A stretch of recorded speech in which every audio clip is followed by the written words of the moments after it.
Hello everyone, my name is Rhino Imperial. I'm a TRX VTuber for anyone who doesn't know me. It's good to see you all here. Hope you're all doing well, and welcome to the Yu-Gi-Oh! Dueling Book stream. Good to see you all here. Hope you're doing well, and hope you have a good time here with us. Oh.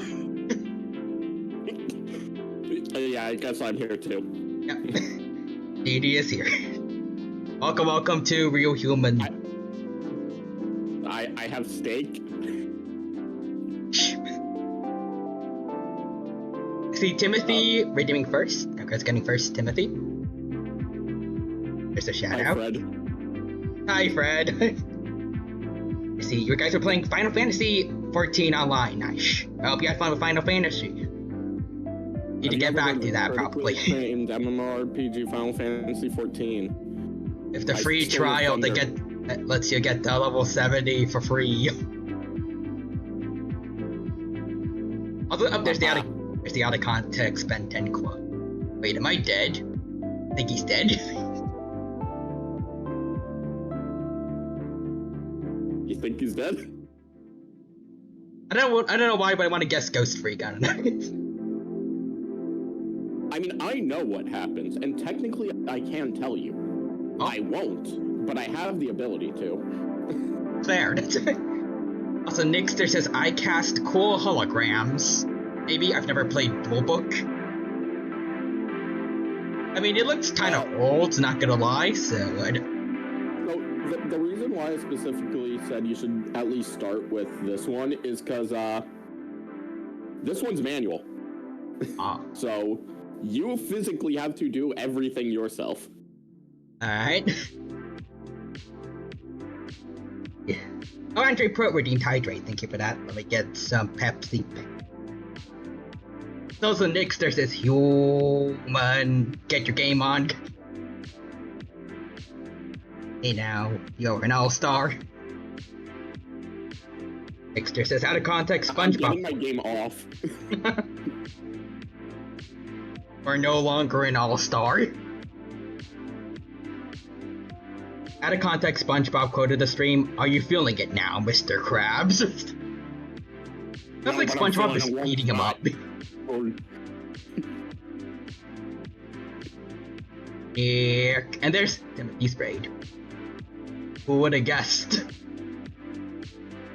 Hibiscus sings. Such devastation. Timothy says, this was not my intention. Yeah, now, yep, there's Final Fantasy 14 again. Have you heard of the free trial of... John Rice is here too.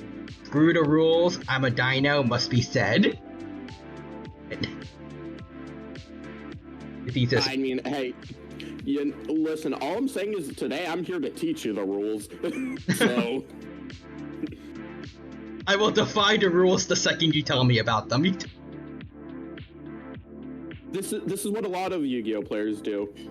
Listen, if you play Yu-Gi-Oh, you are legally required to be physically incapable of reading. I am an English major, but... Yeah. You're an English major, so we already know you can't read. Also got a catty out of context clip. Oh, John Rice says, that is GX, thank you. Oh god, I remember that. Timothy says, I sent you both a beautiful meme I made during the stream. My name is Rabbit. It's rabbit.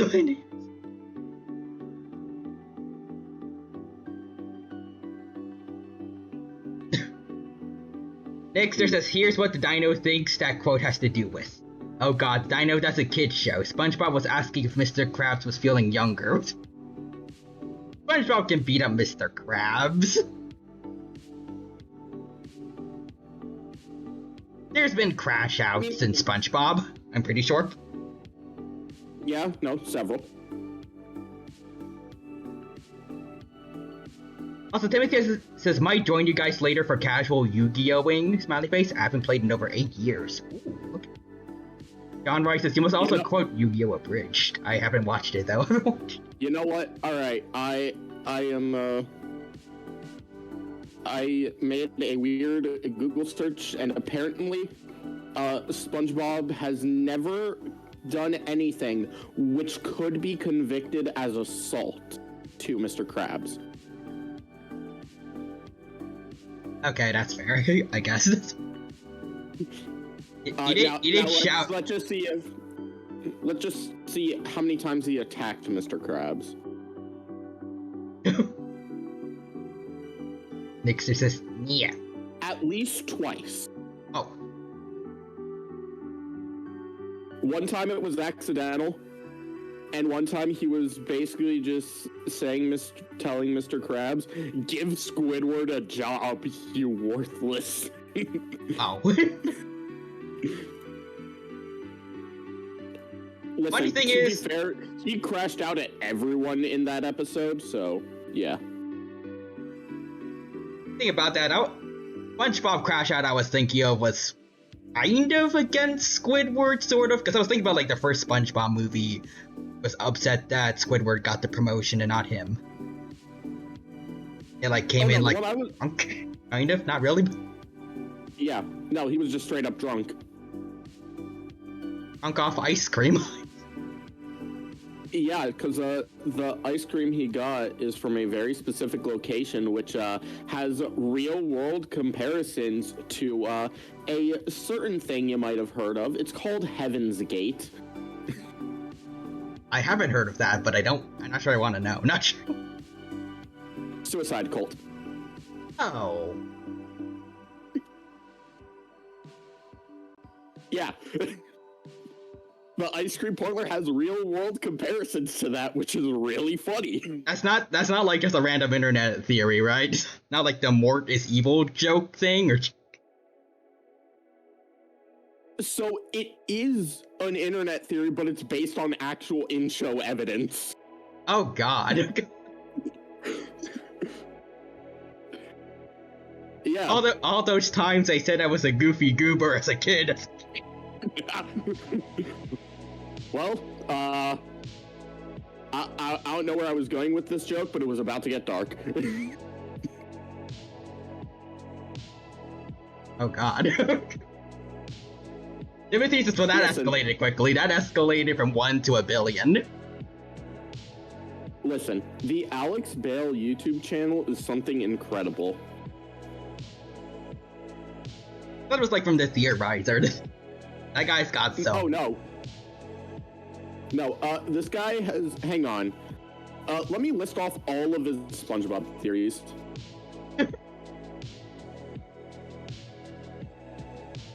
Alright, hang on. So,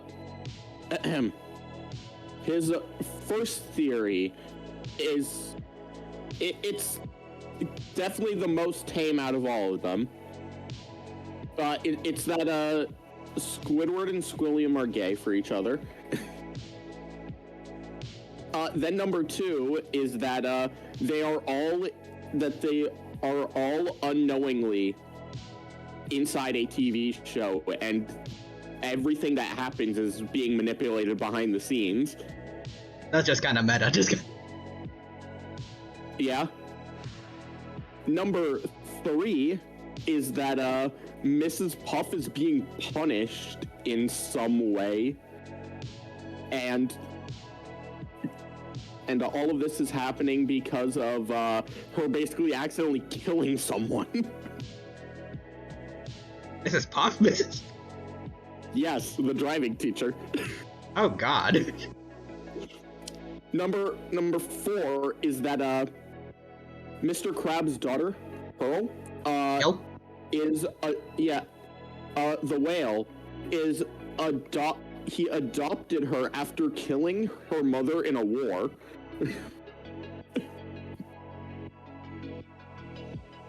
Then there's the false king theory, where all the different Neptunes are all like basically at war with each other. I guess that does explain the signs I've seen. Yeah. Then number 6 is the Goofy Goober alien death cult theory. Oh, okay. Number 7 is that apparently robots are invading. Which, okay. And then the last one is that Patchy the Pirate and the Flying Dutchman are the same being. Just Patchy the Pirate is... So Patchy the Pirate is the Flying Dutch... Or no, the Flying Dutchman is Patchy the Pirate from the future who time traveled back in spite of SpongeBob. Ah. And then we have his latest theory, which is not SpongeBob related. It's actually related to Cocoa Puffs. Okay. Listen, all I'm saying is in this video, we hear the line, and I quote, Cocoa Puffs domestic terrorism.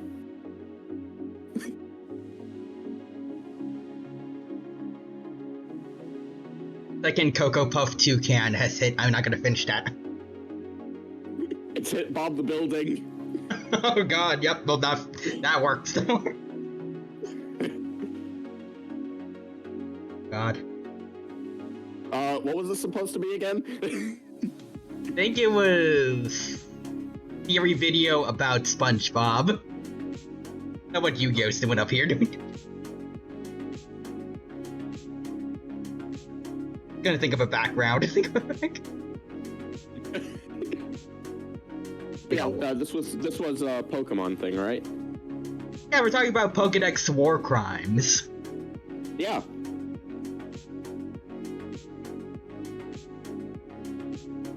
Yeah, I researched that for like 2 hours. And by research, I mean watch 2 whole YouTube videos. Nice. I'm wondering if Yu-Gi-Oh's gonna end up being like... I forgot what it's called, like Subway Surfers in those like broad videos where it's just kind of there at the bottom of the screen. Yu-Gi-Oh's just gonna be there in the background while we talk about random internet theories. You're just gonna swap to Persona 5 at some point. Probably. I miss the old days when I used to switch to Persona 3 Reload, but I already finished that. Oh, true. You're gonna swap to Persona 3 Portable. Oh, yeah, I guess I could do that.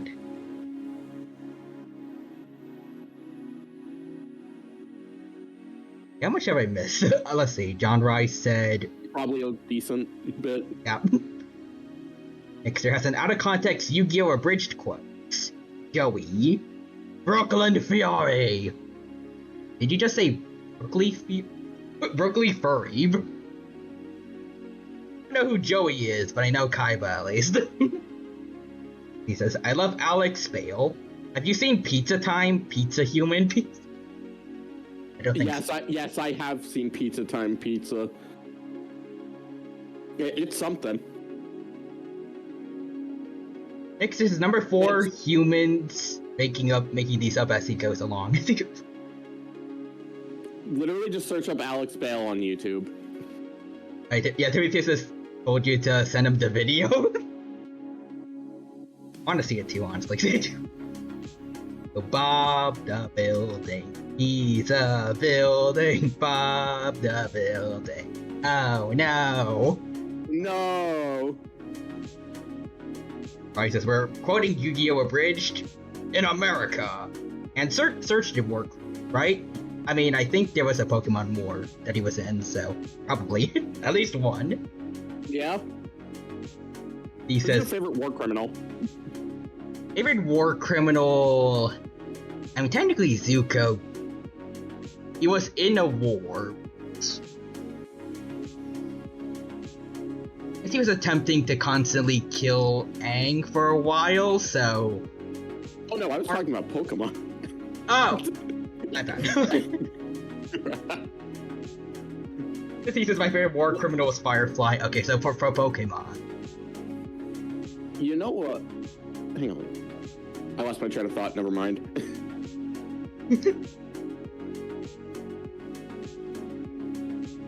War criminal... Probably Hoopa, from the specifically the movie version, where he summons hundreds of legendary Pokemon, causing natural disasters and destroying cities, just to fight them and look cool. It's that fun. I don't remember all the Pokemon that are war criminals. So that's fair. I don't know. Specifically anime Hoopa.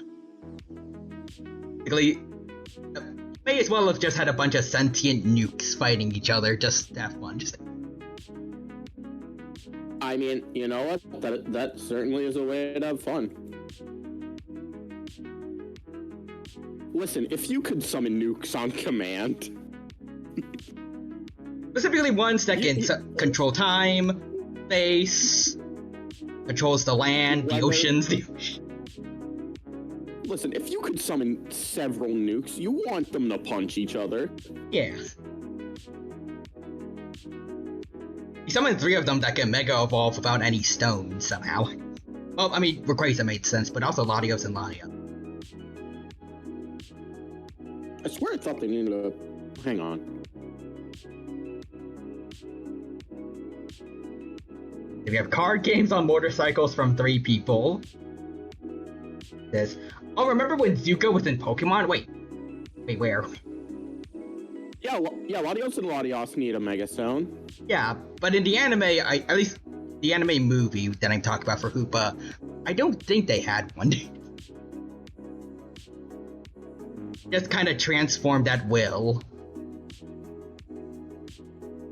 Maybe it might have been like some trainers where they had like an accessory that had a Mega Stone, and I don't remember that.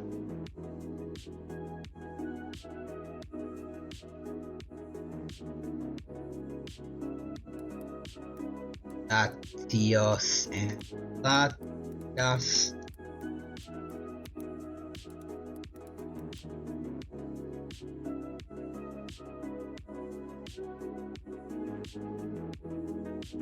I don't think they had Mega Stone on them. I mean, the trainers hold the Mega Stone. Oh, man.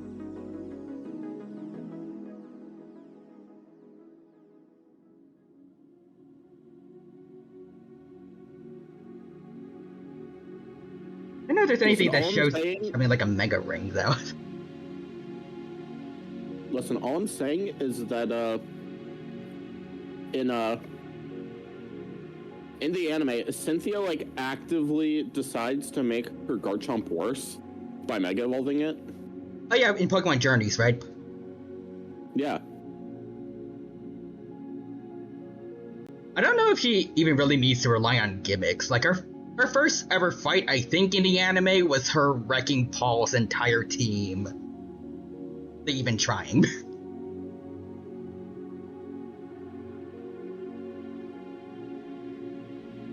I'm just remembering that the one scene for where it's like Nurse Joy is just like, oh, Pikachu has been in a tough battle, like, who was he fighting?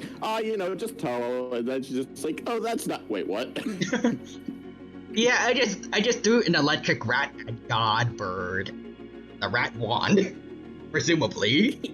Yeah, I mean, Pikachu didn't faint, so yeah, Pikachu won.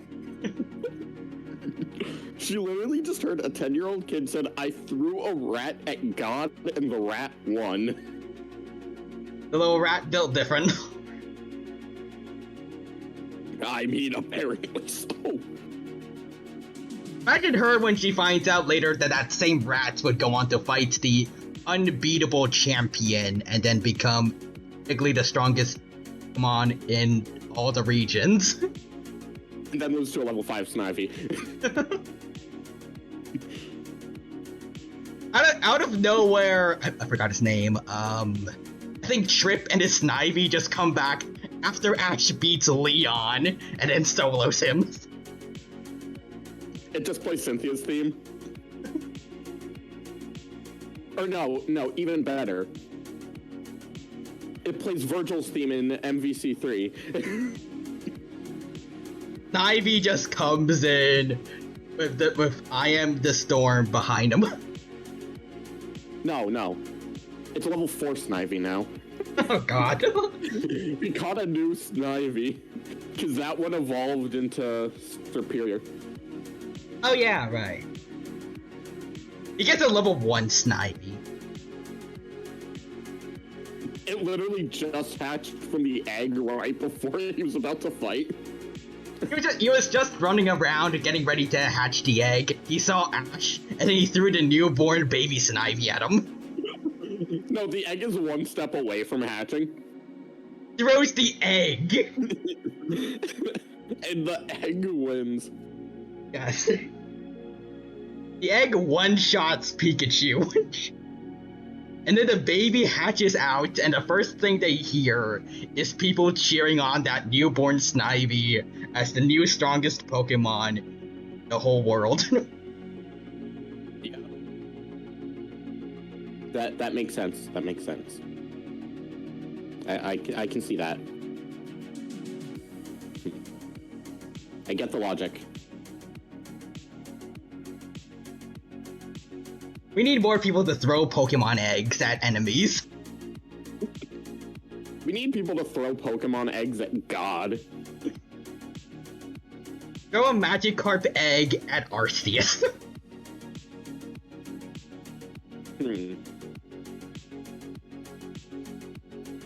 I think that works only if Arceus has, like, a -1 in its special defense.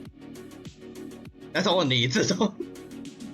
Otherwise, the egg is gonna 2-shot instead of 1-shot. One Leer, and it's all of that we need. No, not Leer, because that reduces physical defense. Oh, okay. Throwing an unborn child at someone is obviously a special attack. Ah, of course.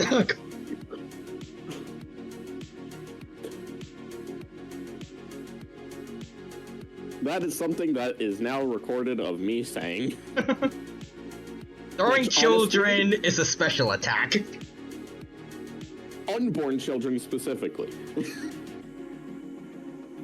But honestly, you know what? I've said drastically worse things probably in this stream somehow. I mean, there was the death cult. I literally directly mentioned the existence of Heaven's Gate. I'm sure this stream will be okay. When in reference to SpongeBob, of all things.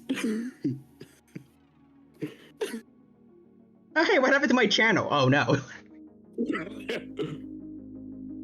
That's not even the thing I could have done today that I was expecting to get rid of it. Fred knows. You know what? I'll show the Twitch safe version of it. Ready to see the new thing for me being deafened? Sure. Lots of Quadra sent me some things. Are you prepared to reason? Yes. There you go. Oh. That was a Twitch safe version of it. It's just peanut butter, guys.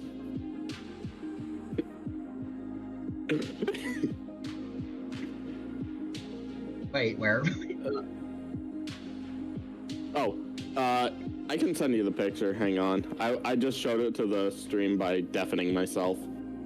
Oh, okay, wait, can you do that again? I was trying to look around in Discord for it. Yeah, hang on one sec. Oh, okay. Okay, now I've seen it. Now I've definitely seen it. Oh, good God. It's just peanut butter. That was one very unripe banana. That was definitely not originally supposed to be blood. definitely not. There are no war crimes here. No. You know what? Listen, all I'm gonna say, technically speaking, teabagging is a war crime. I won't question it anymore. Yeah, it falls under the category of intentional humiliation. And intentionally humiliating someone is in fact a war crime.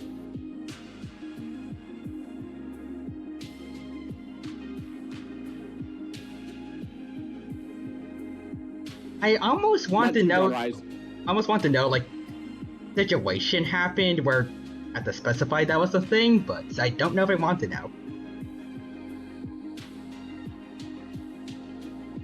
I mean, teabagging isn't like specifically listed, it just kind of falls under the category. Okay, that's fair.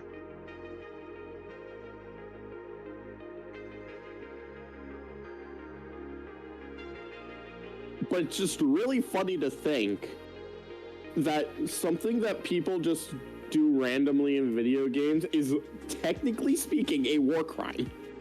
I mean, GTA's a thing, so... I don't think those are war crimes. I think those are just regular crimes. Guess that's fair. Oh, you can steal, like... I know that's really a war crime, but, like, you can steal, like, police cars, right? That's just a regular crime. Never mind, then. If John Rye says we have a train... Have a thought? Trains of thoughts exist? No, those have been dead a long time. And Nixter says, I'm innocent, I swear. He says, so you're Waterfall, the boring one. And Darkrai's 100% a war criminal. And he forcibly puts people to sleep, so yeah. Genesect too, yeah. Yeah, no. They're all in that one video. It's very informative. Intentionally faking your own death is a war crime. If Darkrai's a war criminal, specifically like the anime version of him was fighting the Creation Trio, remember, what are their war crimes? Well, according to the Pokedex, at least, Giratina actually is not a war criminal. Huh. What about Dialga and Palkia? I don't remember. Fair enough. Everyone is. Next is tactical sentient nukes incoming.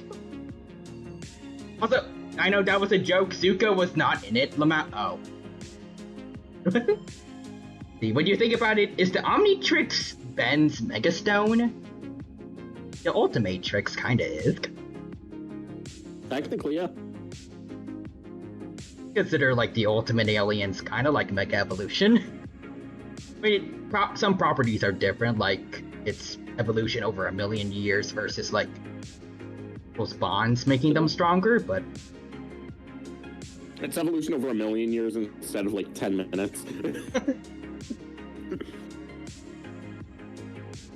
Very funny, as someone who studies at least a little bit of paleontology, I'm far from a real expert, but there are certain species that lived for millions of years and were more or less the same.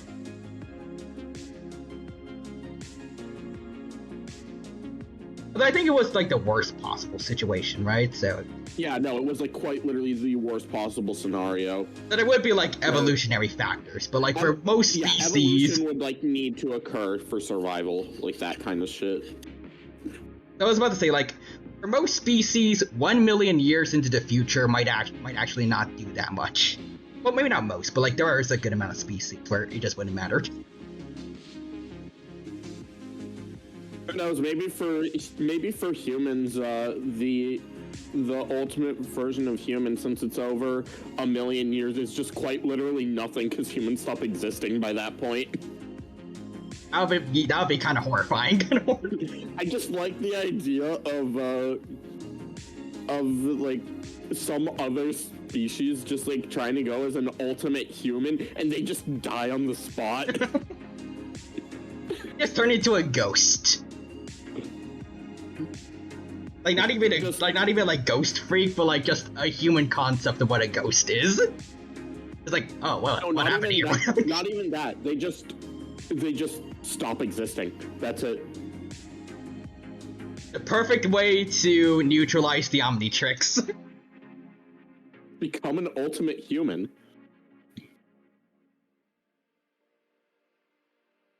Oh, Timothy says Latios and Latios used to Soul Dew to Mega Evolve. Oh, okay. Well deserved for Paul and Ash. I EV trained my Pikachu. The Stars Pikachu. Darn right I am. Timothy says Virgil's theme is horrifying. Ow. The dinos on motorcycles. With that's Snivy and the egg is Ash's Snivy. It went back in time or forward in time. No, the egg is just Ash. Rip turns Ash into an egg and then throws him at Pikachu. No, because anything owned by Ash would lose to Pikachu by getting nerfed. Look at Pikachu Lamau. They nerf each other. The other out. Listen, I'm just remembering that one time in which Ash killed the Onix with Pikachu like thunder. Which, you know, yeah, after the sprinklers, right? Immune to that. Oh no, but you see sprinklers, so now his type advantage doesn't mean shit.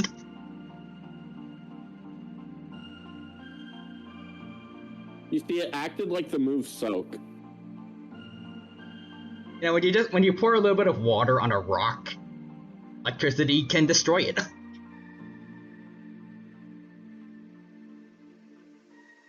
Yeah, one time I think it was like against Blaine, he just aimed at Rhydon's horn, and that works. Yeah. And then in the Mewtwo movie, they don't even care anymore. He just one-shots a golem at the beginning of the movie, and they don't bother explaining it. Just does it. Listen, all I'm saying is, remember that time Ash tried to just, like, straight up just punch Mewtwo? Oh yeah. Then Mewtwo had to use his psychic powers. He knew he was a threat. He didn't just stand there and let it happen to show Ash how futile it is. He had to act. He was afraid. What is Ash's attack stat? 300. 300 base.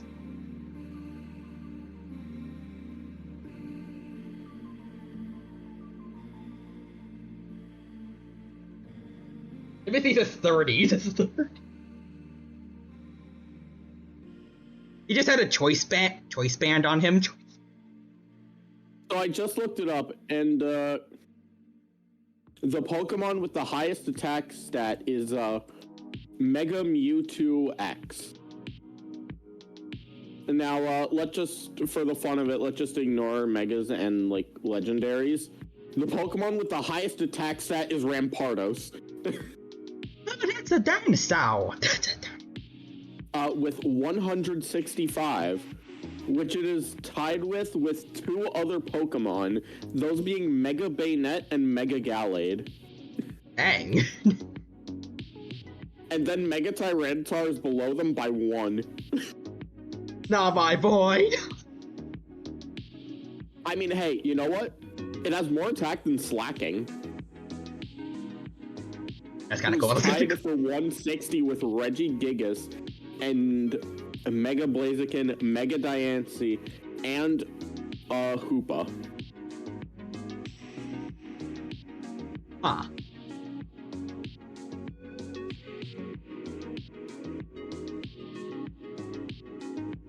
I don't know why, but I'm surprised that I heard Mega Diancie in that list, considering how little like I've ever heard of her. Besides the one movie.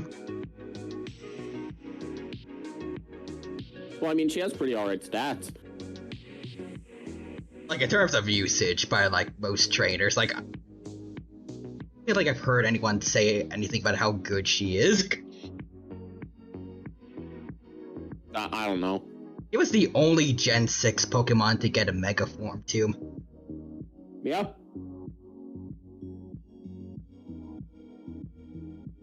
Anyways, Icy Screaming Chicken is here. What's up? Sorry for being very late with this. I don't know how long ago this was, but it's good to see a Screaming Chicken. Hope you're doing well, and hope you have a good time here. There's this chicken.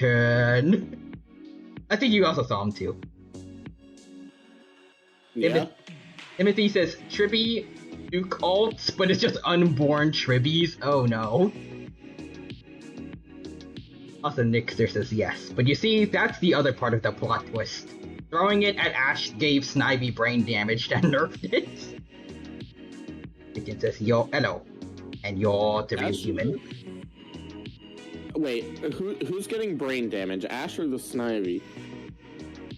Good point. Nixter clarifying. Because I think if it's Ash, that doesn't do anything, because,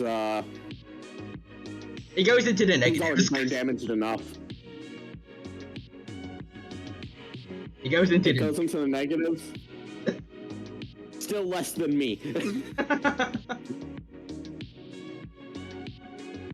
John Rice says, arise, chicken, arise.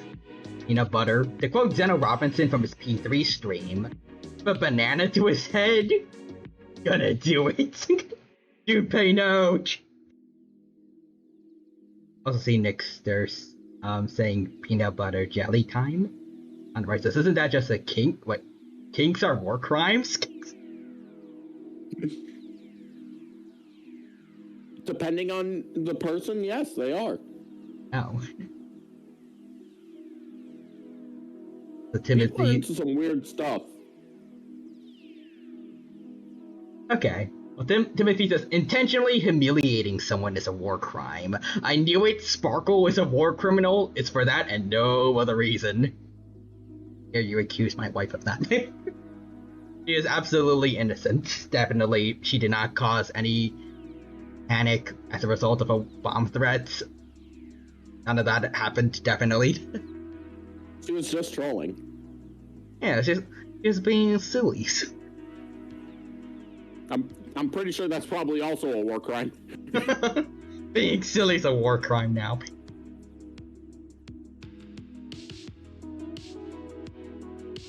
Dixter says, random league of various quotes going to commit various war crimes. Timothy says, am I a war criminal for eating myself? Perhaps. Oh yes, definitely. Not for that. You're just a war criminal in general. Be careful. I know what you've done. Onto you. I know what you are. Bread. Red was his government name this whole time. A war criminal. It wasn't just a bit. We are aware of this fact. This whole stream was an undercover operation. Yeah. Yes. It was an intervention. You need to stop breaking people's necks. Timothy, you are not that one SCP anymore. How dare you? Get it right. I don't break their necks, I bite into them. Like your story. Welcome to the stream out of nowhere. I have video evidence of this. Dude, my phone died. Hang on. He's getting away. Rattle 'em, boys. Sharpedo, get it in.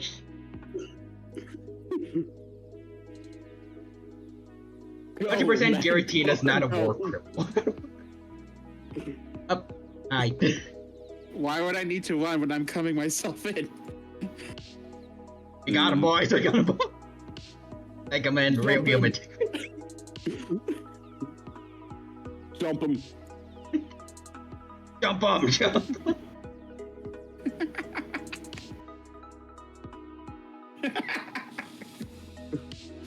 Yay, Really? my new Fuji stuff works. Heck yeah, I need to test it. Indeed, it works. Right in front of my Wormoki.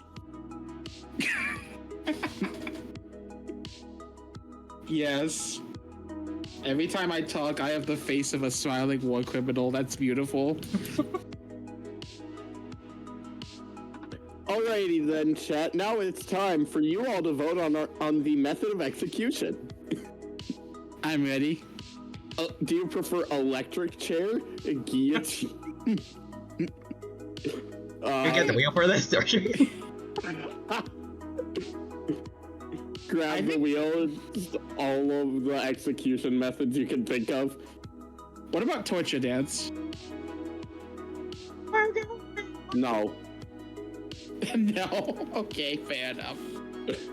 I accept these terms.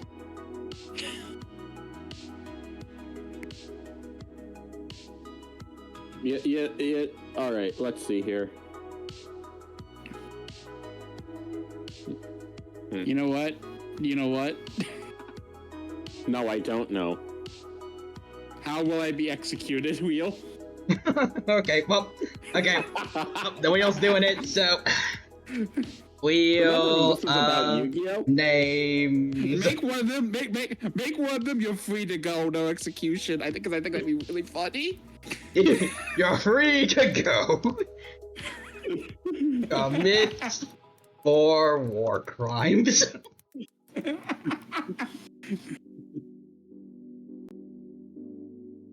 Go out and do more crimes, or... Guillotine? Electric chair. I don't know how to spell that. Just say axe beheading. Oh god. That's what it is. All right, I'm googling execution methods. Oh my god. There you go. Listen, that's not the dumbest thing I've ever googled. God, All right? Wait, thank you, Quadra. Thank you. Yes, I am contributing to my own execution. Listen, all right. All I'm saying is my FBI agent is definitely is like done by this point. From the time he saw me googling the chemical ingredients in mustard gas. One of the methods is firing squad. Yeah, firing squads, dismemberment, burning, crucifixion. Crushed by an elephant from Screaming Chicken. What about just straight up holy water? Because I am part vampire. Yeah, sure. Dracula. Crucifixion too. What about being stabbed with a stake? Is it how? I'll stab you with the steak I am currently eating. I will fly. No, I need a wooden steak, not like the little thing you can eat. Well, we don't have a wooden steak, so you're gonna have to make do. I will fly over to wherever it is you live and give you the steak. The vengeful spirit of the cow in that steak is gonna claim another life. It's gonna... Retribution. Listen, all I'm saying is I am stupid enough to go through with that. I currently cannot gift a sub, so I literally cannot do that one. I will accept dying, but not gifting a sub. Gift the sub. No, I literally can't. Like, I straight up can't. So that would basically be for me freedom. I don't think you guys want that.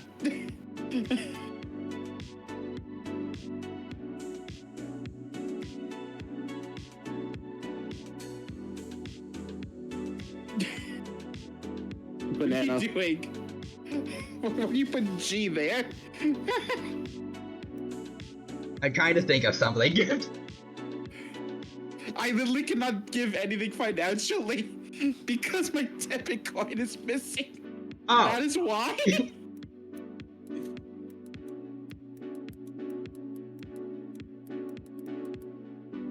How about that? I cannot do that either. You can make it a stream, just go shiny hunting for a bit and give it to someone. No, I do not have Nintendo Switch online right now. Alright, I know a really good idea. Just type an embarrassing message in Discord. Okay, I can do that one.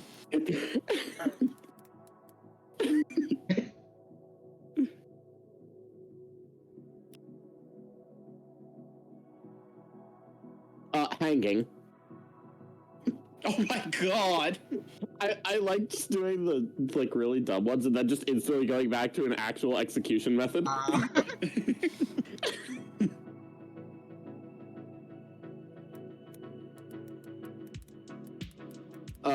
Let's see here. Burning. That's You're family friendly. Burning.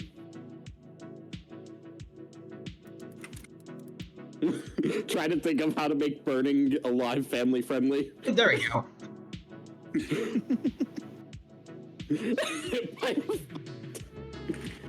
Just get hit by eruption. Any heat eruption flashbacks.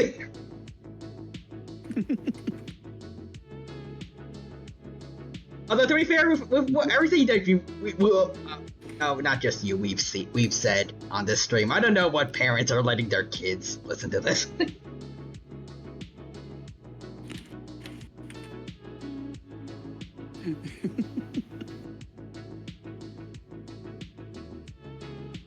Also, Nixter says has to tell a dad joke. Okay. You think this is enough, or should we get a few more in here? I think we need at least like 2 more. Okay.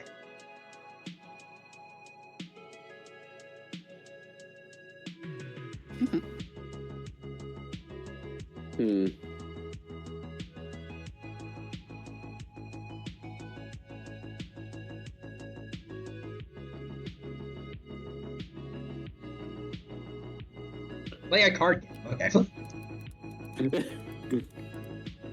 You know, that sounds familiar. I feel like I was supposed to be doing that yesterday. Oh, it was Uno, yeah. No, it was Pokemon. Oh yeah, right. The Pokemon TCG is a thing. Yeah, no, it was Digimon. Suito did come out, so. Oh yeah, I saw that on Discord. I remember. Yes.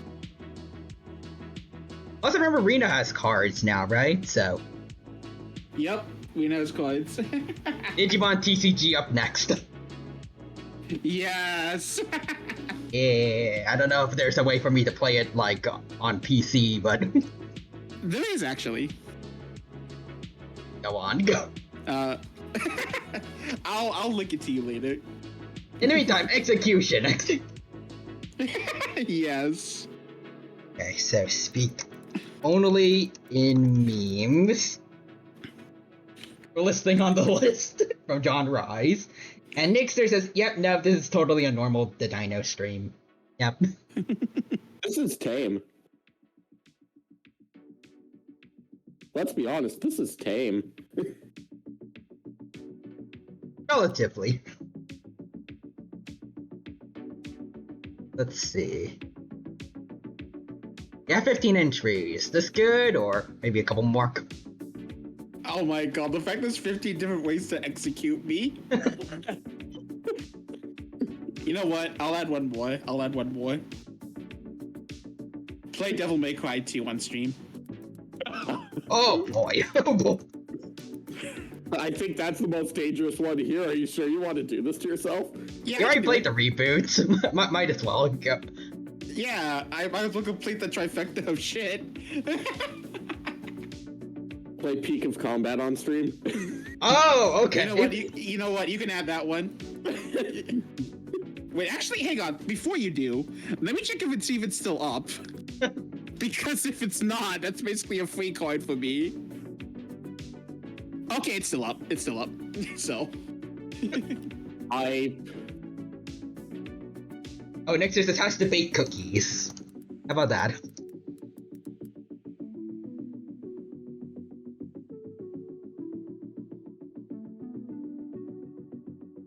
And then for the last one it's just like, I don't know, just tweet out a picture of a piece of cheese or something. Okay. Just tweet a picture of cheese. John writes it's just a normal Monday, and he says spinach. Anyone else got any suggestions before we get started? I got one more. Okay. I got one more. P-Rank Ultra Kill 2 all stages. Alright, this makes 20. Yeah. Okay, I think that's perfect. Almighty Wheel, the time has come. I'm ready. Which of these shall be the fates of our resident war criminal, Timothy? Fred. Timothy Squadron. No, it's Timothy, Fred, Quadra, Noctual. Get it right. Okay, I'm ready. Timothy, Fred, whichever name you're not going by right now. Timothy D. Luffy. Oh. You got one of the first ones. I like how close your free to go was. Well, it's been fun, guys.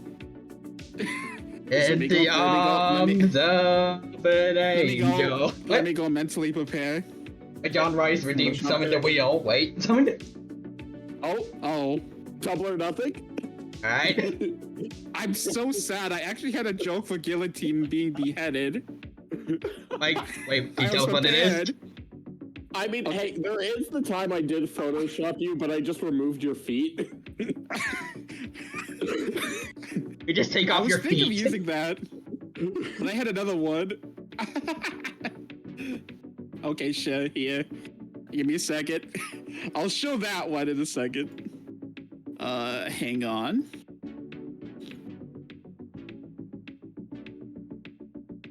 There we go. Hello. Oh, that works.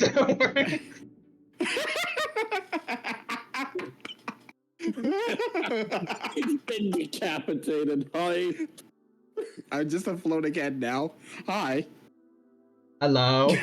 Floating Timothy head. Okay. Okay. Now do the other one. You know what? Okay. If This is for the lever that I know. Lever pulled. Yeah, no, put him over my head whenever you can. Like, Stabbed with medium rare steak. Okay. Well, real human, you gotta go over to wherever Timothy lives. Okay, there we go. all right, I'm tracking your. All right, I'm finding your address right now. I live at beep. The combination of my head on your body is fantastic. Now he's got a body again. Yes. 2 heads on 1 body? Yes. You know what? What? Oh, again. Okay. Triple or nothing. Got it. Okay. Also, John Rice said earlier, I guess he got ahead of himself. I just want to bring that up. And hang on, wait.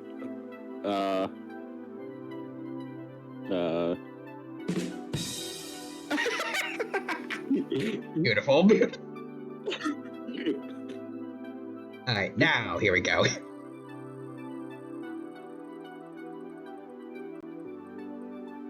It was almost that again. Embarrassing message on Discord. Alright, hang on. Give me a second. Wait. Public Discord or just in general? Like the Discord itself, or the Discord itself, yes. Okay, just to understand the Tyranno Discord. Yes. Okay, give me a second. This is I passed, unable to stop laughing.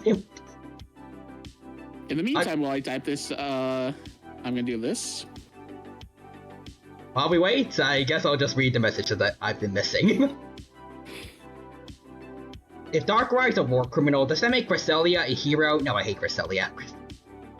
Cresselia is also a war criminal. Valid.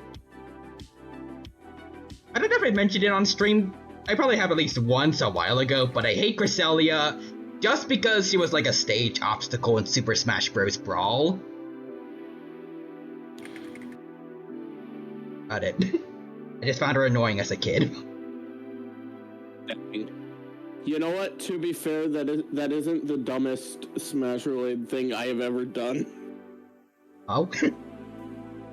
So, there was a great, online, Smash tournament held by the YouTuber, Why Do Bad Things Happen to Good People? I'm done. And, there was a very special rule with this tournament. You were allowed to, gentlemen, to anything. So if both players agree to it, you can do anything. And yeah, no, there was something very stupid which I decided to do. I don't know if it's stupid in the thing I just did. There's the I'm trying to. You know what? I'm going to say as much as I can of it. I lost in the first round of this bracket after my opponent agreed to it to see which one of the characters we played had the least amount of entrances on a certain website, which I am not going to say.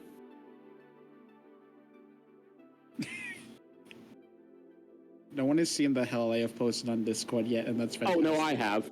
Okay, that's great. Me too. I can read it out loud. There you go. Go for it. Joggle looks maxing Freddy Fazbear. Duke dares he was about to L. I saw a Kai Kassat. It's Jova. It's Chocolate Costco Guy's Phantom Tax.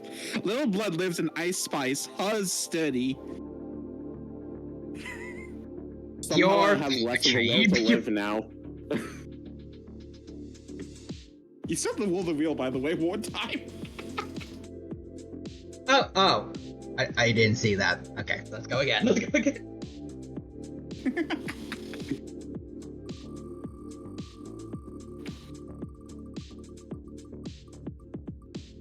Oh no! Oh no! Wait. Just barely saved by the wheel. You can bake cookies instead of playing Peak of Combat. Okay, I'm not gonna pull my risk anymore after that one. Oh. You thought you had a choice? No. Timothy saw his life flashing before his eyes and tried to stop. Run it back. The real human. He's dragging him back to Hiffled. Okay, I like someone's response to it. Dragging you down to hell with me.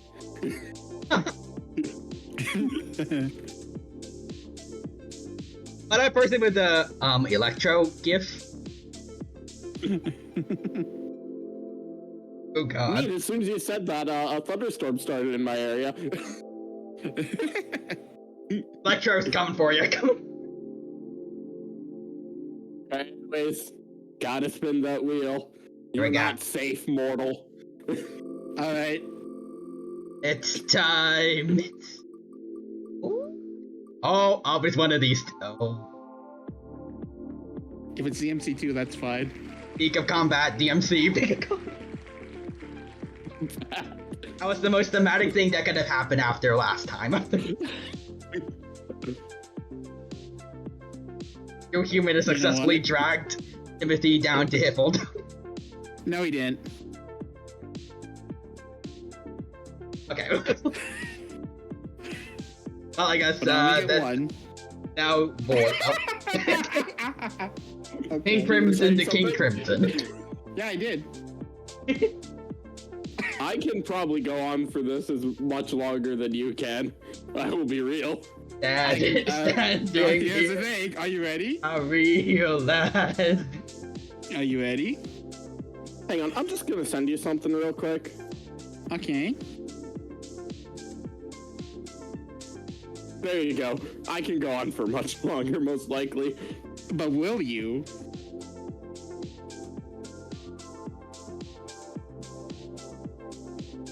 I'm ready. Are you? Well, you haven't done anything yet. Oh, you just did it. Okay, sorry. I didn't realize. There you go.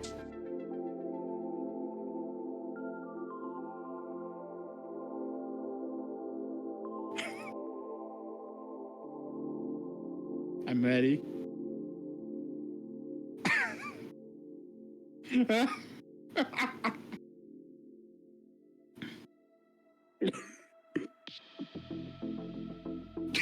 This is gonna hurt my brain to do, but I want to keep track and see of how many times you guys teach this.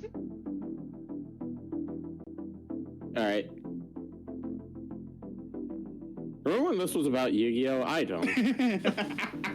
What's a Yu-Gi-Oh?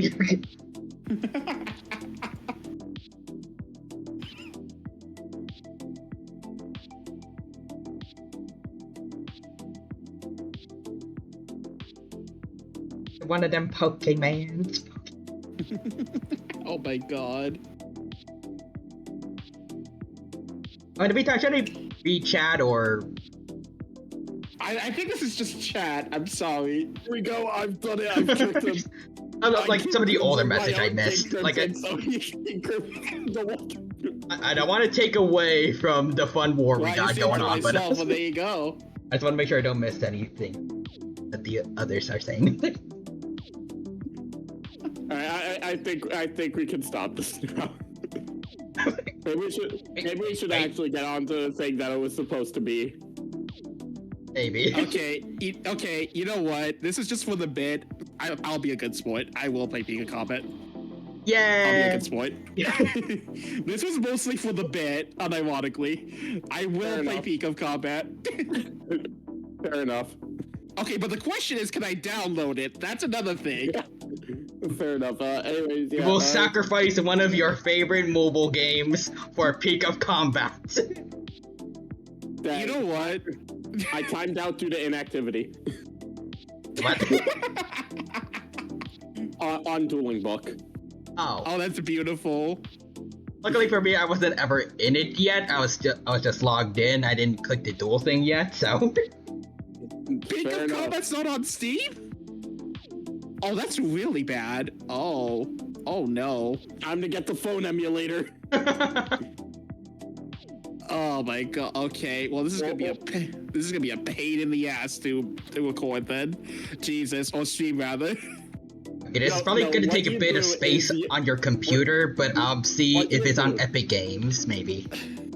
What you do is you get another webcam and you have that one pointed at your phone, which is playing Peak of Combat. Wait, it never said that I had to stream Peak of Combat, just play it. I'm joking, by the way. I'm not gonna. I'm still gonna.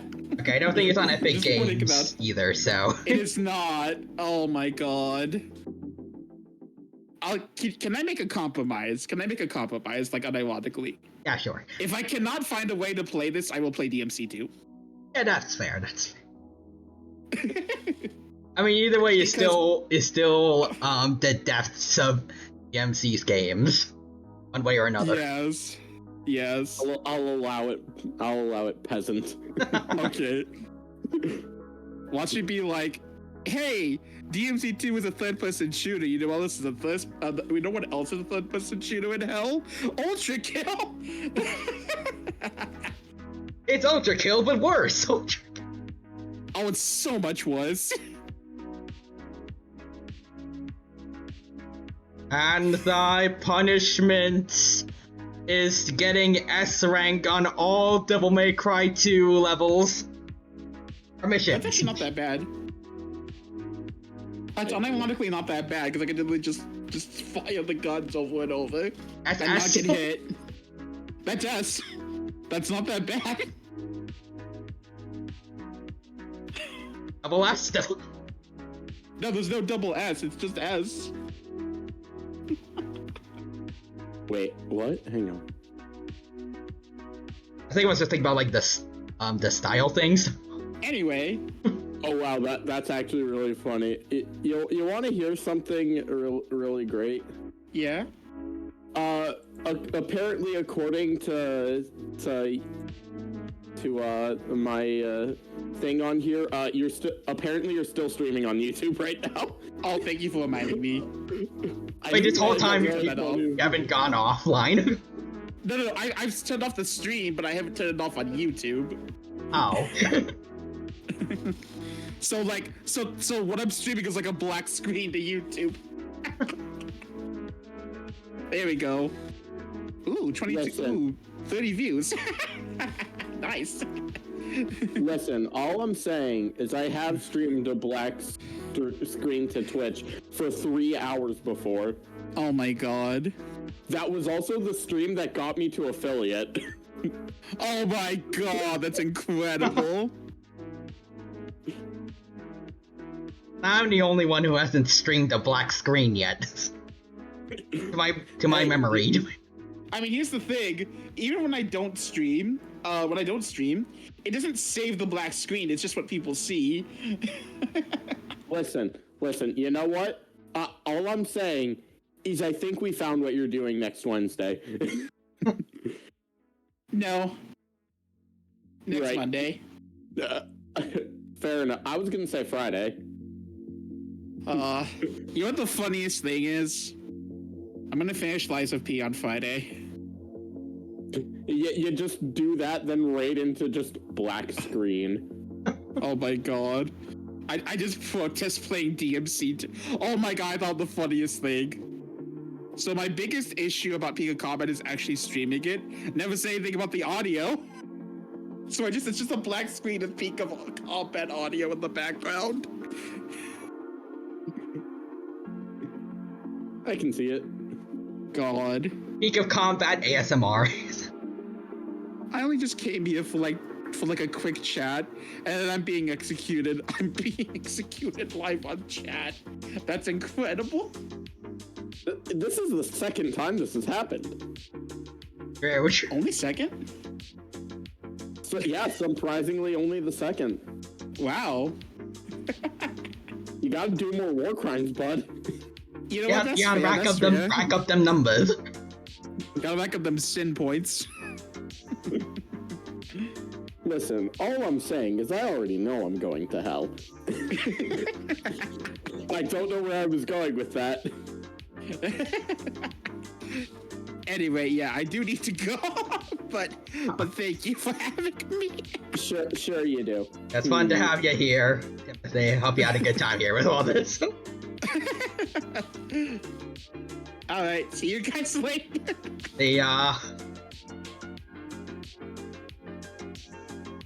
Just looked at the time, and this has gone on for 1 hour and 10 minutes with no Yu-Gi-Oh yet. That's less than I thought, actually. It's just a I will admit that I thought this would have been like at least like 17 million minutes. The thing that I'm supposed to go faster, having fun, and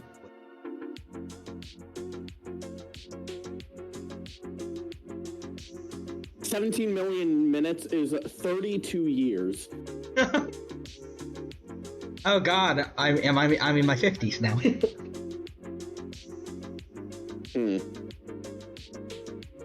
I don't think I am yet. Or actually, no, I am. We all just start rapidly aging.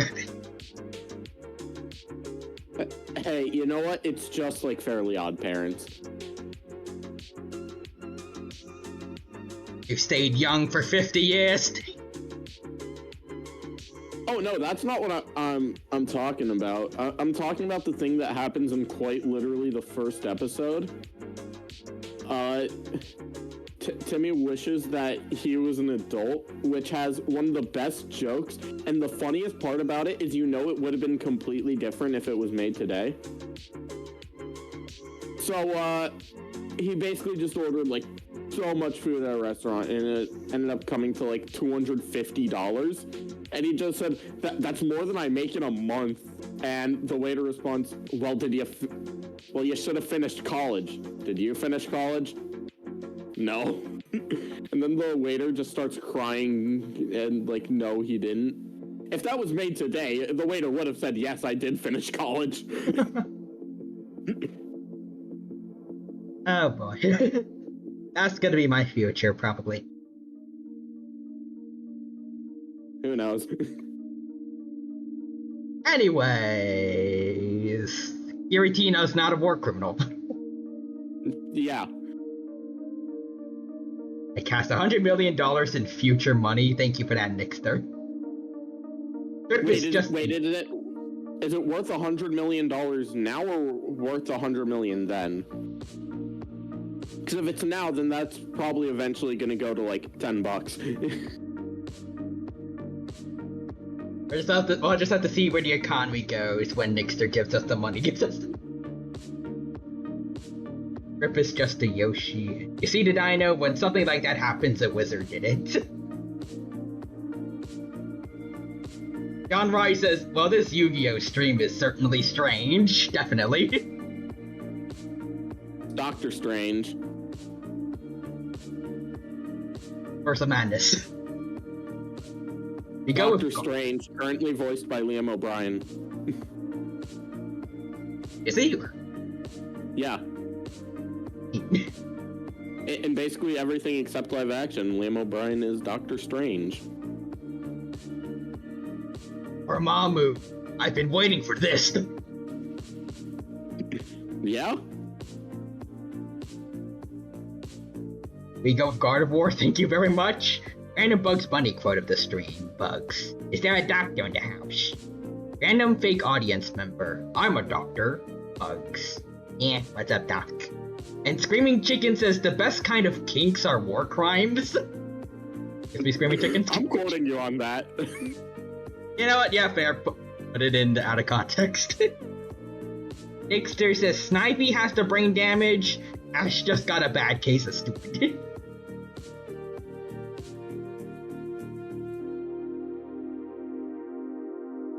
And here was the trial.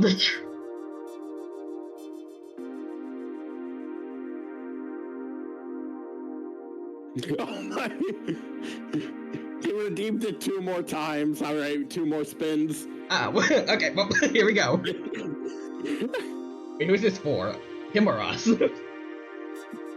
I'm pretty sure him, because he said 1 more. You did it twice, though, right? So 2 more. Devil May Cry 2. So he has to play both. Yeah. If you can't find Peak of Combat, you're gonna have to get equivalent to it, because you already have to play Devil May Cry 2 now. Get them out. Okay, I make no promises for Peak of Combat, but I will play DMC 2.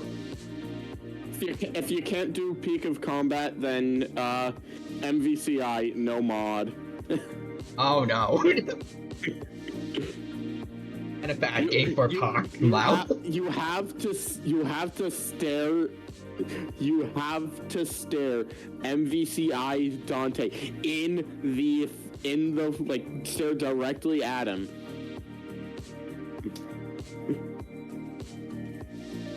Yeah, sure. Just all of the story.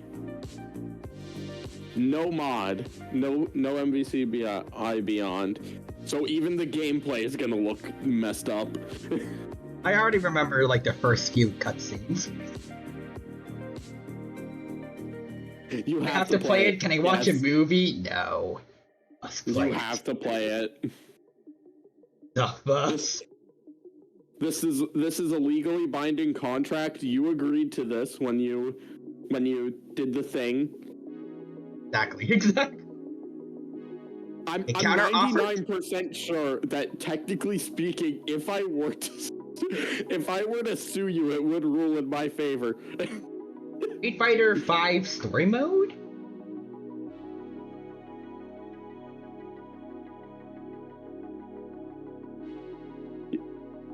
You have to get to Warlord in Street Fighter V. No, I'm kidding.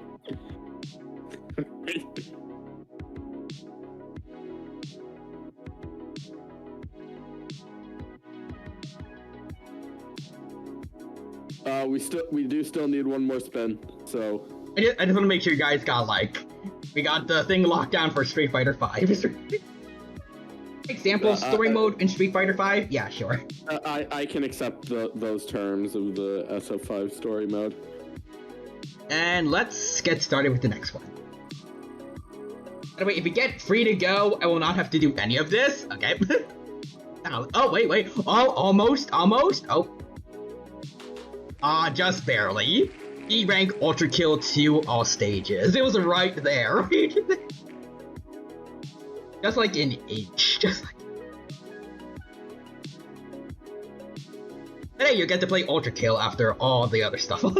I'll redeem some of the wheel again. Okay. Oh. Probably could just keep doing this until you get the Freedom one. Of hit by fire type move.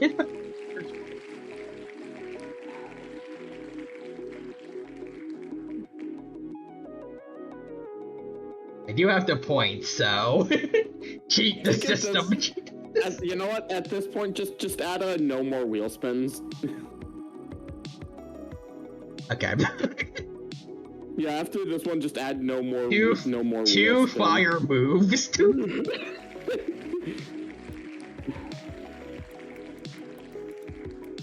Okay, in all caps, so it seems more menacing. I'm a gotcha man. Man of the gotcha, I believe. Okay, Timothy and Screaming Chicken both doing it. Stop Screaming Chicken for helping him. Let's see. Ooh. Or Devil May Cry 2. You have to play DMC2 twice. You really gotta pray you get the free to go one. You have to play it, and then you have to play it on They Must Die. Then Crucifixion.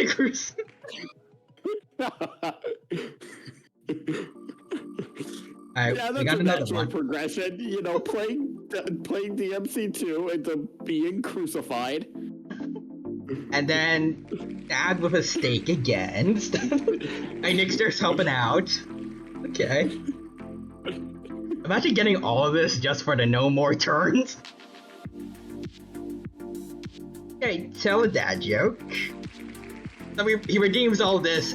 We get free to go or no more turns, right? Or we have to do it now. I guess. Keeping the dad joke in mind, at least.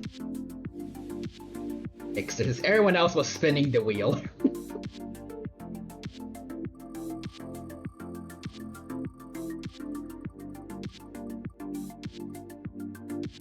Okay, Peak of Combat or baking cookies? Okay.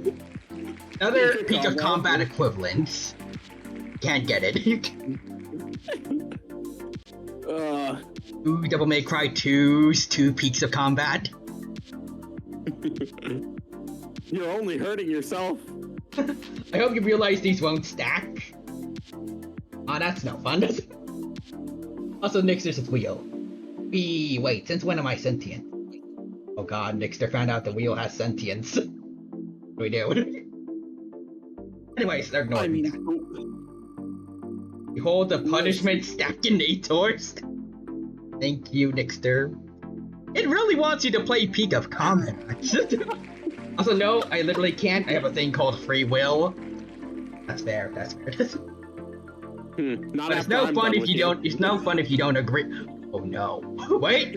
Oh, it's close. No more turns.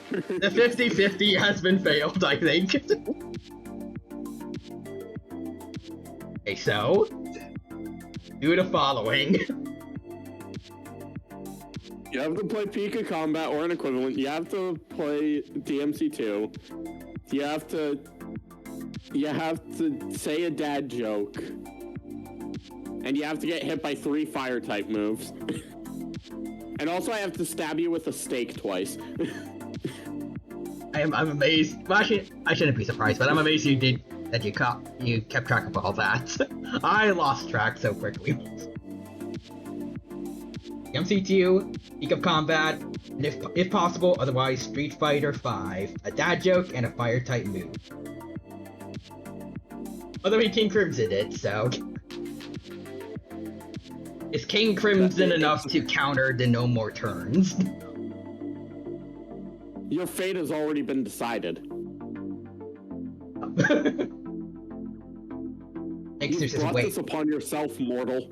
What are you Emperor Crimsoning? Honestly, it was for the bit.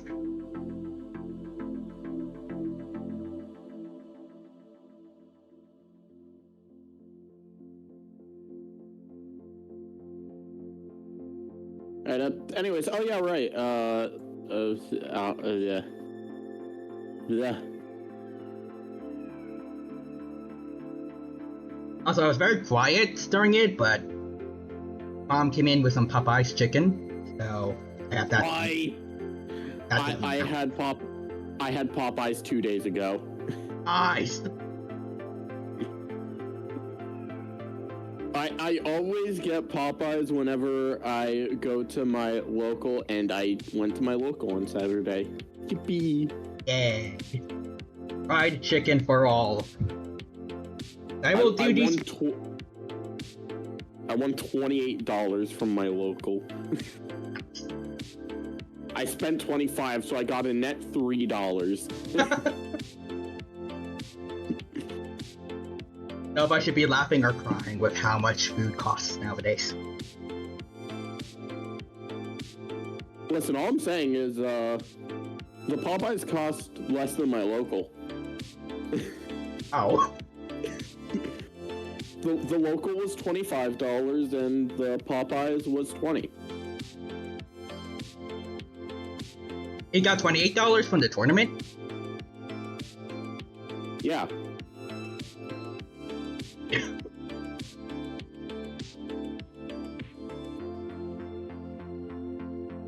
You have been mathematics. Also, let's see. No when, but I will. Guys, legitimately, what if I don't want to? What can I do instead? What can I do? I don't know. Cry? Just stream yourself crying for an hour. Crying in the shower with some kind of edgy music playing.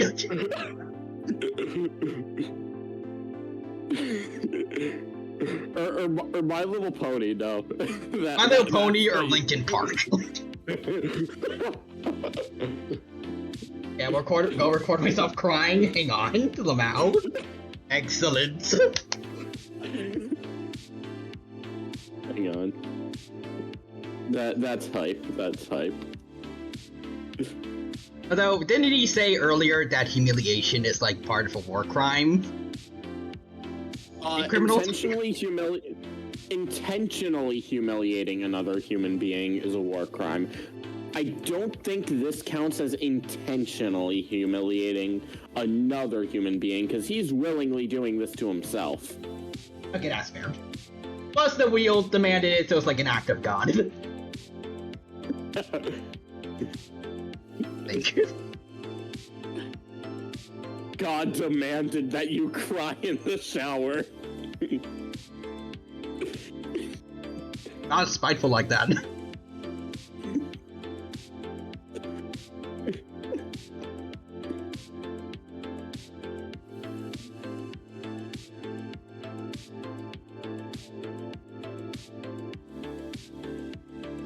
I'm sorry that y'all have to listen to me eating.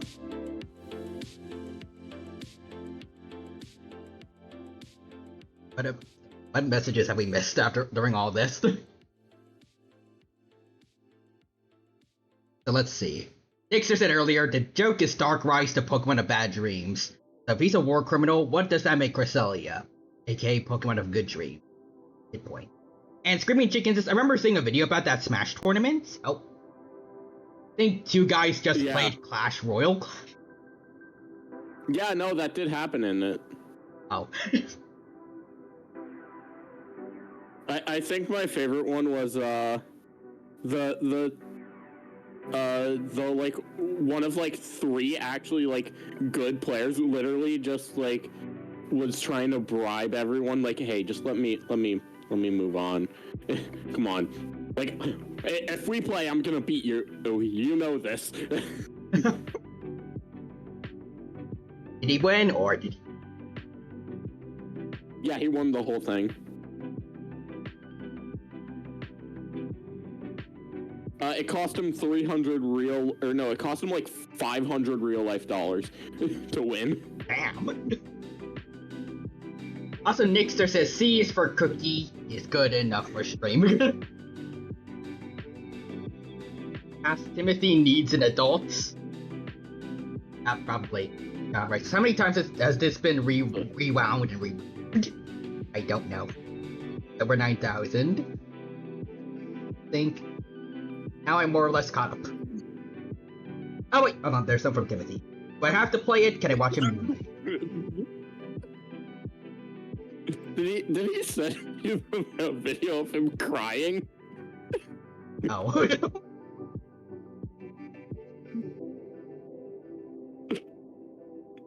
Well, I mean, I'm assuming he's. Yeah, I don't see why he would do it like IRL. I'm assuming he's just gonna like edit a video together with his model.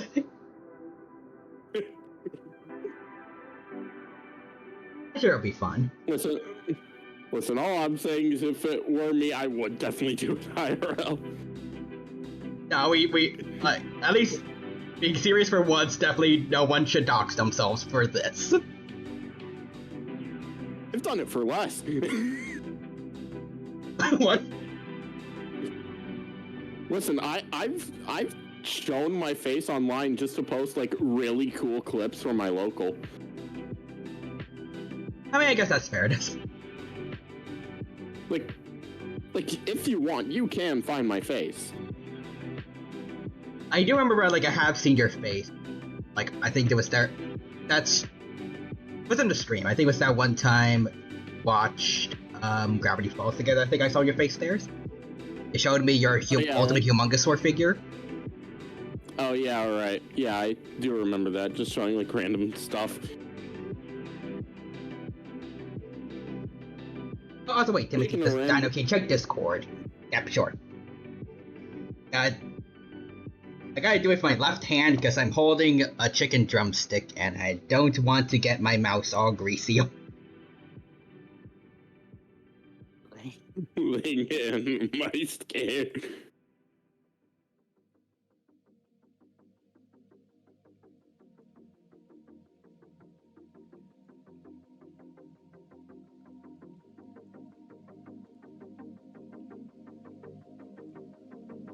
Oh, wait, Screaming Chickens has gotta go. Have a nice stream. Okay. Good stream. Have a good day. Take care, Screaming Chicken, and I hope you had a good time here with us. Whatever the opposite of yo is. Bye-bye.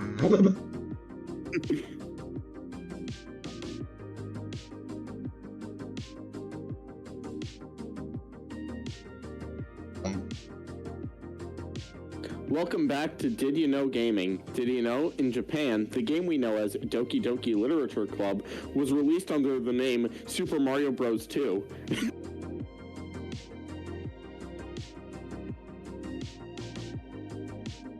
What?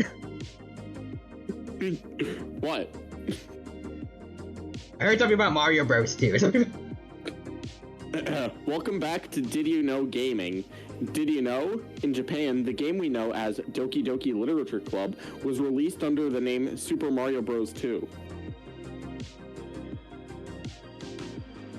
Did not know that.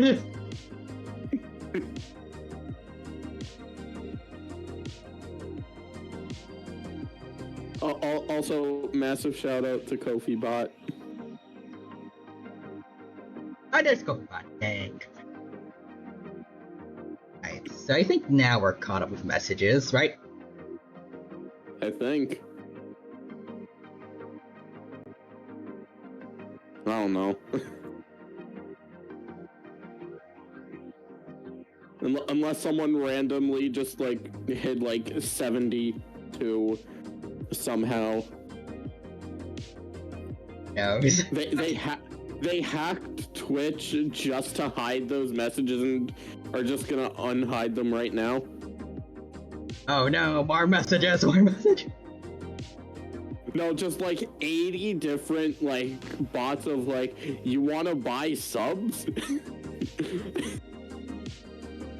Just like 80 different of those bots just coming in like 5 seconds. 1,000 hidden messages with 2,000 more on the way. I think the Star Wars thing goes. I don't know. John Rice says, this is a fun talk stream, blah blah blah blah blah. 1,000 years jailed.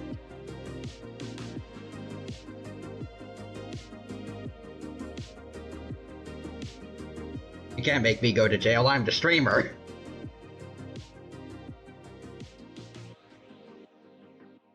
I'm trying to type 1 year per hidden message. Oh no.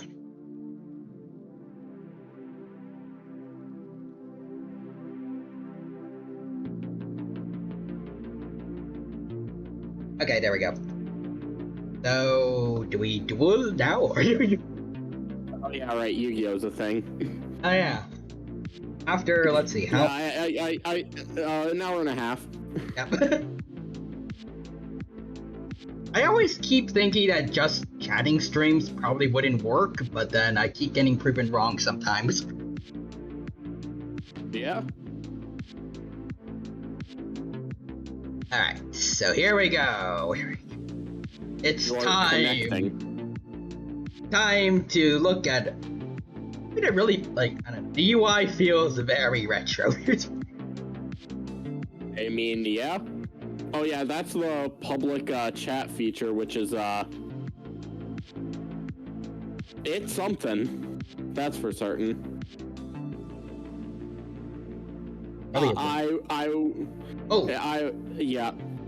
Yeah, there's a lot of different options here.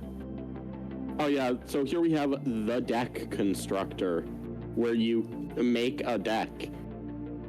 I construct a deck, as you would say. Yeah?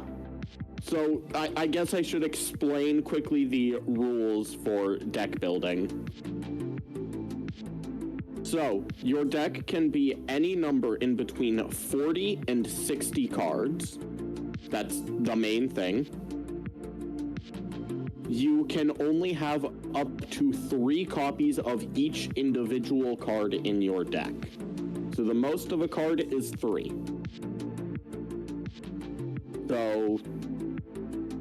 So yeah, like, I'm going to take an example from, like, hang on. I'm just gonna search up an actual, like, dinosaur deck. Just because why not? Well, I guess while you're doing that, I'll just say, like, I guess, though, I could choose, like, 20 of the best cards, get 3 of each of them, and then that could be my whole deck.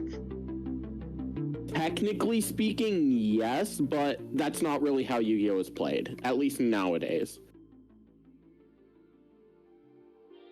But yeah, so I'm just, going with what I feel like might be one of the main decks you're interested in, which is just pure dinosaurs. Yes, please. Or, well, this isn't a pure dinosaur build, but it is the best dinosaur build there is. And it has actually, like, done very well at an event. Wait, this got 4th? I knew it did well. I did not expect 4th at an event. At the Iraq National Championships. About to say, I was hoping for full dinosaur, but this is acceptable. Gone from that to, yes, give this to me, please. So, hang on. So, but yeah, no. So, for example, like, a card you would want to play 3 of in that kind of deck is Soul Eating Oviraptor. Oh yeah, I remember you mentioning that one. So, hang on. I'm just gonna send you the deck list. Like, I'm just gonna DM it to you real quick. Gotcha. I put this over here. Okay. You can just right click. You can just right click the card, and it'll just go in there. That's some cool art, though. Cool. Yeah, no, Yu-Gi-Oh! Card art is sick. Okay, so let's say the deck. Okay, Fiendsmith dinosaurs. Okay. Yeah, I'm just gonna say this. At least right now, I would not suggest building this IRL. Oh. One specific reason for that, though. Hang on. Oh wow, it went down. It tanked in price. There's one card which you need. You only need one copy of it, thankfully. But it tanked in price. It is now only $40. 40. Still kind of a lot for one card. A lot for one card, but I don't want to know what others are probably at.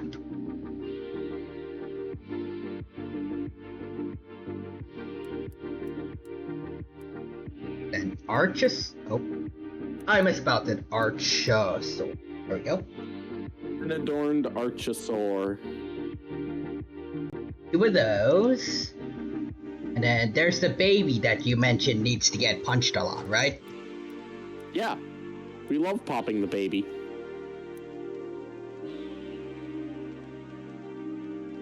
Oh, it's just It's one word. Yeah.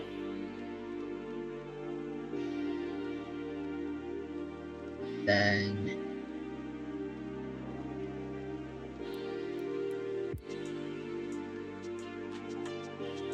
Petite Ranodon? Petite Pteranodon. That's cute. And then, oh, okay, we need two of them. Yeah. Oh, whoa, jeez.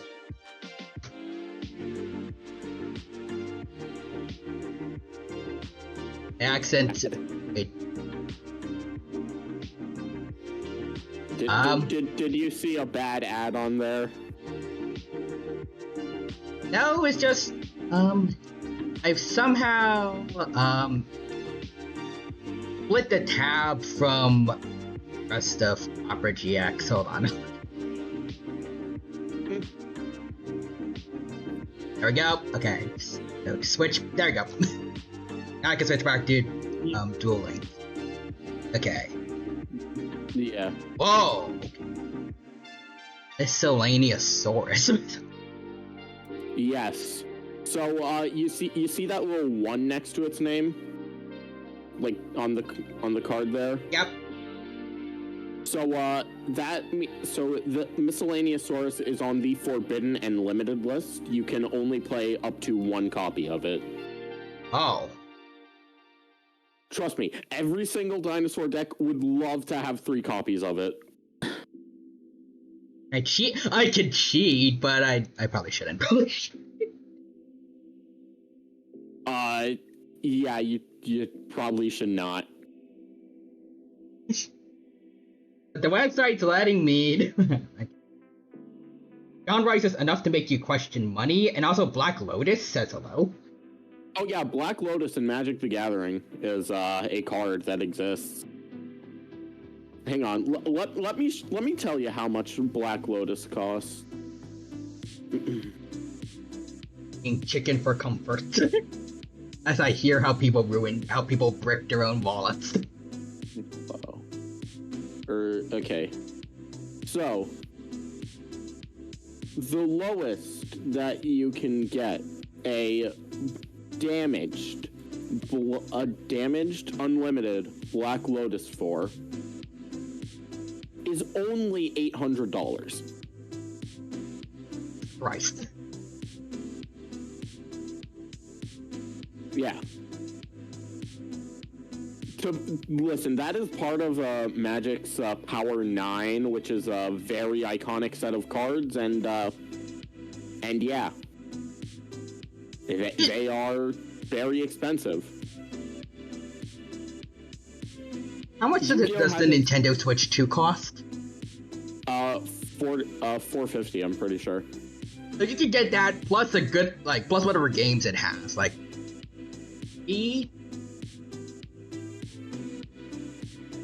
Or you could buy one Yu-Gi-Oh, like one Magic the Gathering card.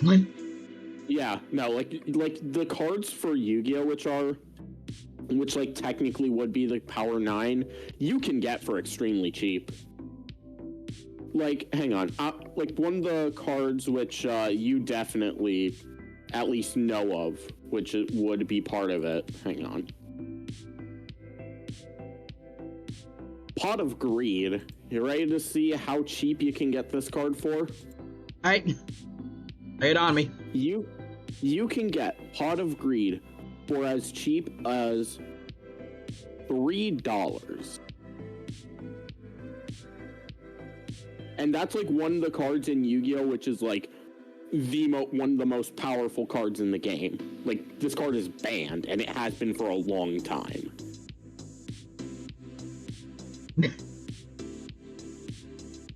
To be fair, I would wager those cards should cost less if you can't even actually use it in the game. I mean, to be fair, with Pot of Greed, it's more just like, you know, the nostalgia of it. Like, it's a very well-known card. It appeared in the anime. That's fair. And, yeah, a lot of those more, like, nostalgic cards are slightly more expensive than they should be. Like, let's say, for example, Blue Eyes White Dragon, which is currently, like, actually meta-relevant.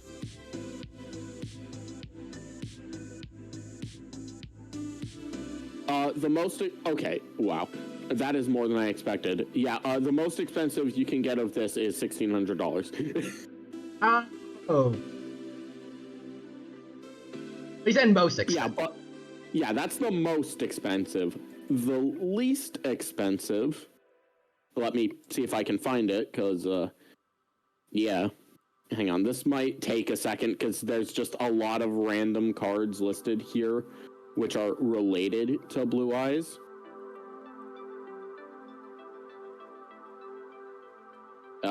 Hang on, let me just go with Best Man. Yeah, no, you can get a Blue Eyes for as cheap as 30 cents. Oh. Actually, no, 25 cents. So yeah, you can get a Blue Eyes for basically a quarter. The guy that was selling them for like 1,600 is dumb or... To be fair, special edition? Blue Eyes has been reprinted so many times. Like, that was like the very first printing of Blue Eyes near mint, first edition. That card is 20 years old by now. Like, 25 years old, actually. Okay, I guess I can kind of see, like, value as, like, a collector's item, but, like, that's it. Yeah, and if you don't want the value for as a collector's item, you can pay a quarter and get the same card. I don't know whether or not to be disappointed or just incredibly impressed by the dedication of some collectors out there. That's a crazy amount of love for a franchise, but... A mix of both is good. Like, financially, I don't know. Yeah, fair enough. That's like it... Probably does, like, based on what you mentioned before, like, probably gets... Maybe the value gets better over time, and then I guess you could sell it later on? So it kind of depends on the card. Like, well, it depends on when, because sometimes, like, cards that are, like 20 years old, you're gonna get a ton of value for. But then there are, like, but if a card gets, like, printed again, like, recently, then it's gonna tank in price. Like, hang on one second. Here we have an example that I did mention to you already. At least I'm pretty sure. So here we have a very meta-relevant card, Mulcharmy Fuelos. You can currently get this card for like $15. And it used to be like a lot more? On its release, it was 100. Oh. Yeah. No, I think it was more than 100 actually, now that I think about it. Yeah, no, it was like 150. The only reason I remember this is because I pulled one and sold it immediately. I spent $60 on the box, got the $150 card. Nice.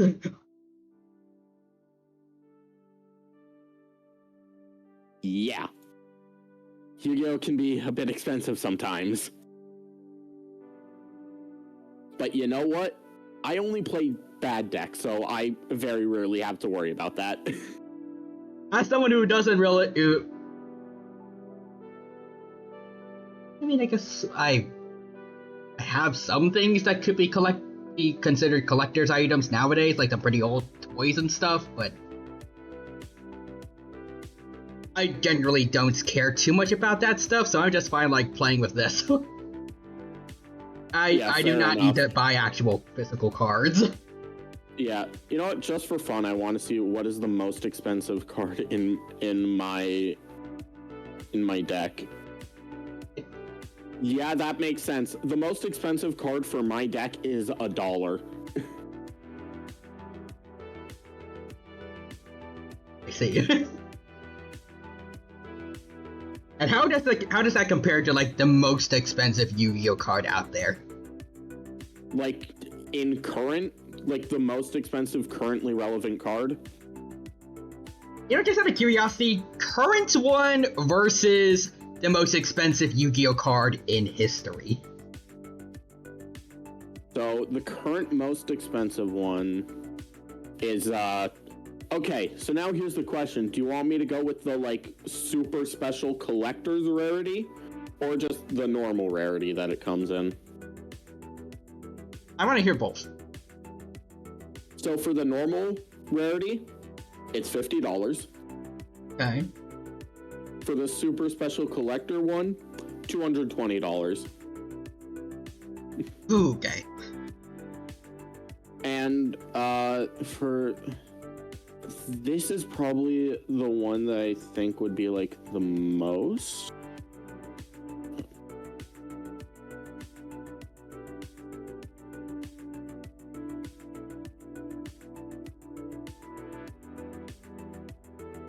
Oh wait, no, it would probably be that.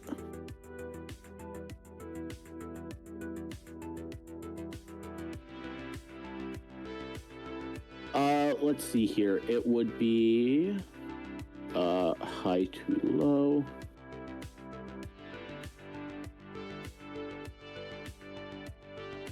It would be $40 for the most expensive, like, or well, no, because I'm pretty sure it would be the $1,600 Blue Eyes that I mentioned beforehand. Oh, okay. As far as I know, like Blue Eyes White Dragon is kind of like Yo's Charizard. Yeah, listen, Blue Eyes definitely gets a lot of special treatment, which is funny because it's not even the protagonist's deck.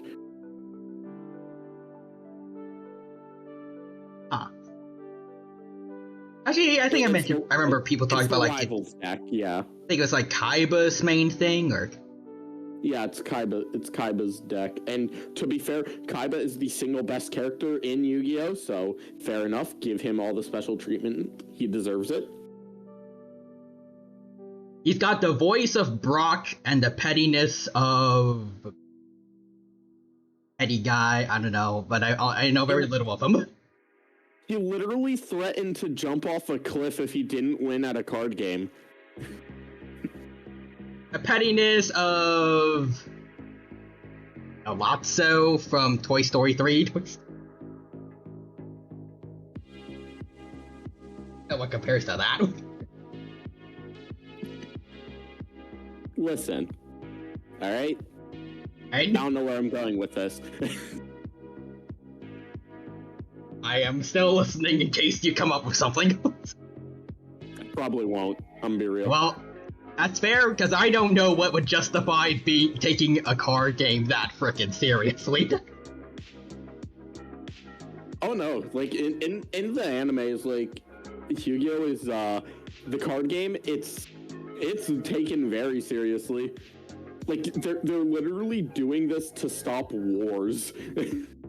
They're literally betting wars on card games.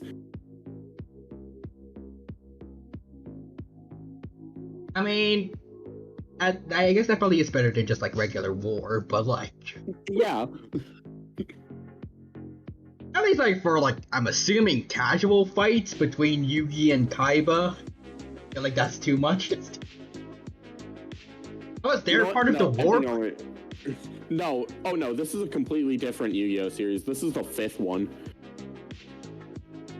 So for Kaiba, Kaiba and Yugi, was that like casual, or was there actually like some stakes to it?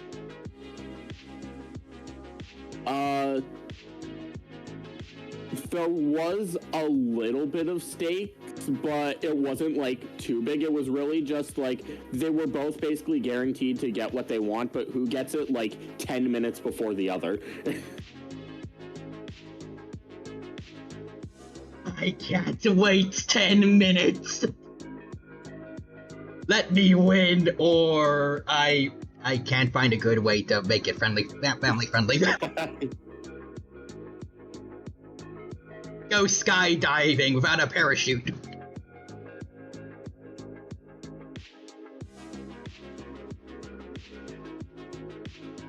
You know what? Hang on. No, I'm gonna quote a very interesting thing as soon as I can find it.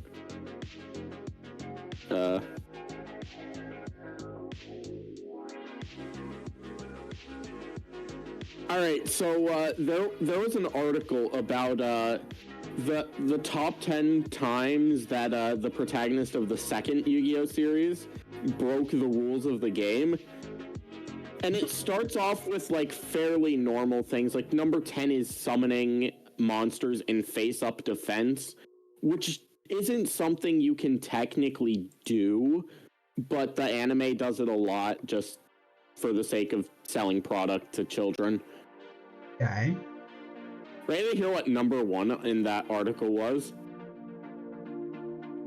The number 1 method in which he has broke the rules was committing genocide. That was the protagonist, right? Not antagonist? Yes, this is the protagonist. What did he do? What? Listen, I'm not going to explain it because it's funnier for you to see it for yourself. Okay, fair. I'm immediately getting on the Yu-Gi-Oh! Watch-along thing for next week, because I need to know what that's about. Yeah, no, that's from the second out of the I think there's currently 8 series. So I have to know this at least? I don't know if it'll be spoilery or not, but like, was it intentional, or... I don't know how you'd accidentally do that, but... You know what? I'll just say it. He was kind of like possessed, I guess, would be the best way to say it.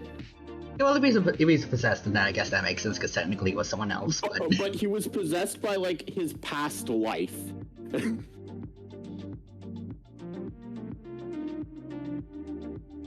I don't know if that makes it... I still feel like possession makes it better, because like it's still technically not you, but that technically was you. Like, yeah, no, like, but yeah, the lore for Yu-Gi-Oh is very interesting. You know what? Hang on, I can show you a great image that like kind of shows it. Like, hang on.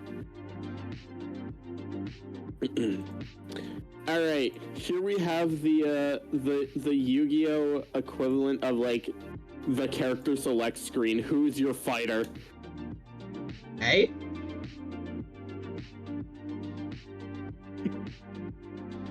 Let's see. Oh, it's in the Discord. Okay. Yeah, I DM'd The king of games. Oh no. Card game Jesus. Card game Holy Spirit. Oh no, and just a normal guy and his AI. The funny thing is, these are all in some way accurate. I figured so, but like just like very exaggerated and simplified somehow all at once. Yeah, they're all like over exaggerated, but it's accurate is the thing. I think the funniest part of this is only one of them has straight up a has never lost a record. I want to see if you can guess which one it is. Okay. Never lost? Yeah, they never lost a game in as we see on screen. I think it's gonna be the one that makes the least sense, and it's gonna be the normal guy with his AI. That is correct. Huh? Just some dude with his little AI buddy. Whose name is literally... ChatGPT, look what they need to mimic a fraction of our power. Oh no, and the name he gives the AI is also really funny. Be spoilery to know, or... Well, I mean, the thing is, each Yu-Gi-Oh! Anime is, very much separate from the others. And this is a character you meet, I think he's quite literally the second character you meet in that series. The character's name, the name of the AI is, drumroll please. His name is I. That's it. AI spelt like what? Just pronounced like it's a word? Yes, that's it. Bro should never name anything ever again. If he has a kid, he's gonna name that kid Kid with a second D. If he gets a dog, it's gonna be dog, but with an A after the O or something. You know what? Valid.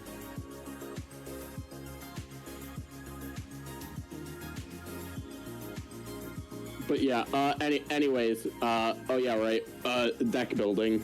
There's still more rules I didn't mention. So next we have Giant Rex, even though it looks like a Spinosaurus, or like an old version of a Spinosaurus. Hey, you know what? It does have 2,000 attack points, which is actually really high. At least for a level 4 monster. Yeah. Also, Nixter says his kid's name is Jeff. The least Japanese sounding name I could think of. But yeah, no, I love the cards right next to Giant Rex, just from where you stopped it at. Just look at them. Fiend Smith Engraver. Oh yeah, so yeah, the Fiendsmith cards are very interesting. We got demons and orals. Oh, and a meteorite. Okay, so Fiendsmith Engraver. Yeah, demons, a meteor, the ghost girls.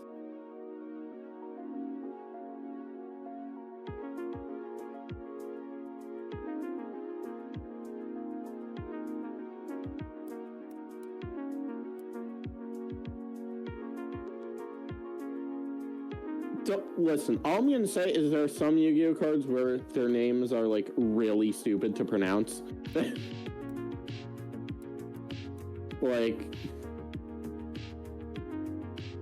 Some of them are just so dumb. I already sent you one of them, which is Interplanetary Purpley Thorny Dragon. Oh yeah, I remember that one. Would you believe me if I told you that wasn't the only card of that series? Oh no. There was also Interplanetary Purpley Thorny Beast. That's it. I'm pretty sure those are the only two Interplanetary Purpley Thorny cards. I don't want to know what another one would be if they had to come up with another one.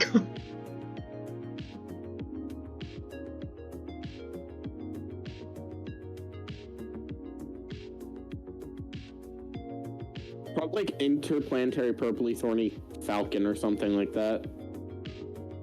Interplanetary something purple volcanoastiaitis. I don't remember the exact term, but that was like the longest word in the dictionary, I think. Let's see here. I mean, hang on, you know what? Hang on.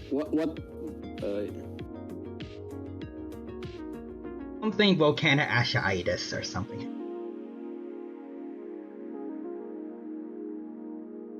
Alright, are you ready to hear the Yu-Gi-Oh card with the longest name?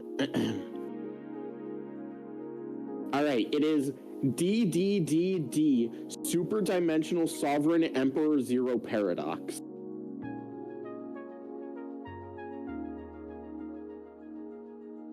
Or some of that, like, or some of those words, like, did DDD, but, like, elongated, or were those still, like, just... That was just the letter D. They do mean something. I don't know what the fourth D stands for, but the first three stand for Different Dimension Demon. And that was that part of the name? Yes, that was part of the name. I was about to say, like, if those other D's standed for more things, so it's like actual words with like three words that start with D in front of them too. Yeah, no, it is something Different Dimension Demon, Super Dimensional Sovereign Emperor Zero Paradox. And that's just the card with the longest name. There's one card which has, like, I believe, like, almost 200 words of just card text. Oh god. Like, just for, like, its abilities, or? Just for its effects, yes. It has, like, 6 of them, I believe.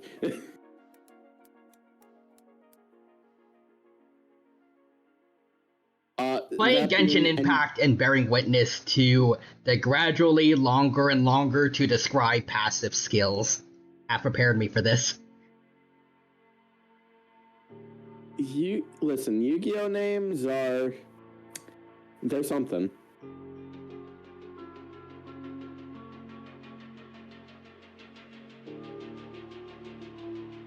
But yeah, you know what? Are you ready to hear the card with the shortest card name?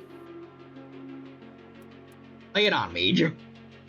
The card with the shortest card name is 7. It's just the number 7. Is it like just like a name for a monster like Agent 6, or is it just like the number 7? No, that's a spell. It's just the number 7. Oh, just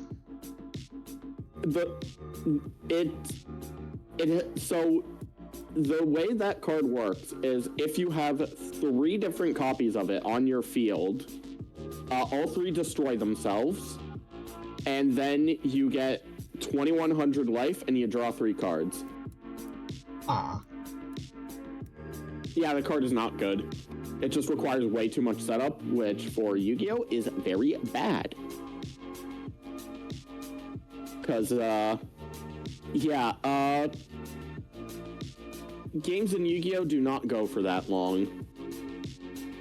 Typically, they will go for like 3 turns. That's 3? Yes.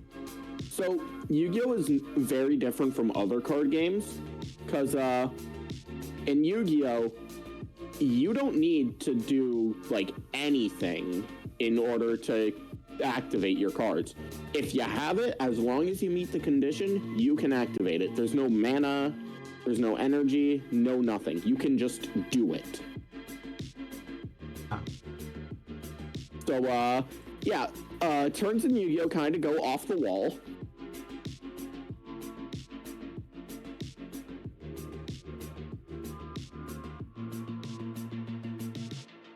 And, yeah, it can definitely be seen in a lot of things. I look forward to experiencing it myself.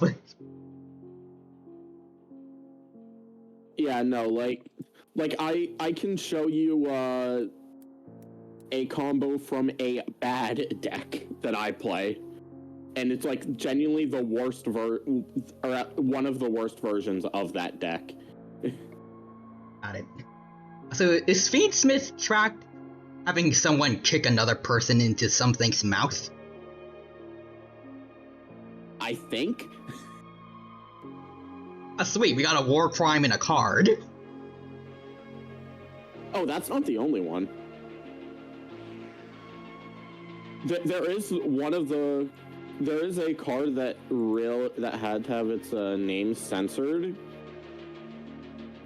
Because yeah. Oh no. So it was released with the original name, but they later changed it because so its current name is After the Struggle. Its original name was, I can't believe this came up twice in the stream already, After Genocide. Oh god.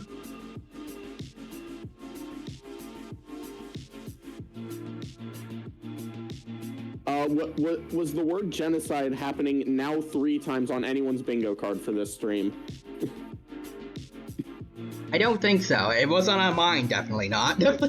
If it was, you get a prize. I thought this was just gonna be a freaking card game. now I think I'm on a watch list. oh, don't worry. I've been on one for a while. They won't really do much to you. Sweet.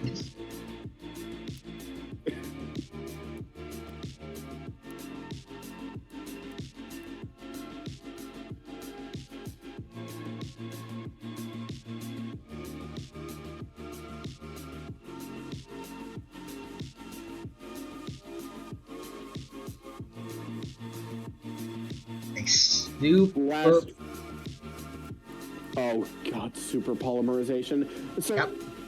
I just want to talk about this card because it is very dumb. Okay.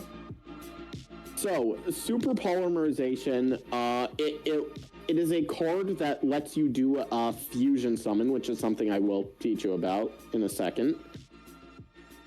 Using cards from either player's field, which, you know, that's fine on its own, but feel free to read the last line of text on the card, starting from the word neither. Neither player can activate cards or effects in response to this card's activation? So, you just literally cannot do anything about this. The card literally says, I am doing this, you are not stopping me. There's no way you can. It is a very dumb card. It kind of feels like one of those like playground fights where you're like, nah, when to someone else's ability or something. Yeah, it's like that, but you knock them out before they can respond. My gun can go through your vest. Yeah, and then you just hit them in the head with a hammer before they have a chance to say anything. Well, my blaster is strong enough to go through your force field, and I also have this hammer. when you play pretend, but you weren't pretending. Exactly.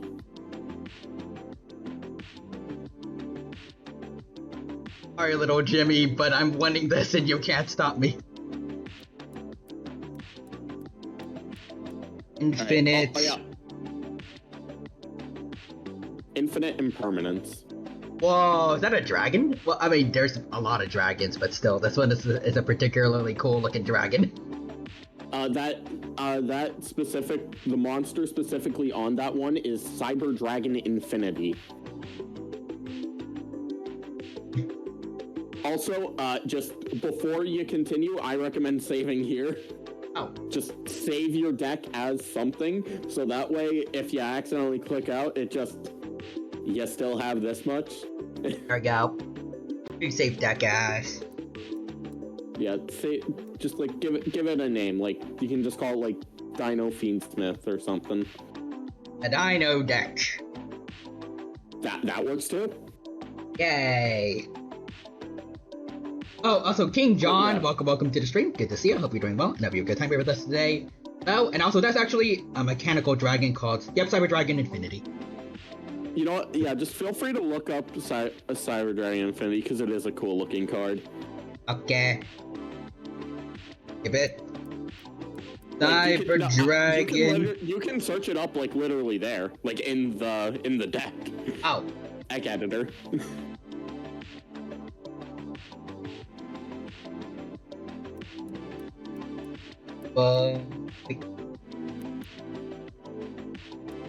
Cyber Dragon. Cyber and Dragon are 2 words. Okay. Because King John spelled it as 1 word, and for some reason some other cards like Baby Ceresaurus is 1 word, so I just went with it. So it's got 2. Ooh. Yeah, those are just 2 different artworks. They're the same card. Looks nice. I like the side view of its face, but I think this one's got the most aura. Just staring right at you. Yeah, no. I have played this card in a build of my deck, and it is a very cool card. It reminds me of like Quetzalcoatl, I think, like a winged snake. Yeah, no, there's a lot of like very like cool looking cards. I mean, there's over 10,000 unique cards in this game. I shouldn't be too surprised because like about how old Yu-Gi-Oh is and like, but still, that's now how many of them are good is a completely different story. 99% of these cards will be irrelevant, but you'll pay for them anyways. Listen, you know what? It's a very cool, irrelevant card. You know what? Just search up 10,000 Dragon on here. What? 10,000 Dragon. 10,000 is in words. Whoa. This card was made to celebrate this card was the 10,000th unique card ever made. Cool too. It's like got like a black hole behind it or something. It's like I don't know. It looks sick as heck. It's a shame you can't use this, or well, I mean you can, but like it's a shame that it's not relevant. It's not good. Yeah, no. I mean, honestly, to be fair, this card is already really expensive because it has its own unique rarity to exclusively this card, which has only been printed in 1 set ever. Damn. Hang on, how much is 10,000 Dragon? I'll wait to see. But in the meantime, King John says, you guys are doing duels? Not yet, because I am just learning literally how to play Yu-Gi-Oh! The real human has to teach me first, but yeah. So the price of 10,000 Dragon dropped recently. It's only $630. Not only 600. 600. Yeah. Listen, this card was 1,000 on release. You know what? I'll take the 6,000. Oh, 600. 600. Pretty much the average Steam summer sale count, so.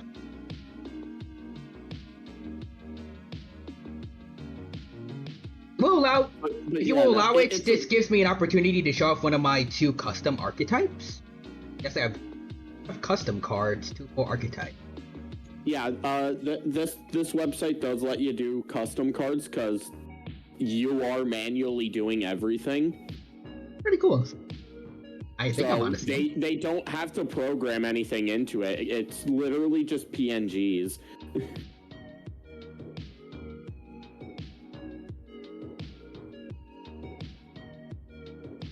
All right, but anyways, you're not quite done with building the deck because there are 2 more parts to a deck, as you can see there. Extra deck? There's your side deck and your extra deck. Got it. So the side deck, there's 4 different types of monsters which reside in the extra deck. Those being Fusion, Synchro, Xyz, and Link. Those 4 all reside in the extra deck. Okay. The Timeless. Yeah, the extra deck is, depending on the deck, for most decks, it is the lifeline of the deck. Got it. Evolzar? Doctor? As in case anyone's wondering again why I'm a bit slow of this, I have Popeye chicken that I am eating with my right hand, which is my main hand, so I have to do all this with my left hand. Also, these card names make very little sense, so you need a second to process them. Yep. Evolzar? Oh, look at this. And there's also Logia too, which is in this. That is sick. These cards also, at least for a good amount of them, they don't really look like they should belong in the same franchise, but I don't care because a lot of these look cool. Oh no, hang on, I can show some other very interesting card arts. There's I'm pretty sure it's the Melfi cards. Those ones do not look like they should be in this game. Oh boy. But yeah. Logia looks even cool.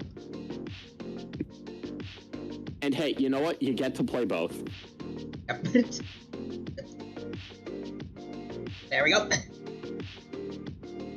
The side view of its face for Logia looks even cooler. It reminds me of Super Shenron from Dragon Ball Super. You know what? I kind of see that. Next is King Space Stars. Ah, yes. DDD Wave King High Cesar. Better hope there's no one that's gonna stab him 27 times. I wish I could. Oh no. I hate this card. Oh, what can you tell me about him? I can tell you about him as soon as you get into a thing. You know what? I should probably also grab this deck just so I can show you in-game stuff. Relinquished Anima. Yes, Relinquished Anima. Relinquished Anime.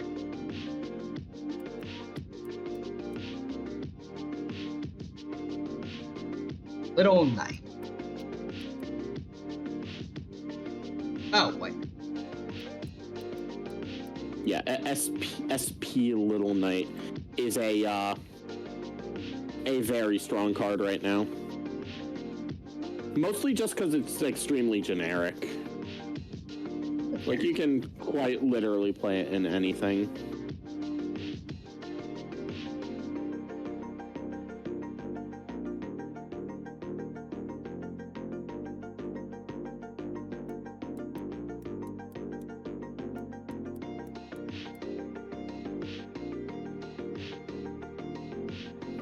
Oh. Yeah, I did it again. Hold on. What did you do again? Accidentally removed tab from the rest of others in Opera GX. Like I made it its own window by mistake.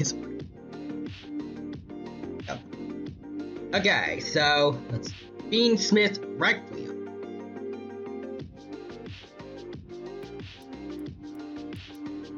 Yeah. Fiendsmith Requiem is a card that exists in the card game. This is also one of my most hated cards. I will be real. Well, I mean, I guess you'll enjoy using it instead of having it against you, probably.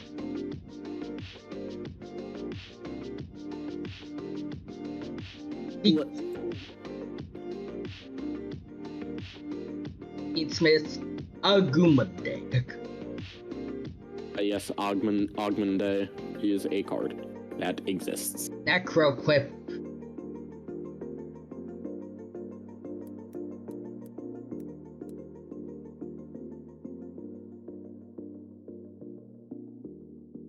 Is the TCG label something important, or? So what that means is that this card is not in the OCG. It's only in the TCG right now.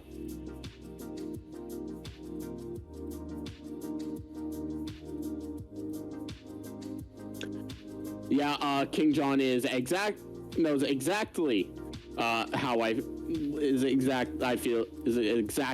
feel with like the Fiendsmith cards in general, specifically Requiem, because so the thing with these cards is like they are very good, so good in fact that you can quite literally run them in anything. Any deck is also just a Fiendsmith deck.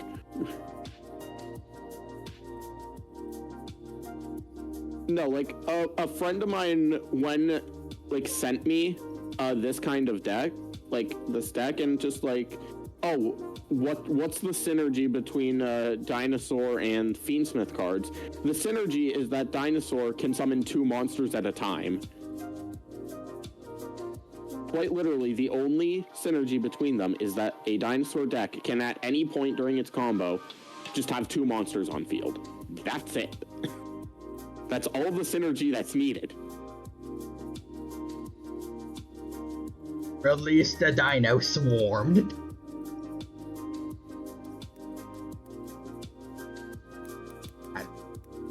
N instead of an M.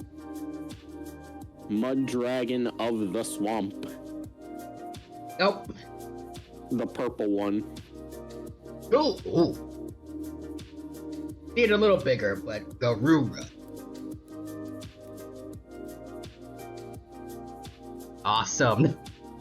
Two-headed Borb. I'll be also missing messages. Hold on. I have a suggestion for a card. Search up Cosmic Blazer Dragon. I'd say do that after finishing up with the extra deck, because it's quite literally one more card that you have to put in. Starving Venom Fusion Dragon. Gee. It's such a cool card, but yeah. I hate this card because it's basically just the premier Super Poly target against me, specifically.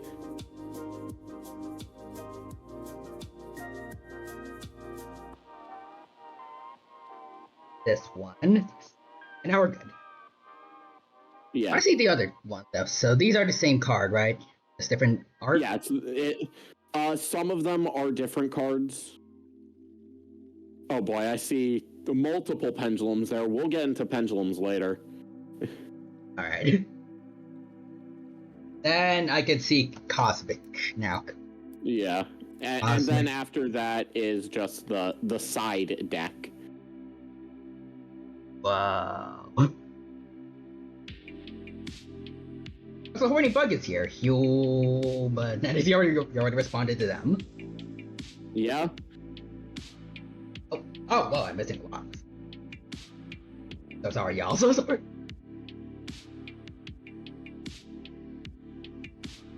King John says, your extra deck is everything you go into.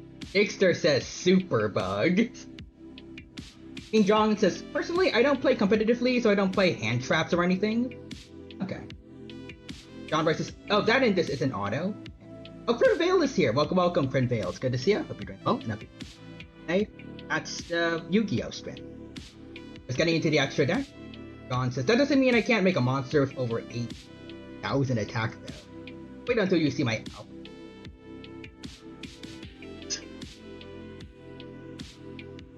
Prim Vale says, I will say the Graveyard and Bandage Zones is like a second deck for some. It's yeah, in Yu-Gi-Oh! The Graveyard is, at some point, genuinely a second hand. Yeah, listen, King John, you don't have to explain that yet. I am going to explain all of the summoning mechanics later. I like to get like a little bit of knowledge first before fully get into it. Yeah, the thing is, pendulums are definitely the most complicated of all the summoning mechanics, so, yeah. Closest we have is Dust High King Alexander, playing King High Gangus. I like the copious amounts of generic cards that just do everything I play decks pure. Nixter says, Relinquished is a deceptively powerful card, given its base attack power is 0. Also, as a return after some dinner. Enjoy your dinner deck. Enjoy your dinner, Nixter. Mirror Force is a card that, like, for me, I hate it when it's used against me. John says. I hate generic engines, it doesn't even fit with dinosaurs, and yet everyone's running it. I mean, it's... At least a good amount of it's still dinosaurs, but yeah. It'd be nice if there was... Yeah, no, listen, you're not alone in this. Every deck is a Fiendsmith deck in disguise, alright? I hate that too. The requirements for being a Fiendsmith deck is to be able to at any point have 2 or more monsters. That's literally it. The illusion of free choice, and it's Fiendsmith at the end.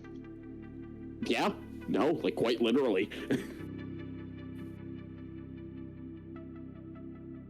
King John says, let's see, custom cards have a similar deceptor, but after you learn how to play the game, I like to face you with my custom card. Yeah, sure, why not? I'm used to getting beat up after learning how to play a game. Someone can tell you. I have been the person who beats him up several times in several different games after teaching him all these different games. Let's see here. So far, there's going to be this after. Yeah, Strive. Strive, Undernight. There's got to be like 1 or 2 more that I'm just not remembering right now. No, I didn't play that game because I am not a fan of that game. I will be real. That's fair. I think you might have just tutored me on it. That one was Fred. Oh. I like how it takes you a second to realize who I'm referring to with this. It's been, who knows, well, I mean, it's only been like a week or a little more, but I'm still not used to the bit yet for some reason. Fair enough. Here's my goal with the deck. Kill you before you can even play. Oh. Okay, so Alphabet is... basically every deck in Yu-Gi-Oh! I will be real. I'm about to say, that sounds terrifying, but if it's just what everyone else does. Yeah, Yu-Gi-Oh! Is no limits. The only thing that can remotely prevent you from killing your opponent on the first turn is that you do not get a battle phase. But if you can inflict 8,000 effect damage on the first turn, then that's fine. And yes, a lot of decks have ways to do that. Very few of them are actually good, but they're possible. So, like, the best way to make fights in the anime seem more intense would have to just make them really dumb, right? Oh yeah, no. Like genuinely, like GX is definitely the most with this. Like GX and Duel Monsters the most with this is like 90% of decks are just like absolutely awful. Like, no, I'm gonna say this. So, quite literally, in GX specifically, the first time there was someone who had, like, even a semi-competent deck, he was seen as some unstoppable force. Imagine the real-life player base invading the anime. Yeah, no, like, straight up, like, outside of, like, in 5Ds, or not 5Ds, in Arc 5 and Vrains, they do actually have competent deck. Like, unironically, some of the decks from the anime were actually meta. How do they, like, go about the whole, like, when they try to kill each other in, like, less than 3 turns? Well, you see, I just said they had competent decks. I never said they played them competently. Oh.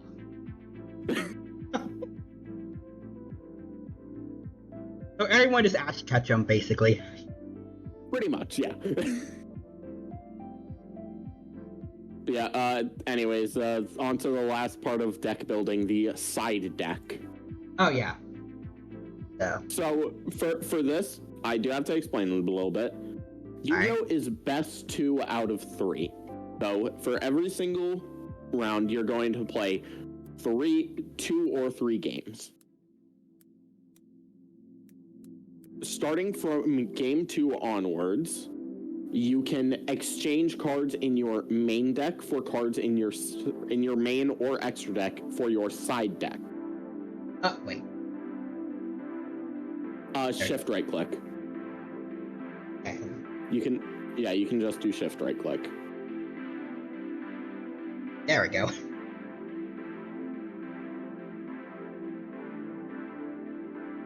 But yeah, so inside your side deck, you're typically gonna put like cards which are very good against specific matchups, especially ones you struggle against. Okay.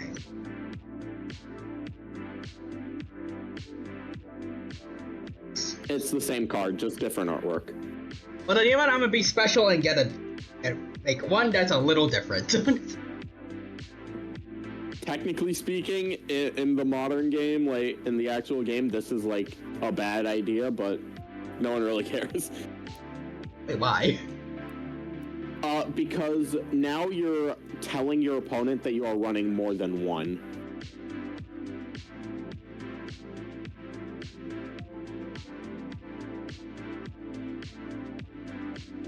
Because, like, technically speaking, if you just run, like, all copies of a card in, like, the same rarity, like, technically speaking, like, you could only be playing one of that and just got really lucky with how often you draw it.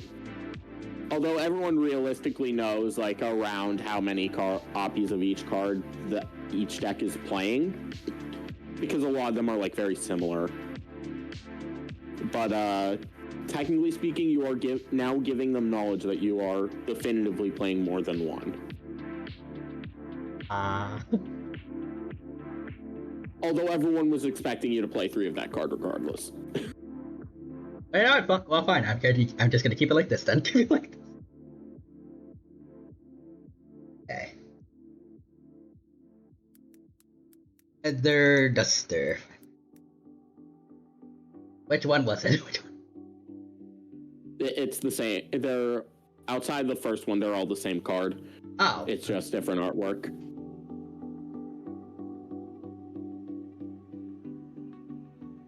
I'm gonna go with this one then. Oh, whoops.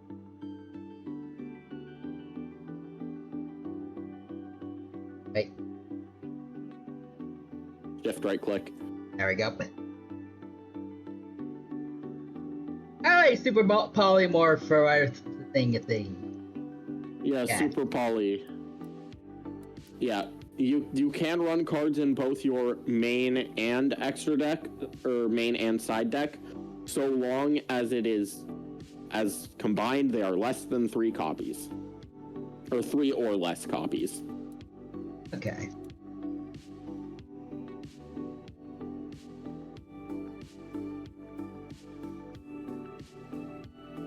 Arc ruler, no.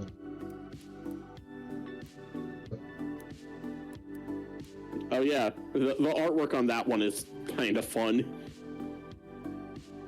Biden blast. This is what it looks like to me. Kamehameha. He's literally just doing a Kamehameha. Is that? I think you see the hand pose. Yeah. Holds the power of God and on my side. And Finally, then, last card, 3, a Book of Eclipse. Just remember, before exiting, save the deck. Got it. Why did I exit now? Okay. Yeah, just save the deck. Hang on.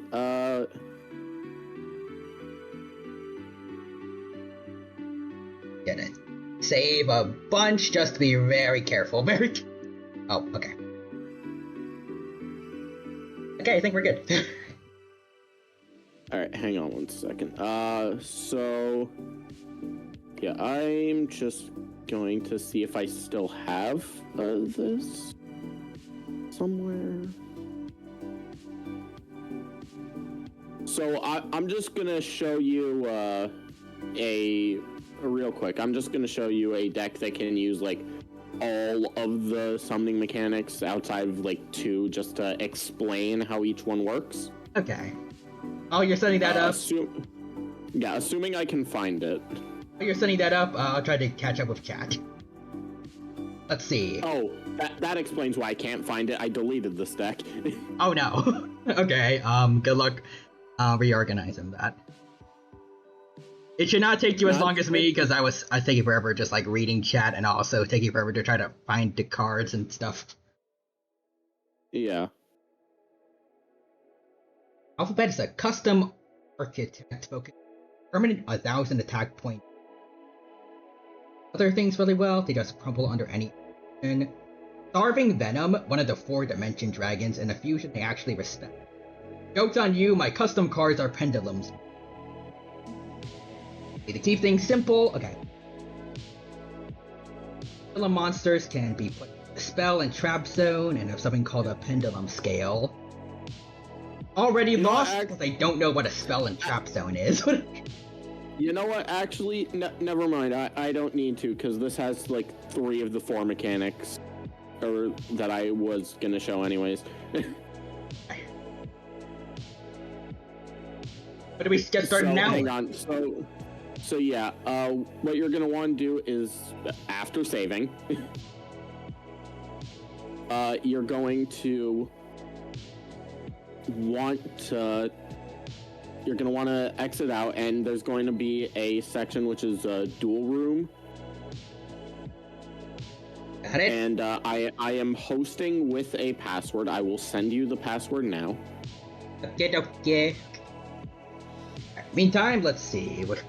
There, that is the password. Got it. So click on my name right there. Oh, there you are. Yeah. And just type in the password. Wait for a response from host. Oh. Okay, we're starting. So now we have rock, paper, scissors. This is just to like decide who goes first. I'm getting Dinosaur King flashback. Okay.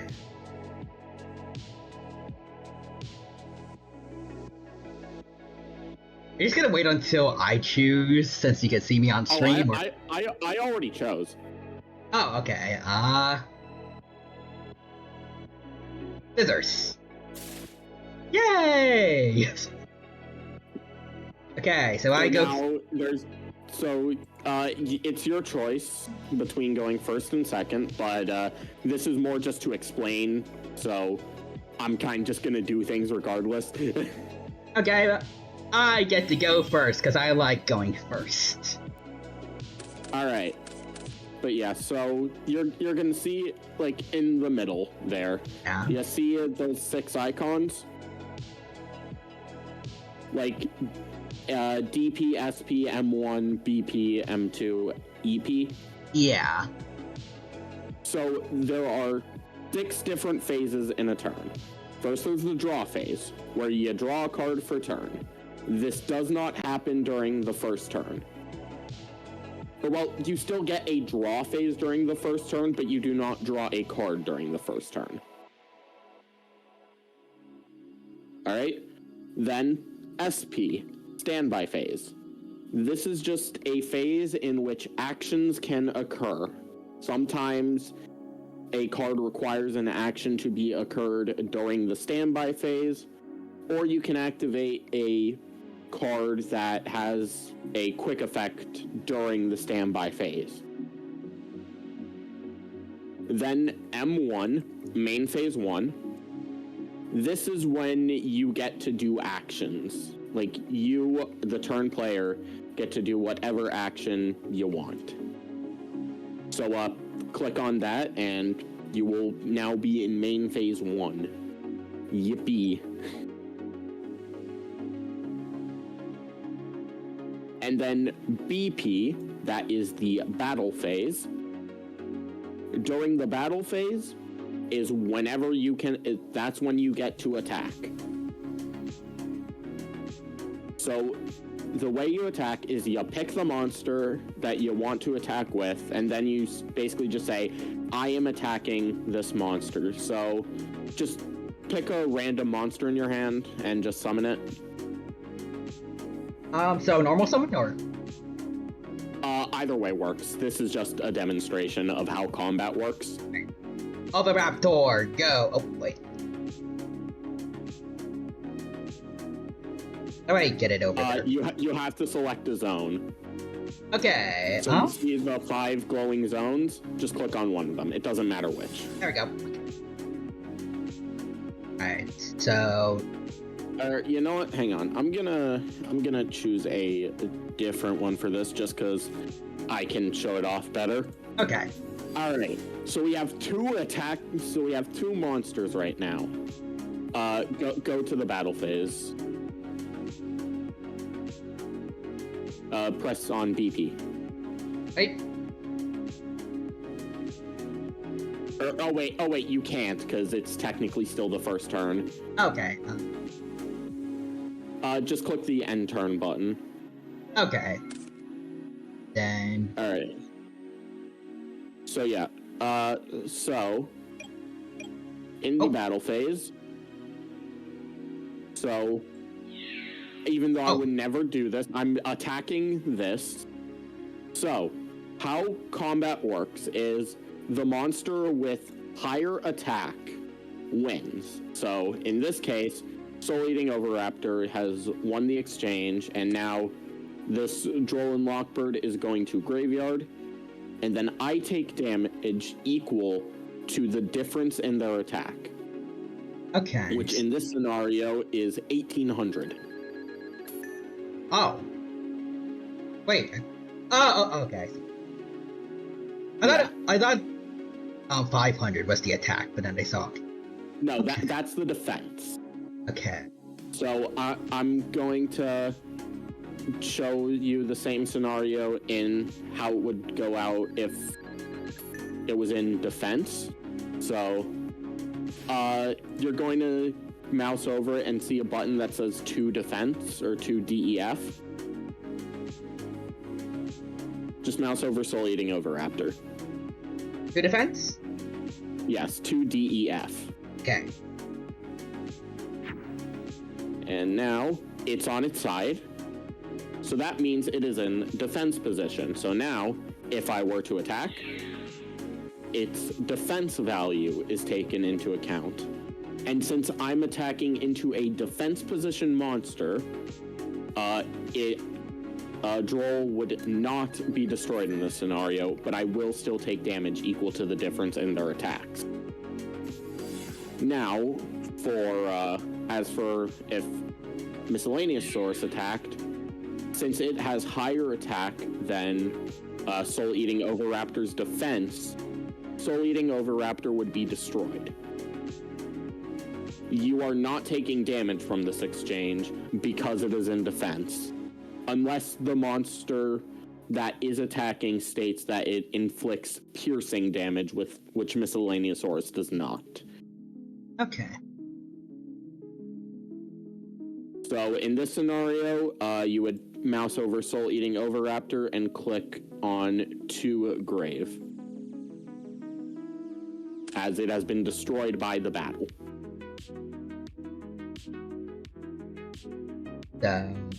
So, summon Soul Eating again, just in grave, and press SS attack in your graveyard.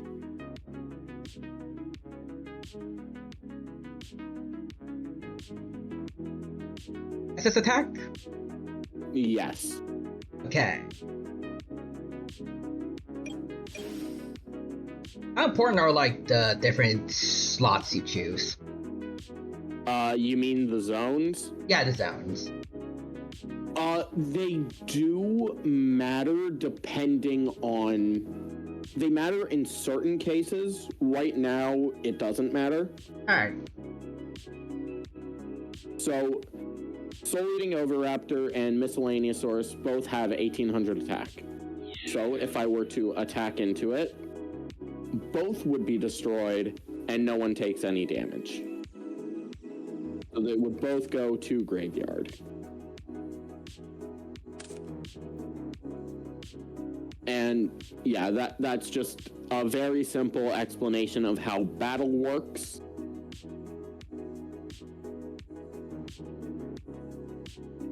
So do we summon another monster now? Or?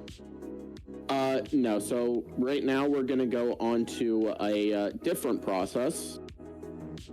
So hang on, I'm just gonna add a few cards to my hand, which, even though technically speaking you would never do this, I am going to do things. Oh, this one yeah, this one here. All right. Oh. Yeah. That's because I added it to hand. You're allowed to see what the card is. All right. So during your turn, you can normal summon or set one monster. So you can either summon it in face-up attack position,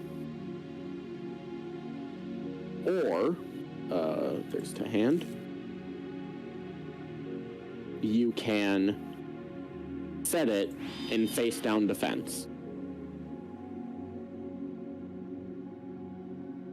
So, there are 3 different things for this, alright? So, a level 4 or lower monster, you can just summon for free. If a monster is level 5 or 6, you have to tribute one monster in order to summon it. If a monster is level 7 or higher, you have to tribute 2 monsters to summon it. So those are like the stars, right? Yes, the stars are the levels. Okay, so for this, the guy that I just summoned, I need to, like, tribute something, or? Well, how many stars does it have? 6. For that, you would need to tribute one monster to normal summon it, specifically normal summoning.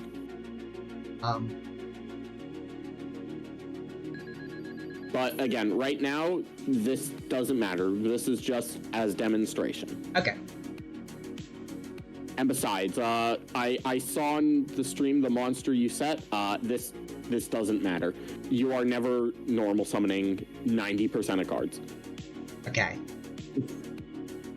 So now, all right, we have special summons. So I have a card here which does in fact allow me to special summon. This being a double evolution pill. So first things first, I'm gonna have to pay the cost of banishing a dinosaur and non-dinosaur monster in my graveyard. So I'm just gonna do that. And now I get to special summon a monster from my deck, a level 7 or higher dinosaur monster. So here we have... Hey, Ultimate Conductor Tyranno. A special summon is any summon that is not a normal summon. So if a card or effect says special summon, then you just get to summon it. And special summoning does not have any of the same restrictions as normal summoning does.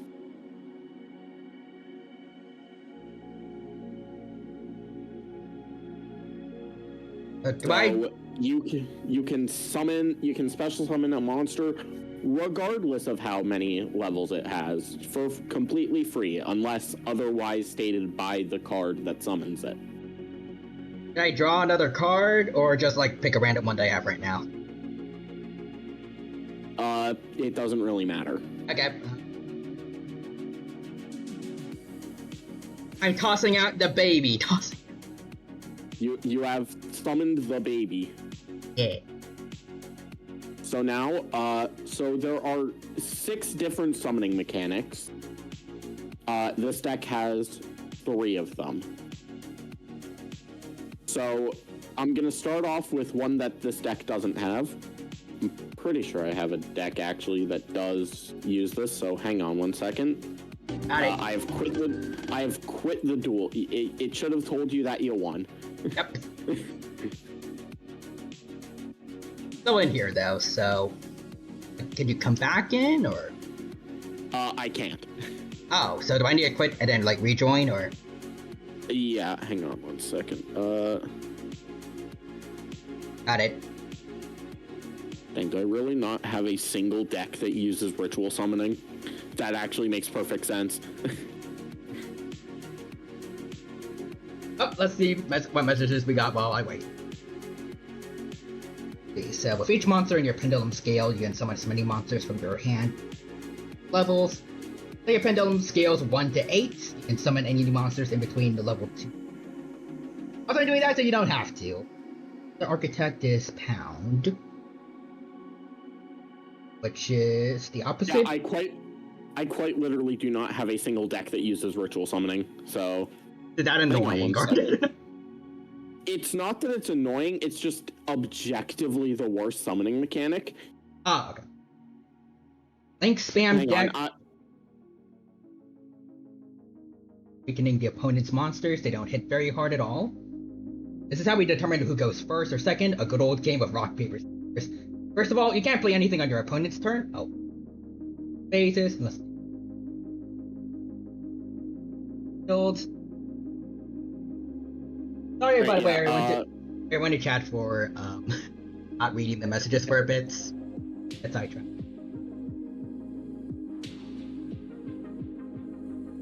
Hang on, yeah. Okay, so I have added to my thing a deck that does in fact use ritual summoning. Awesome. And this deck is also like currently relevant.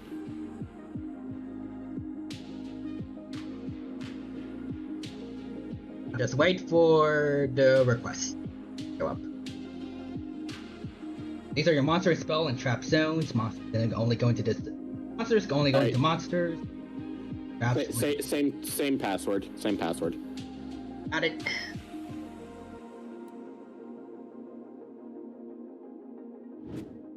Okay.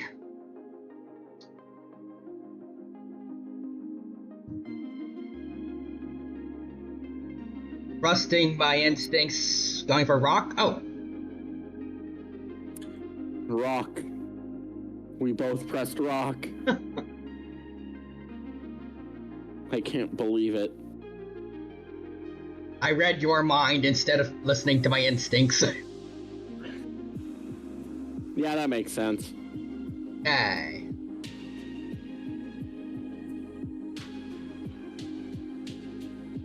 You know what? I think it's time for the hard read. All right. Damn it. All right, but yeah, so... All right, so here we have the one summoning mechanic, which I was about to say it's never been good, but it's currently, a deck that uses it is currently one of the best decks in the format. Ritual summoning. So, I actually can't activate this card, like, in the real game right now, because I don't have the material for it. Oh. So, the thing you need for a ritual summon is a ritual monster, either in hand or deck, a ritual spell card, or, and you also need material for the ritual. So here we have the card Mitsurugi Ritual, which I am going to be using to summon a reptile ritual from my hand by tributing up to 2 reptiles from hand, deck, or field. And I'm not going to be using any of the Mitsurugi monster's effects, because that is just... It's not what we're doing right now. And anyways, then, boom, I can summon my ritual monster. There's the ritual monster, as you can see. So, this is something I am going to mention now, which is actually very important. There is a status for monsters that require a different summoning mechanic to use them. This status is properly summoned. If a monster is not properly summoned, then if that monster is removed, is like in your graveyard or banished, you cannot summon it unless it has been properly summoned. Just that specific copy of the card, though.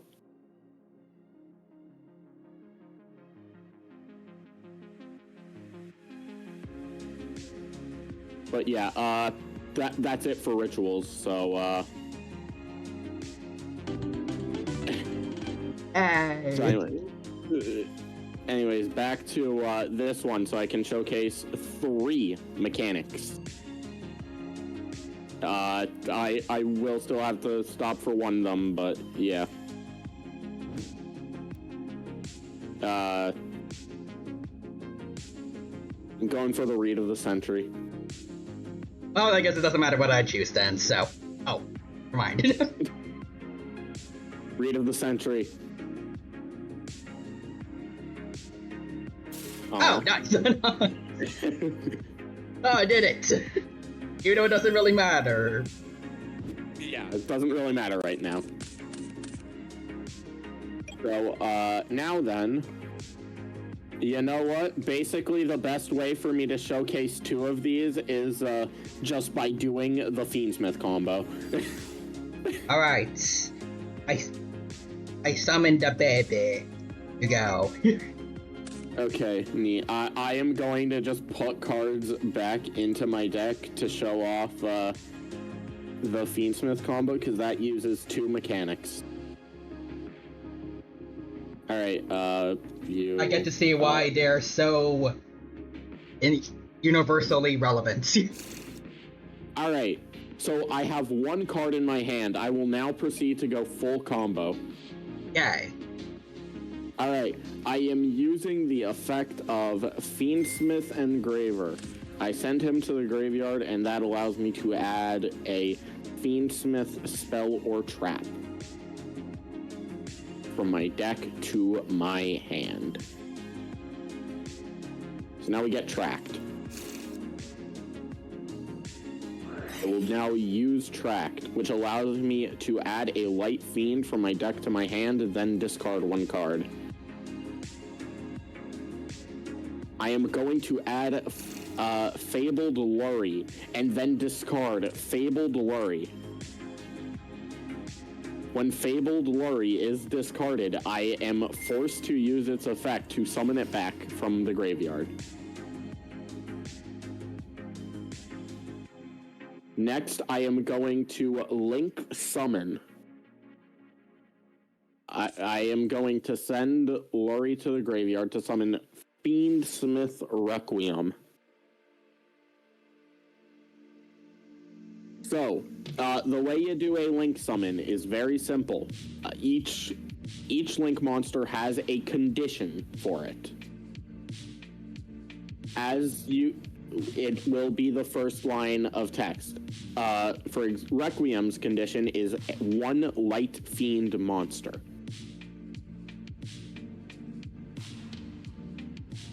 So by sending 1 light fiend monster to the graveyard, that's Lori, right? Lori is a light fiend. So, I guess I should explain this. You see these, like, 2 zones in the middle of our field where Requiem is. Those are the extra monster zones.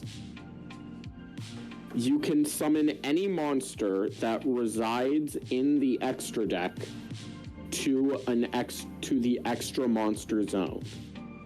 Although it is only required for links and pendulums summoned from the extra deck.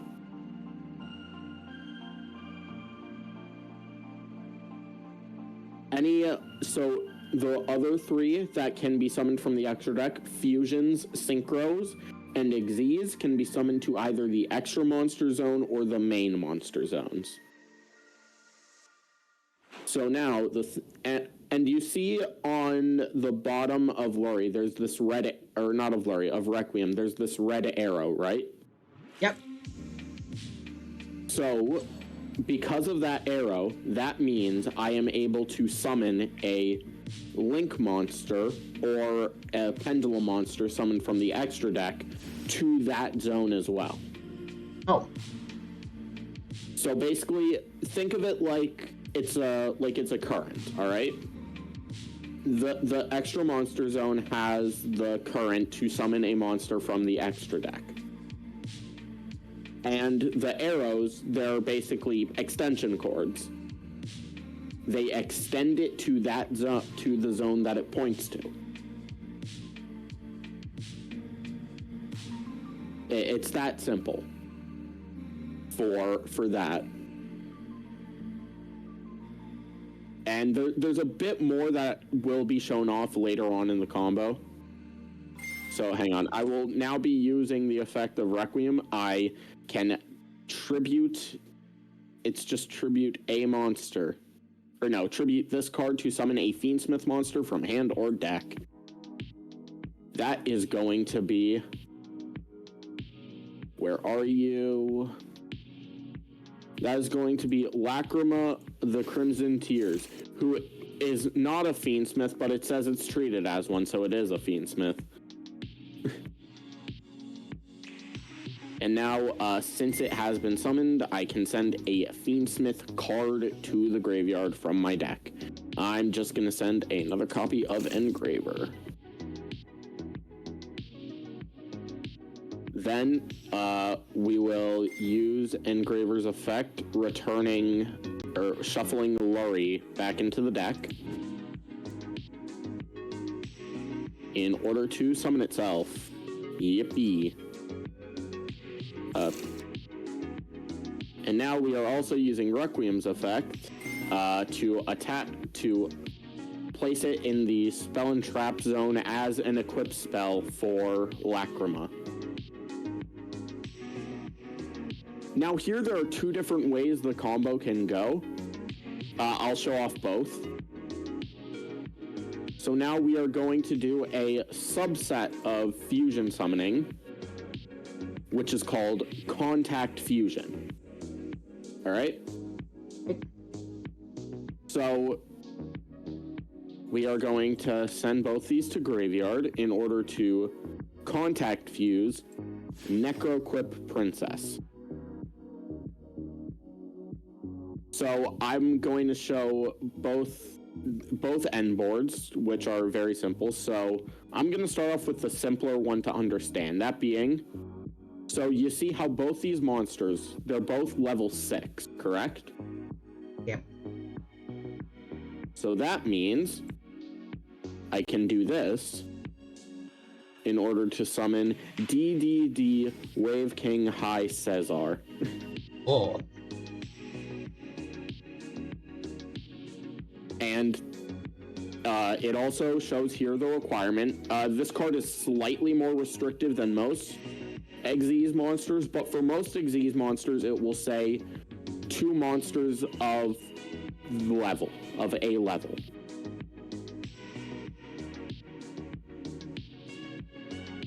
So, there are a few differences between Xyz monsters and non-Xyz monsters. So, Xyz monsters do not have levels, alright? They just don't have them. Instead, they have ranks, which are basically the same thing as levels, but they aren't levels in the purpose of the game mechanics. So if a card requires a monster with a specific level, you are not allowed to use Xyz monsters for that because they have ranks instead. It's just that simple.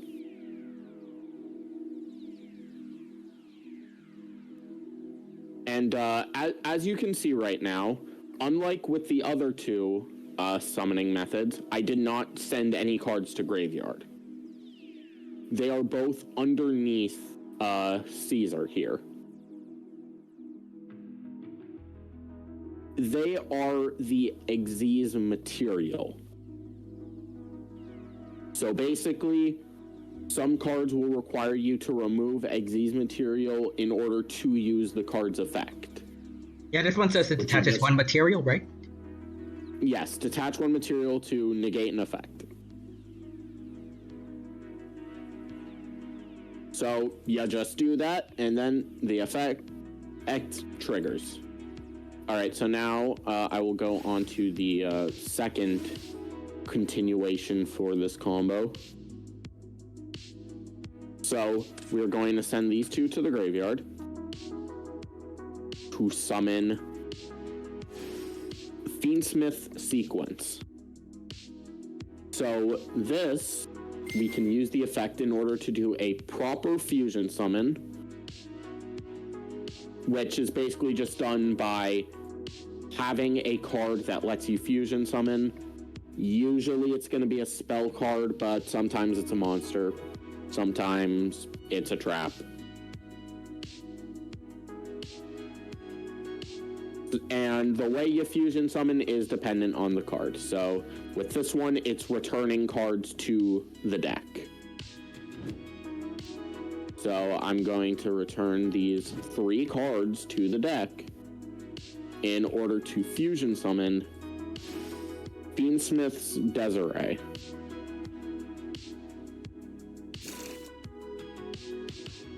So now, it's time for another property of Link monsters. So, for a Link monster, you usually have to send a number of monsters equal to the number of links the monster has, the links being the flashing arrows. This, for example, Fiendsmith Sequence is a link 2, so I would need to send 2 monsters. But there is an exception to this. You can treat a link monster as either 1 or the number of links that it has. So in this case, Sequence is being treated as 2 for the link.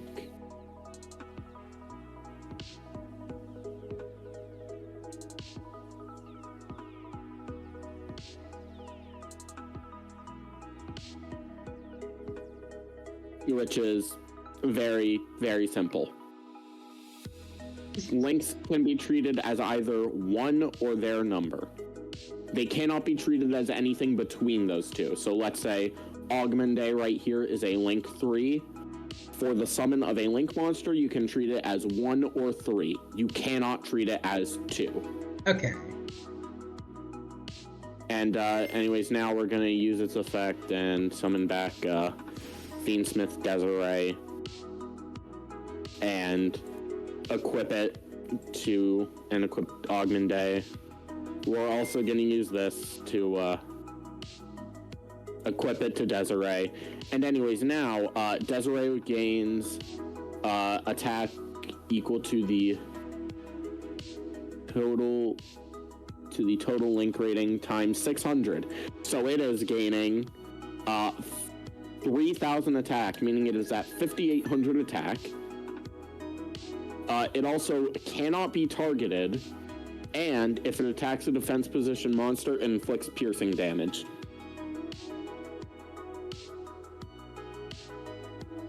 That's the thing that lets you hit me, right? Yes, if I attack a defense position monster with this right now, it will inflict damage equal to the difference between my monster's attack and your monster's defense.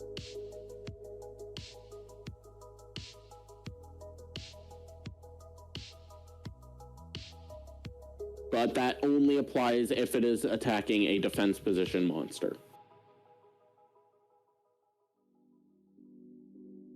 But yeah, this is the Fiendsmith combo. It can be started by either having specifically Fiendsmith Engraver in hand, or, because of how generic Requiem is,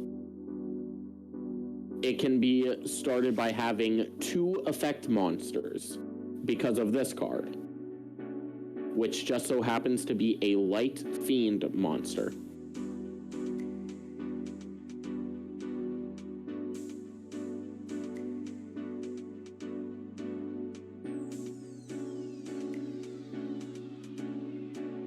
But yeah,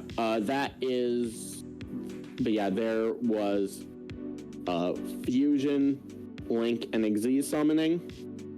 There's only 2 left. Synchro and Pendulum. Yeah, I think I remember King John mentioning Pendulum, right? Yeah, so the deck, hang on, wait. The deck I'm playing that I can't actually use, okay, so hang on. I'm going to be in the custom card section this time.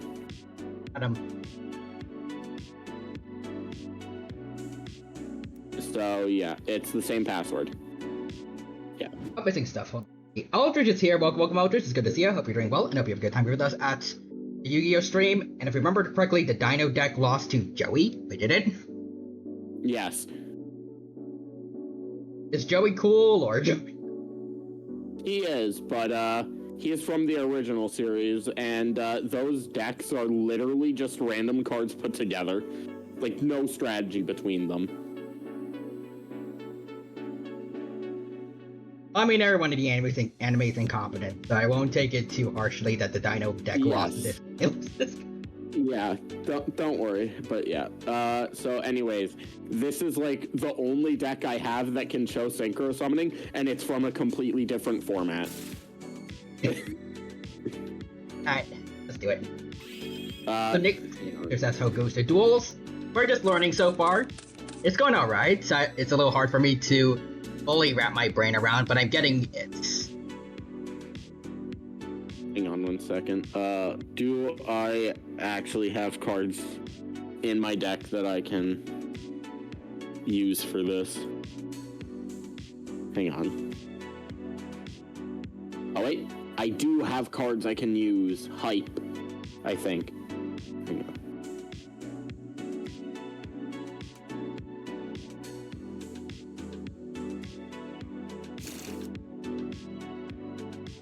Okay, yeah, I can do a thing. Oh. Alright, so I'm just gonna summon 2 monsters right here. I love the difference between these two. We got Turbo Rocket and then Caius the Shadow Monarch. You have the Demon Lord and then almost Teddy's persona. Yes. So now, there's a certain property on Turbo Rocket. So you see what it says right next to Machine, right? It is a tuner. This is specifically required for synchro summons. So what you do is you send a tuner and a non-tuner to the graveyard, and then you can summon a synchro monster that has the same level as the combined level of the two monsters. Oh, okay. So in this case, 2 plus 6 equals 8. So I can summon a level 8 synchro. Is that the max, or could it be another one? Oh, technically, it goes up to level 12, technically. Like, there are up to level 12 synchros. Okay.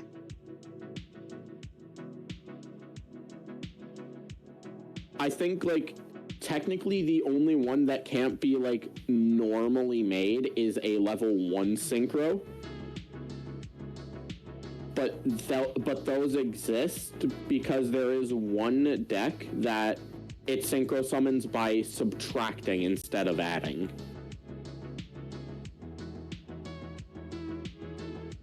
And that's just specific to the deck. Their effects allow them to do that.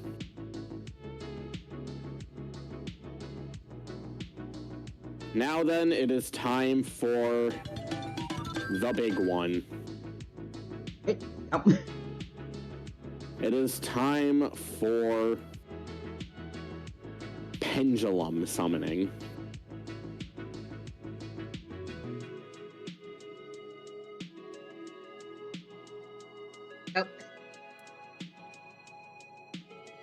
But Aldridge says real human looks to be already in the Shadow Realm. Yeah, that happens sometimes. There's a side note. I like how the Dino's dual disc is the Mark I dual disc. Yeah, I was trying my best to look up, I guess something that would look good for the Dino's Yu-Gi-Oh cosplay alongside the wig that Real Human lent me on Discord. The hair. I thought this finished up the little cosplay nicely. But yeah, let's get started, and I'm choosing Rock. Yay. Right, but yeah, since you're demonstrating, I'll go second. Yeah. Yeah. To make things easier. So yeah, hang on. Alright, neat. So I have, Alright, so I just picked like the one time I actually kinda built a pendulum deck. Oh. So pendulum monsters are very different from regular monsters, alright? Let me grab another one real quick to demonstrate this.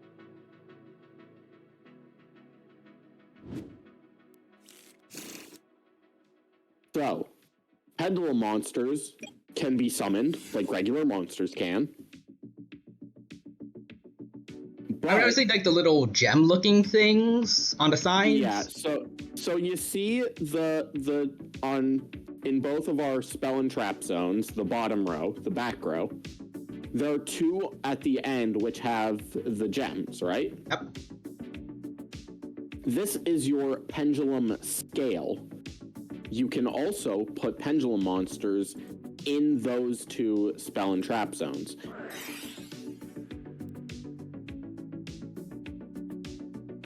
And so pendulum monsters have two different effects, two different effect boxes. First, they have their monster effect and their pendulum effect. And for each one, it's a very different effect.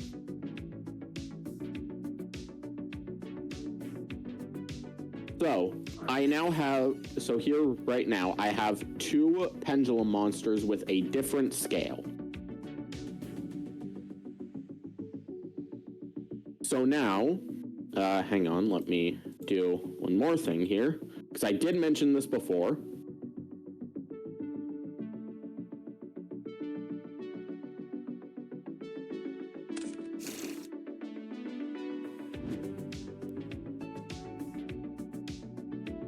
So now I can do a pendulum summon.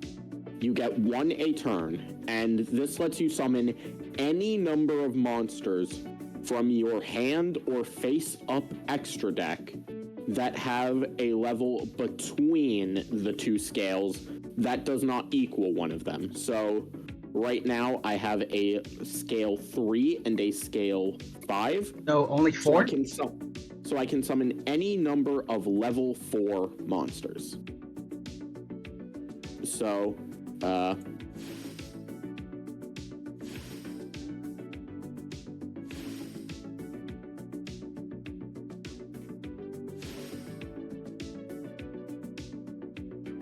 So yeah.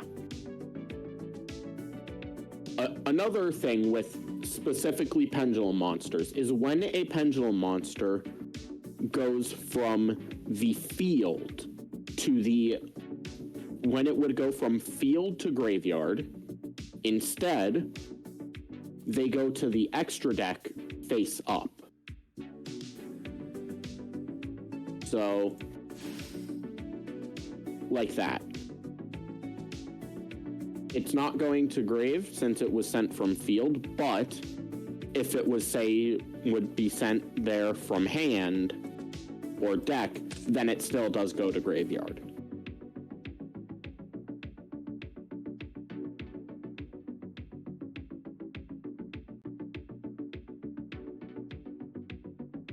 But yeah, no, this is like specifically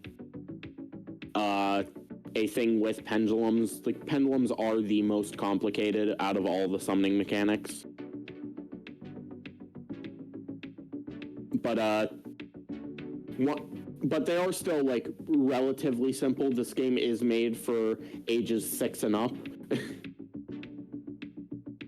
So I'm surprised at that fact, too. It doesn't seem like it's made for just little kids with the amount of text on some of these, but...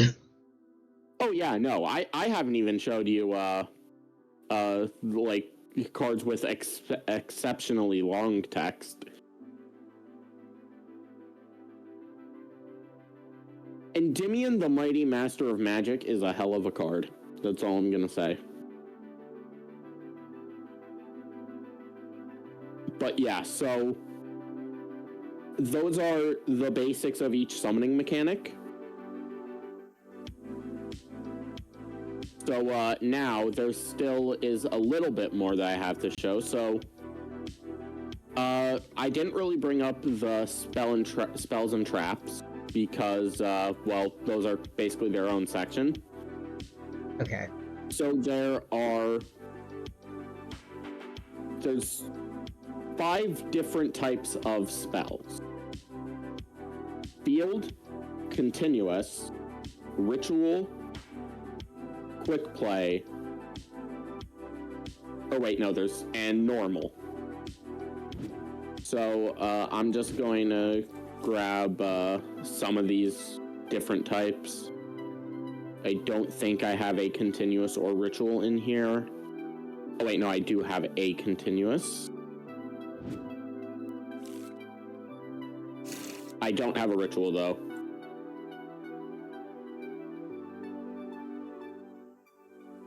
Alright, so normal spells are very simple. You just activate them, you use their effect, you can use them during your main phase, unless otherwise specified.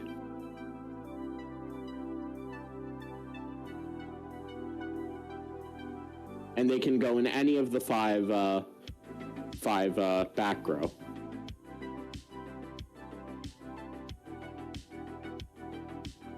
And once they're done, you just send them to the graveyard. Then there is quick play spells. Now, these quick plays, can be activated at any point during your turn, unless otherwise specified. Or you can set them, and if you set them, then that means they can be used at any point during either you or your opponent's turn, with the exception of the turn they are set, unless otherwise specified. Continuous spells, you activate them, and then they just apply an effect on the field. They don't go to graveyard. unless they are destroyed by a card. Or unless an effect, like, unless they are removed by a card, they will not leave the field. And lastly, we have field spells. So, field spells have their own unique zone, the field zone. And they work very similar to continuous spells. They just have a unique zone for them.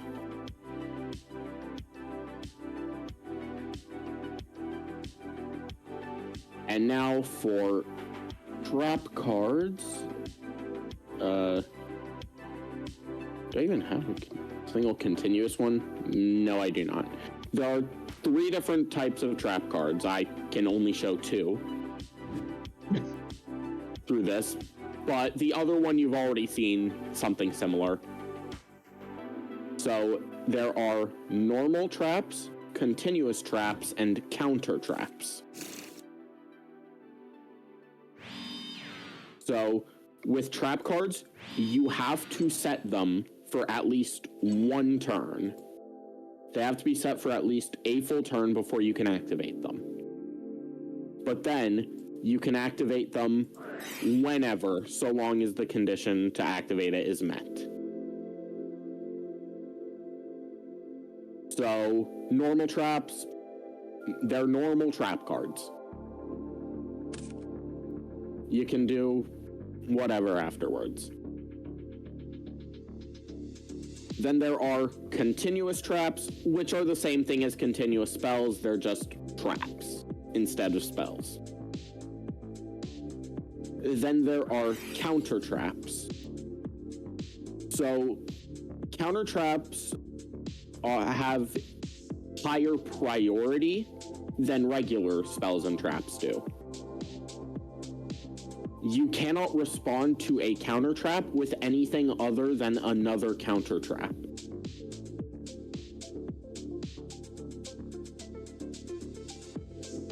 So basically, once you use a counter trap, the events of that chain are done.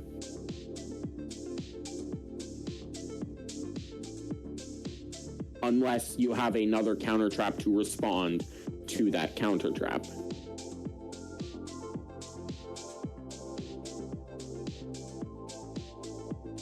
It's very simply just it's very simple in terms of that. But yeah, those are the different types of spells and traps. I didn't mention ritual spells. They're basically just normal spells that have the effect to ritual summon. That's it. But yeah, those are the different types of cards. There aren't really more. But, you know, I did mention that this game does have, like, kind of a balls to the walls nature, as the best way for me to describe it. So, I'm going to show you that with a specific combo. Okay. So, I'm going to show you a combo from a deck that I played.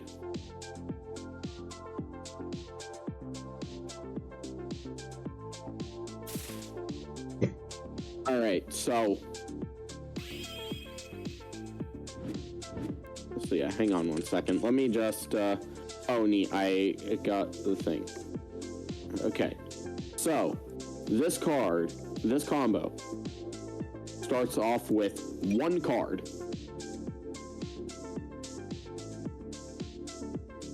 So, I'm going to normal summon the cell phone dog, Time Thief Regulator.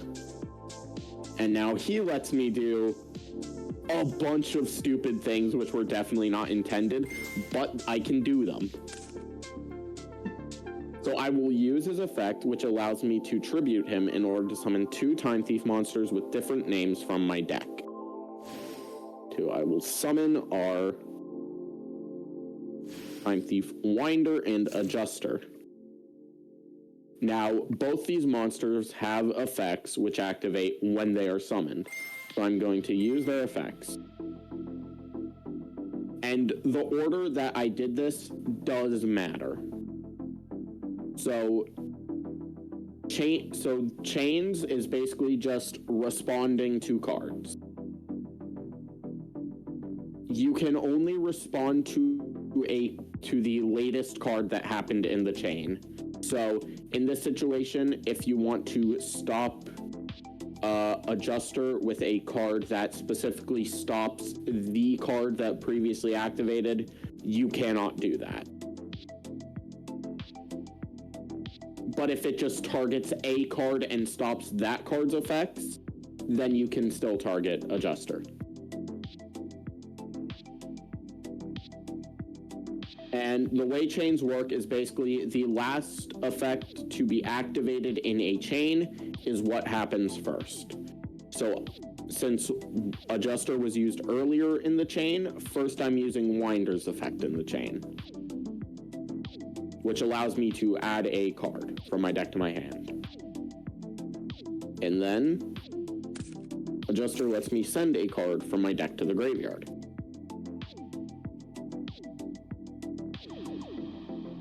So now, you're going to see this specific mechanic a decent bit. I am going to Xyz summon for this little guy, Raid Raptor Force Strix. He's a war criminal. Another one for this stream. But yeah, so I will use his effect, which allows me to add a level 4 Dark Winged Beast from my deck to my hand. And here's the card that I will add. And then I will use the effect of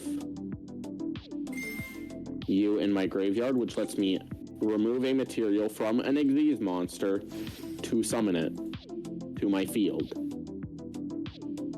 And then I will use Singing Lanius, who lets me summon itself if I control an Xyz, which I do. But yeah, also this thing is gaining stats right now, but spoiler alert, this does not matter. But I'm going to do it anyways because it is cool. It's still anyways, we are sending these two to hell. In order to summon Raid Raptor Wise Strix. Now we're using the effect of Wise Strix to summon a level 4 Dark Winged Beast from my deck. That being this guy right here, Raider's Wing. So now then, we can Xyz summon again for another copy of Raid Raptor Force Strix.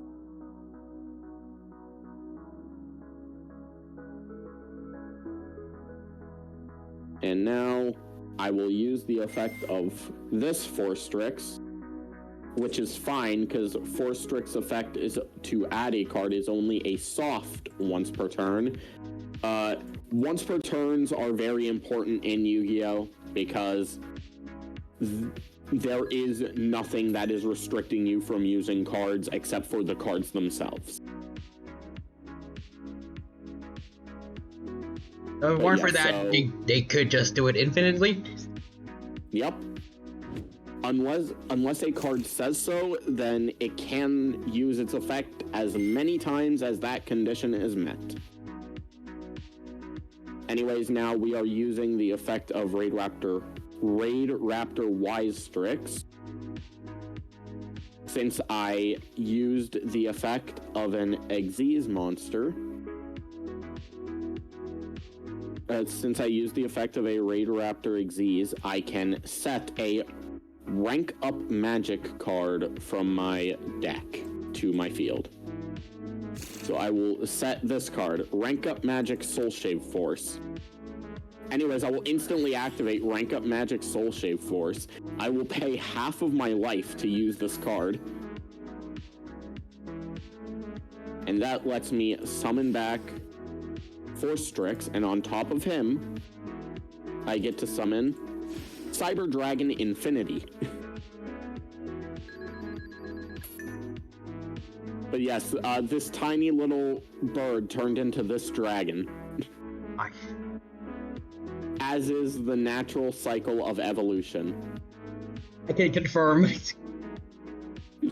Yes. So now we will use the effect of Raider's Wing in the graveyard to summon itself, which means this thing gains even more stats because I have gained another winged beast monster on my field.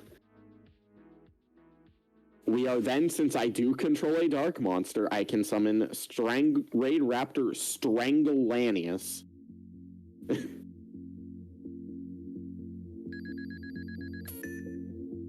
And I can use its effect in order to summon Singing Lanius back to the field. Wow, I have a lot of material. I wonder what I am going to do with it. Well, I know what I'm going to do with it.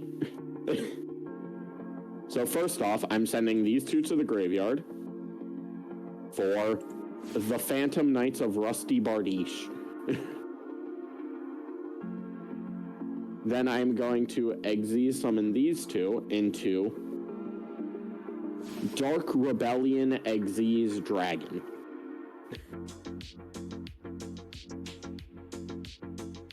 This card is kind of irrelevant. I am just using it as a stepping stone for something.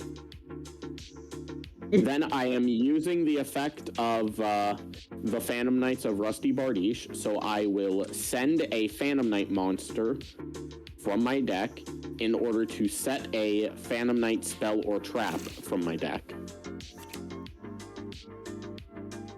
Now then, I will use the effect of Rusty Bardiche, or of the Phantom Knight I sent, in order to add the Phantom Knights of Shade Brigandine. So, normally, you cannot activate a trap card the turn it was set. You have to wait a full turn. Shade Brigandine does not work like this. It has the effect that if you have no traps in grave, you can activate it the turn it was set. And what does it do? It summons itself as a level 4 monster with 300 defense, and that's it.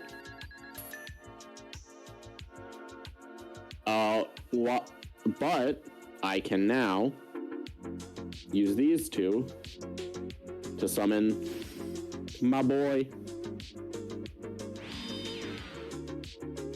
And then I can set a card and pass. So now we're going to your turn. So go to standby phase. So now, Reader's effect triggers during the standby phase. You have to accept here. Which allows me to steal the top card of your deck. And then, whenever you go to main phase, just summon something. Doesn't really matter what. There you go.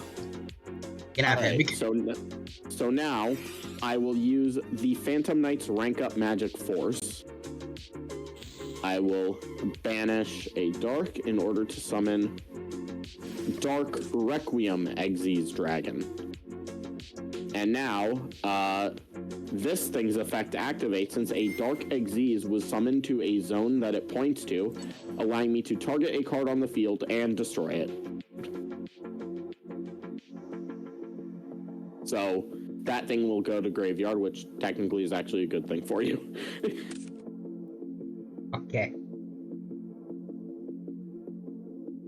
So what do I have here? So Cyber Dragon Infinity is 1 negate for any card that you would hypothetically activate.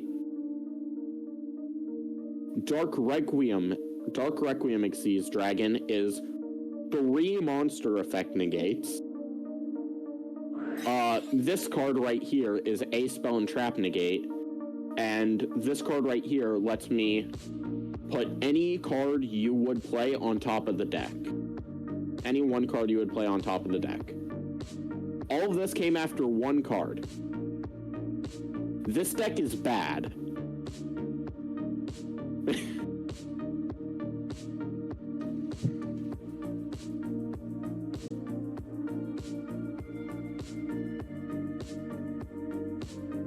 Would I put something out now? Or? Technically, you can try, yes. But, I can most likely stop it, is the thing. And again, this is a bad deck. Get the meteor out of here. Get the... Yeah, let's... Oh, well, I'm be real. You could have stopped me with that. Oh. Yeah, this card could have definitely stopped me, but this was just a demonstration, so yeah.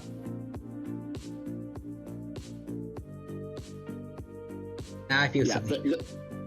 This was just a demonstration of how crazy this game is, because, like I am saying, this is not a good deck. This deck has a lot of problems. But this is the type of things that a bad deck is doing. What does that make me? What is it? What does that make your deck? Your deck is fine. It's just... No, like me as a player, I guess. You as a player, it just means you still have to learn the game and how it works.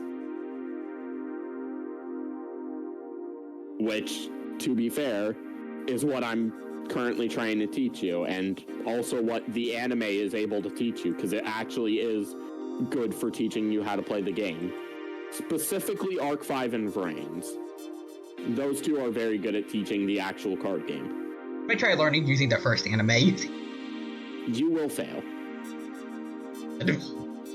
Because, for one, the first anime is at a very simplified point. Like, I mentioned there being 6 different summoning mechanics. In the original anime, there is only 2. Those 2 being fusion and ritual. And they don't really use it that much. It almost feels like trying to, like trying to learn about like Pokemon gimmicks after you watch the first anime. Yeah, it's like trying to learn about, what's the best way to put this?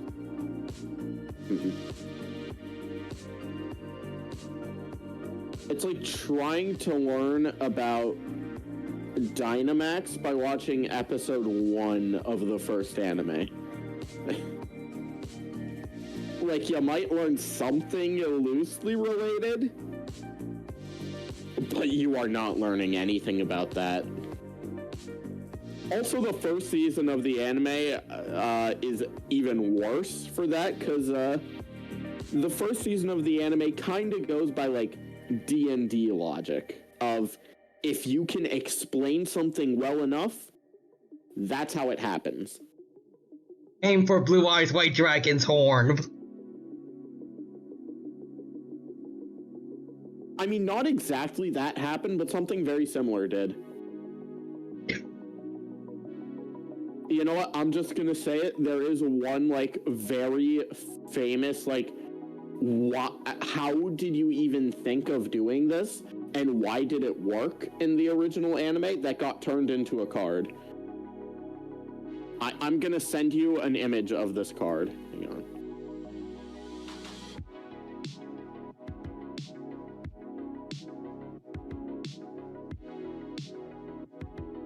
Meantime, I will rest the chat again. Let's see. So King John says, "Oh, timer now. When the time comes."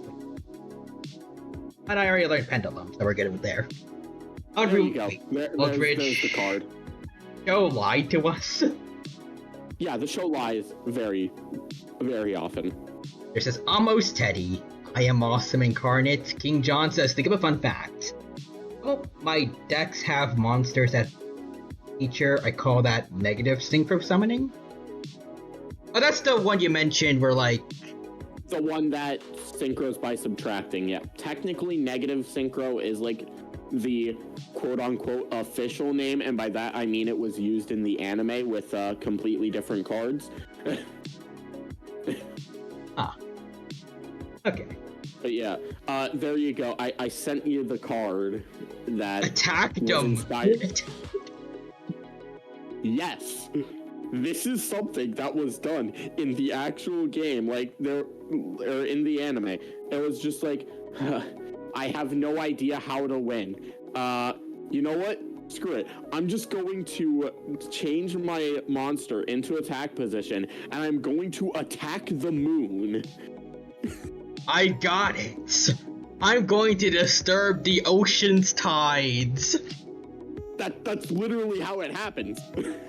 That's literally exactly what plays out. Wait, that's like, was that what he intended? Was that?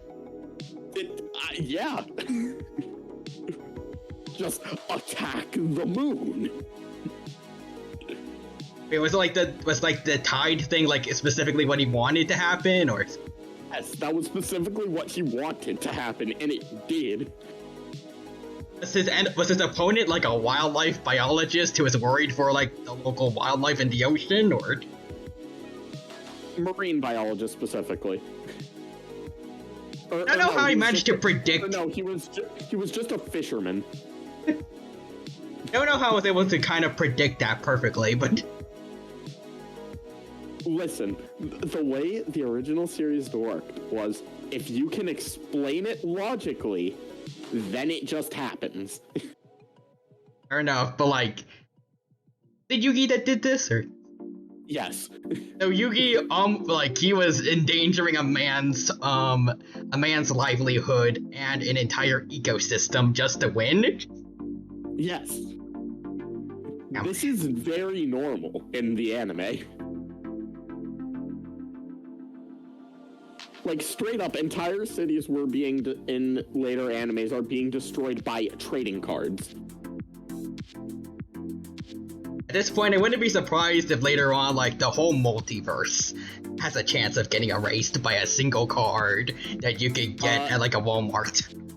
What? It cut out for a second. I wouldn't be surprised if later on, the entire multiverse, at risk of getting destroyed by a card you can buy at a Walmart.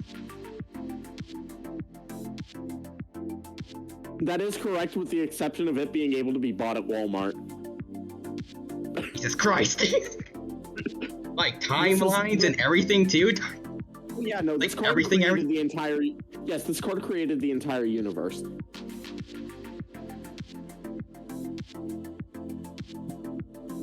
Like, alternate worlds, too, all, like, literally everything all at once that could possibly happen in a universe. Yes. Destroyed by a card.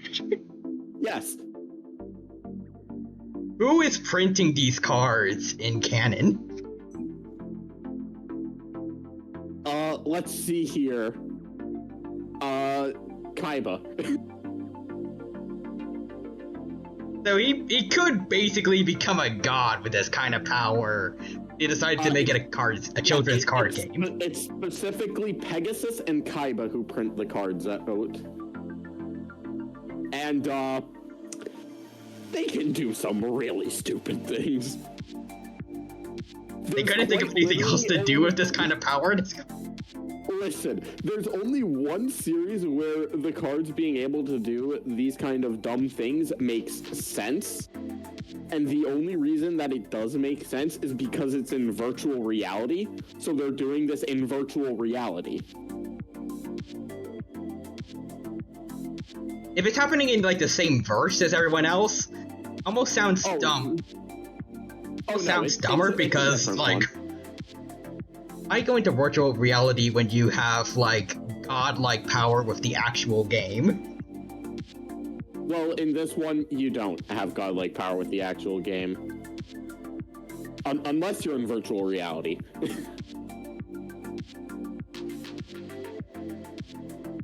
But yeah, no, like... Let's see here. We have, cards have destroyed the world, been responsible for horrific events. I wouldn't be surprised if in canon a card is what parted the Red Sea or something like that in biblical stories. Noah was playing meta back in the old days. Listen, canonically in the lore of Beyblade, Moses uses a blade to part the Red Sea. This is canon to Beyblade, and I only know that because someone sent that to me at some point. Just like, oh yeah, guess how the Red Sea, just guess what was used for that.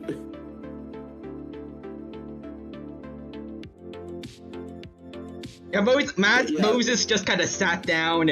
He made a spinner thing spin, and then the sea just parted.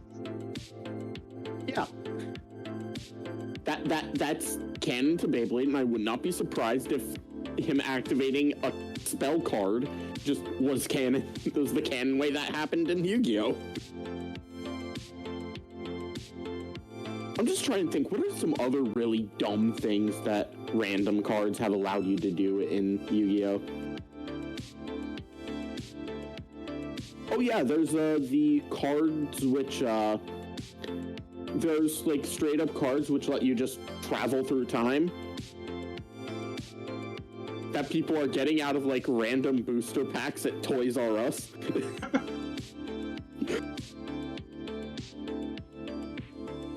Someone just buys a booster pack at Toys R Us, and then suddenly they're brought back to the time of the dinosaurs. I'm 99% sure that actually happens. I a Phantom Rider for the Yu-Gi-Oh anime. Like we don't see them buying the card, but like so much stupid stuff happens. No. Starting to think they locked me in a room for a bit when they were making the anime, and I was like hit with some amnestics.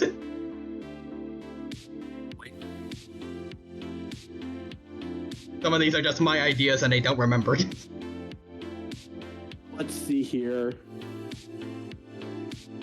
Oh yeah, right. There's it's just like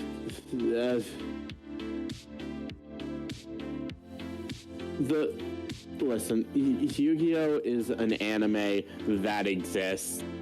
Well, technically it's 8 animes that exist. I don't recommend watching the last 2 because they are a very different version. I was about to say because it's bad. Well, I mean, it is also bad. Like, straight up, I've watched all of the last 2 series. There's literally only one thing which was even, like, remotely kind of funny. In the first episode of the 7th Yu-Gi-Oh series, which is titled Yu-Gi-Oh! Sevens, real genius naming there.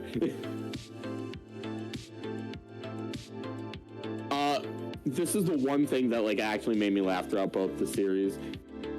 We have one of, not the protagonist, but like one of their rival, just saying, "Oh yeah, I'm possessed by a demon," and then everyone else is just like, "Huh? What? Whatever." They just flat out ignore him, and it's hilarious. Yeah, no, that happens. Just like, I am possessed by Satan. No one cares. Get a job. And not even a pharaoh. Yeah, come on. That'd be someone cool. Like Cthulhu. The way he isn't a card yet. I mean, hang on. It's not of, like, is he a card? It's how many cards. Oh, God.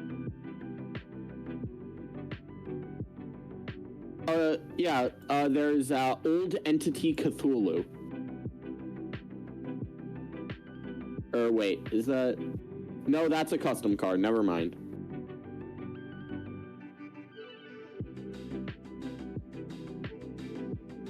Yeah, no, there's a lot of, like,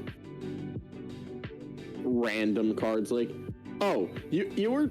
I remember you were talking about how, like, oh yeah, there are, like, so many cards are, different. Like, how are these the same game? Here, I'm gonna show you the artwork for 2 different, Yu-Gi-Oh cards. Okay, while you're getting done, right. Let's see. Yeah, hang on, there's the first one. Yeah, I know that some predatory birds are called raptors. And oh guys, found your game. I'm currently spectating. Cool. And Crim Veil says, in the beginning, they don't follow the rules in the first anime. I've gotten that, definitely. But also, Nixter said earlier, what did I miss while I was in the shower? We're just talking about random stuff, and he showed me some stuff about the game. I've never heard of some of these cards. Apparently there's like 10,000 of them. I'd have gotten the number wrong, but... There's over 10,000, yeah. Okay. There you go. These are 2 cards which are in this game. Some Eldritch Nightmare looking thing and a little puppy. Yes, Melfi Puppy and Outer Entity Nyarla. Yeah, this is the same game, definitely. Same game. Yeah. Technically speaking, you can play them in the same deck. I don't really think there's a way to go from one to the other, but you technically can play them. Nice. Oh, whoa. Outer Entry the Thought? Outer Entity as a Thought. This card is really, really stupid, and it is currently banned for good reasons. Let's see, you can also XD summon this card by using an Outer Entity monster control as material. Cannot be used as material for one of these summons. After this card's XD summoned, your opponent cannot activate monster effects for the rest of the turn. Okay. And if this card that last part doesn't matter. But that's all I needed to see. If this card is summoned, your opponent just can't activate monster effects for the rest of the turn. Shush! You can't do anything anymore. Get out of here. Yeah, no, trust me. There's a lot of cards like this which are just floodgates. There are quite a few which are currently on the Forbidden and Limited list. Like, hang on. I can just say, like, some cards which are currently on the Forbidden and Limited list, and you can just, like, look those up in the deck editor. Okay. Oh, wait. Was that intentional, or did you time out? Yes, that was intentional. Okay, I just wanted to make sure. I hope we didn't talk too long. Yeah, no. But yeah, you know what? I did mention, actually, previously, like, Magic the Gathering Power 9. So, I'm also going to show off, like, what the closest thing to, like, Yu-Gi-Oh's Power 9 would be. In the meantime... But first I am going to show off, like, just some cards which are, like, currently, like, banned for, like, just being, like, very oppressive of just, you can't do this. The first one is Abyss Dweller. So you can look that up, like, in the deck editor while I'm gathering these cards real quick. Alright.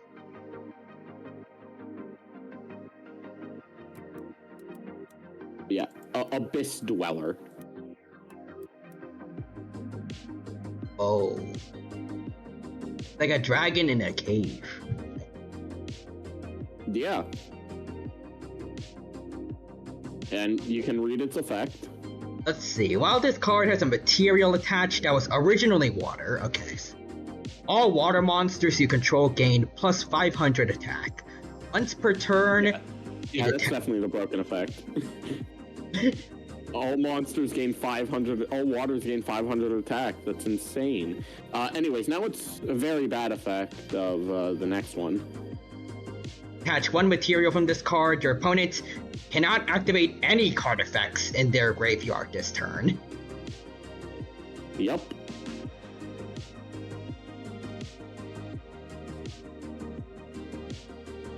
Let's see here. There's also number 16, Shockmaster. Oh. Master. Once per turn, you can detach one XC material from this card to declare a card type. That type of card, if spell or trap cannot be activated, or if monster cannot activate its effects until the end of your opponent's next turn. So you basically just declare a card type and turn it off. No, you cannot do that.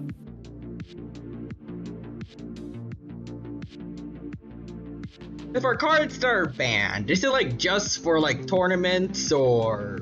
Yeah, yes, this is just for tournament. And like casual play, you technically can play them however you like. Feel bad for any. Hang on. Feel bad for any kids that have like that have one friend that manages to get one of these cards and the rest don't. I mean, most of these cards are like very much like not appealing to like young children. Because a lot of the more like young children who play this game, usually it's like recess and they're playing with anime rules. I'm gonna blow up the moon, you guys. No, not again. We just got it back from last time. Too bad. It's baby Cerosaurus up to the moon. Yeah.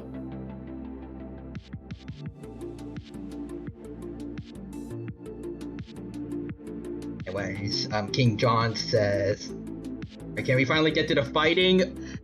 Trust me,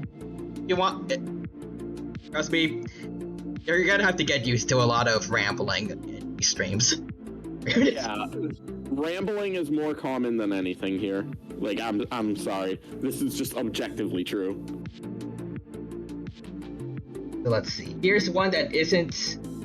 Take a look at the Trap Pendulum area. This card was banned because of the new Dark support.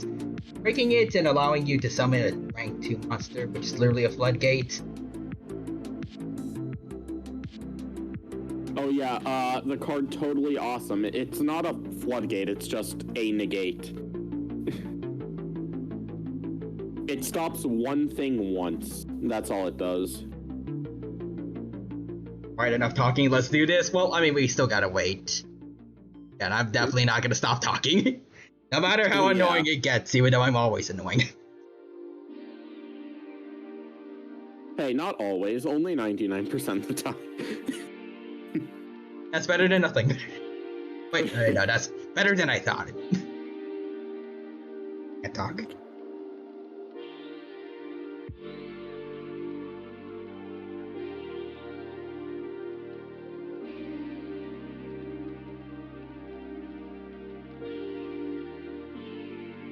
So since you're showing me some pretty OP cards now, should I actually start trying on these turns, like just to see if I've recalled before I get destroyed, or? You can try doing that. Okay. I highly doubt you will remember much, if anything. I will be real. Yeah, that's fair.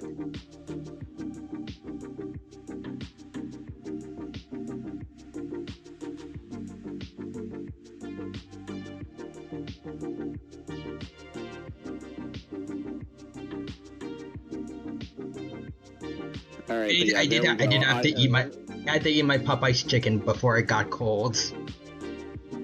Alright, anyways, there we go. Those are like the closest thing Yu-Gi-Oh! Has to a Power 9. Right there. I'm ready to die. I'm just showing you the cards. Like, I'm not playing with them. Like, Okay. I just DM'd them to you.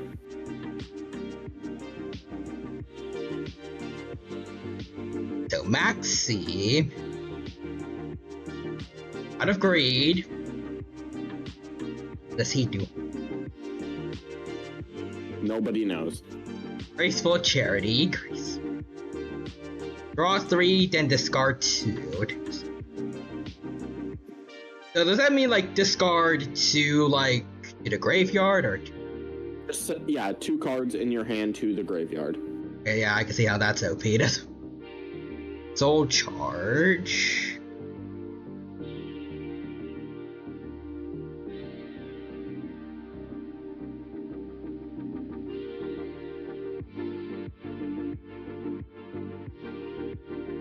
Yeah. Soul Charge is definitely a card. And last one just reads, get 5 cards back for free. Or get 5 guys back for free. Okay. Last will. If a monster on your side of you was sent to the graveyard this turn, you can special summon 1 monster, pack 1,500 points or less from your deck this turn, then shuffle your deck. Oh my god, I just realized how small damage for Delinquent Duo is. Oh, that is tiny. That is tiny. I'll just tell you what Delinquent Duo does. Got it. Pay 1,000 life. Discard 1 random card from your opponent's hand, then your opponent discards 1 card from their hand. So get rid of 2 cards for them. Yep. Okay. 1 random, 1 of their choice. Forceful Sentry. Look at the opponent's hand. Select a card among them and then return it to his or her deck. The deck is then shuffled. Hang on, wait. Can you read that again? Okay. Look at the opponent's hand. Select 1 card among them. Return it to the deck, and then the deck is shuffled. Alright, there we go. I've done it. The Among Us emote. Yeah, I just wanted to do that when you said among. Bum bum bum bum bum bum bum bum. Yeah. Anyways, the next one. Royal up. Oh dear. Yeah. Either player can pay 800 life points, negate the special summon of a monster, and or an effect that special summons a monster. Destroy those cards. Yeah, it's that simple.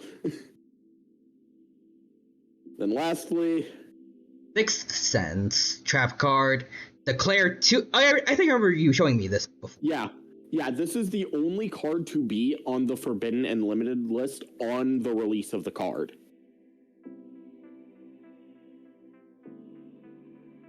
Dang. Because, yeah, no, having the effect that basically just says, oh, draw 6 cards. Yeah, it's kind of a good effect. Yeah, kinda. Like, there's the card in the anime which has that effect, which, they changed it a lot for the TCG. The card in the anime is, if I remember correctly, it's called Card of Sanctity.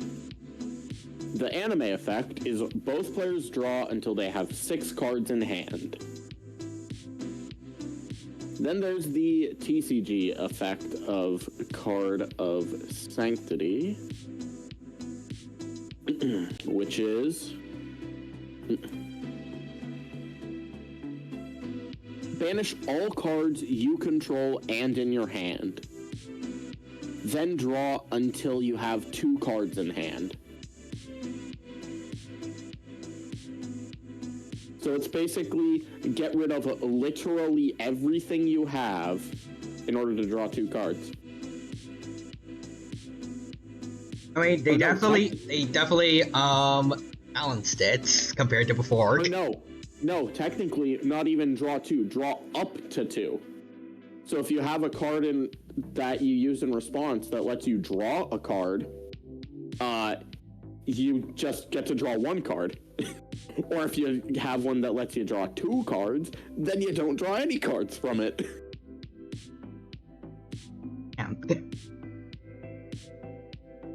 It quite literally has a way to have you be ripped off in it. From God to garbage.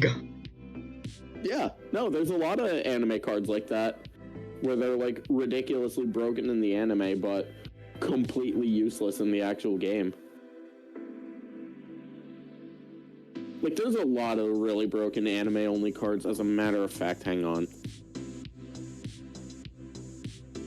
I'm just gonna look up some anime-only Yu-Gi-Oh cards just to see, like, what some of the really dumb ones were. Howdy. Let's see here.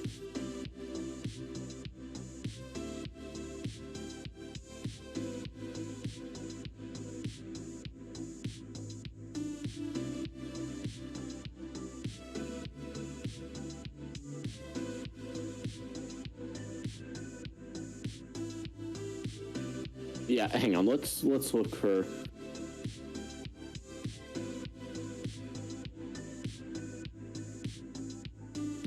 All right, here we have a Altar of Restoration, an anime-only card, which reads: banish the top 2 cards of your deck. Add 1 card from your graveyard to your hand. Any card from your graveyard. It does not matter. Just, yeah, get it back to your hand. For basically no cost.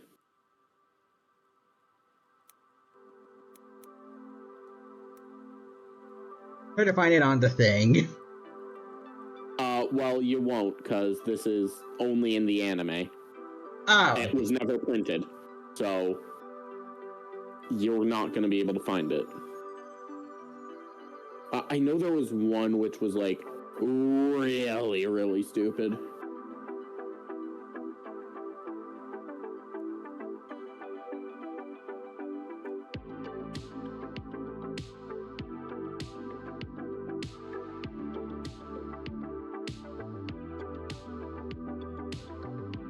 Okay, this one isn't stupid, but there's literally just a card that is only in the anime called Aura Armor. The armor for aura farming. Basically, yeah.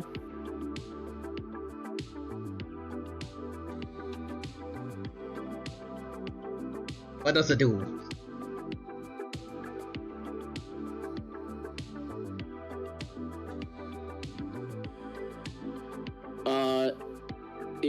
It just summons a token. That's it. That card would be fine in the real game, but they just don't care enough to print it, and I do not blame them.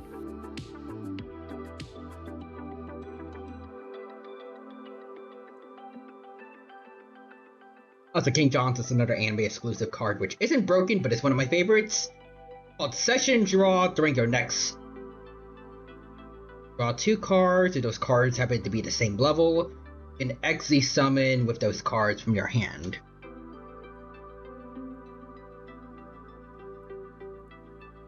Oh, there it is. Alright. Oh. This card is called Power Balance. You can activate this card only if you have no cards in your hand. Your opponent discards half the cards in their hand. Then you draw cards equal to the number of cards your opponent discarded. So let's say your opponent has 6 cards, you activate this, they discard 3 cards, you draw 3 cards. Oh wait, no, this one's the dumbest one. Roll of Fate. Roll a 6-sided die, draw cards equal to the result. Then remove the same number of cards from the top of your deck. So you can just draw 6 cards, because why not? Very fair. Oh yeah, also there's some which are just quite literally just useless.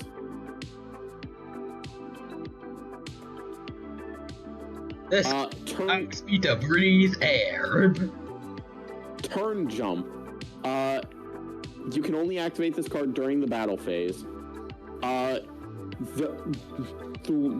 turn clock is increased by 3. No, the turn clock basically does nothing.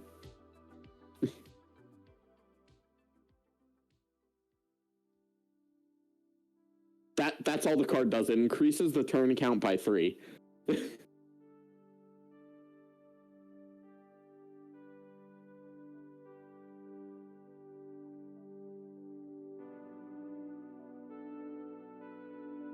So, actually, what was the point of, like, the anime exclusive cards? Were they, like, advertising to eventually become cards, or...? They just made cards for the anime, and then, like, randomly, some of them, they just decided, let's print these.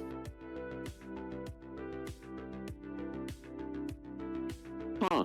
Okay, so this card doesn't exist, but, it would be, like, perfectly fine if it did exist. Jurassic Heart. Negate the activation and the effect of a trap card that targets one face-up dinosaur monster you control and destroy it. Yeah, that card would be perfectly fine, but there's just straight-up better cards. So it's not getting printed. Oh.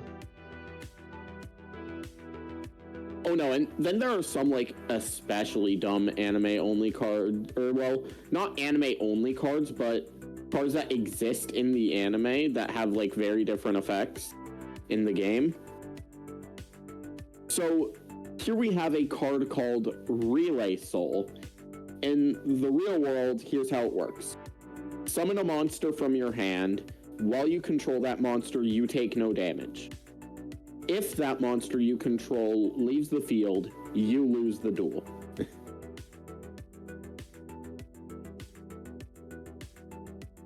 So here we have the anime version of that card. When your life points reach 0, you can activate this card. Summon one monster. As long as you control that monster, you cannot lose the duel. If that monster was used for a summon, the monster summoned using that card is the one that gains this property.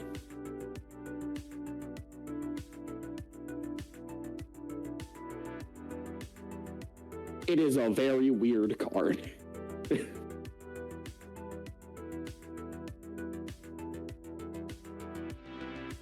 Oh yeah, right, and then there's cards which, like, straight up cannot work in the game. Like, in the actual game. Like, here we have one called Cursed Twin Dolls. Your opponent randomly selects and receives one of the following effects. You automatically receive the other. The first effect. Gain 200 life points for each card sent to either player's graveyard.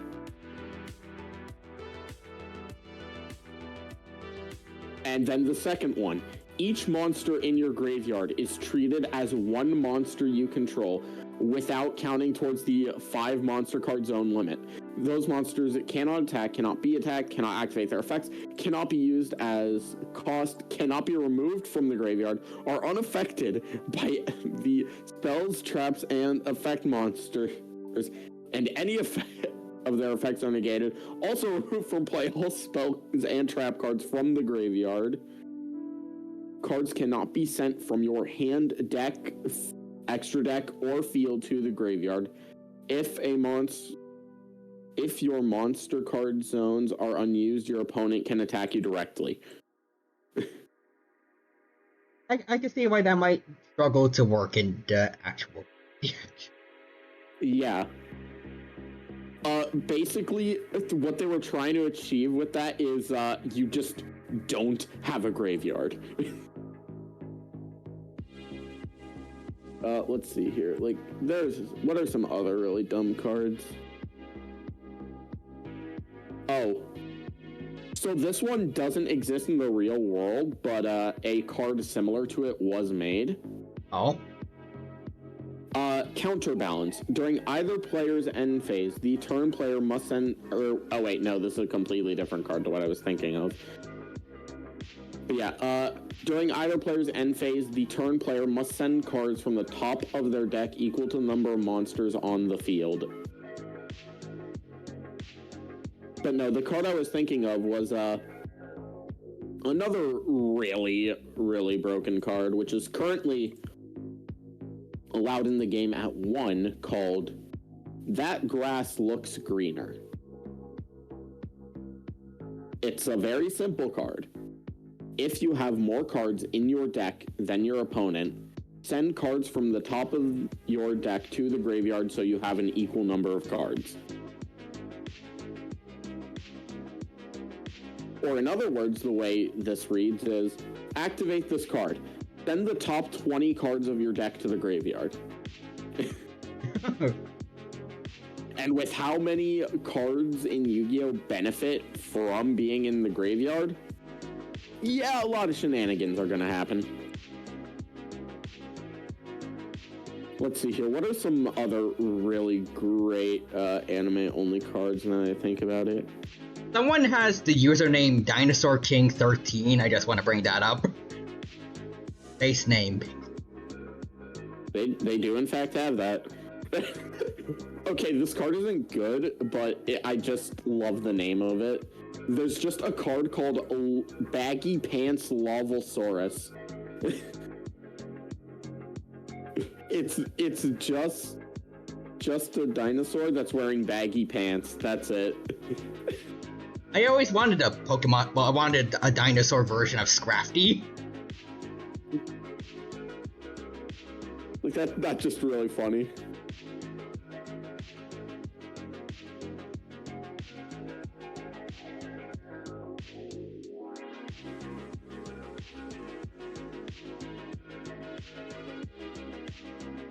Let's see here. Wait. Oh wait, no, I was thinking of a different card.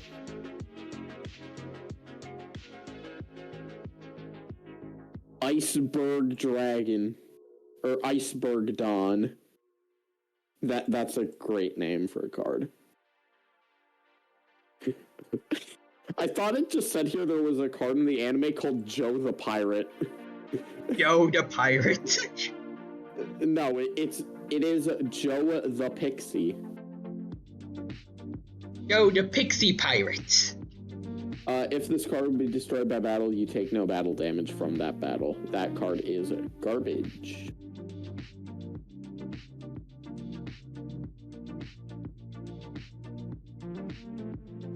But yeah, no, there's a lot of really, really stupid cards in Yu-Gi-Oh! Like, especially if we're taking, like, cards that are originally from the anime. There's just a card called Tomato King.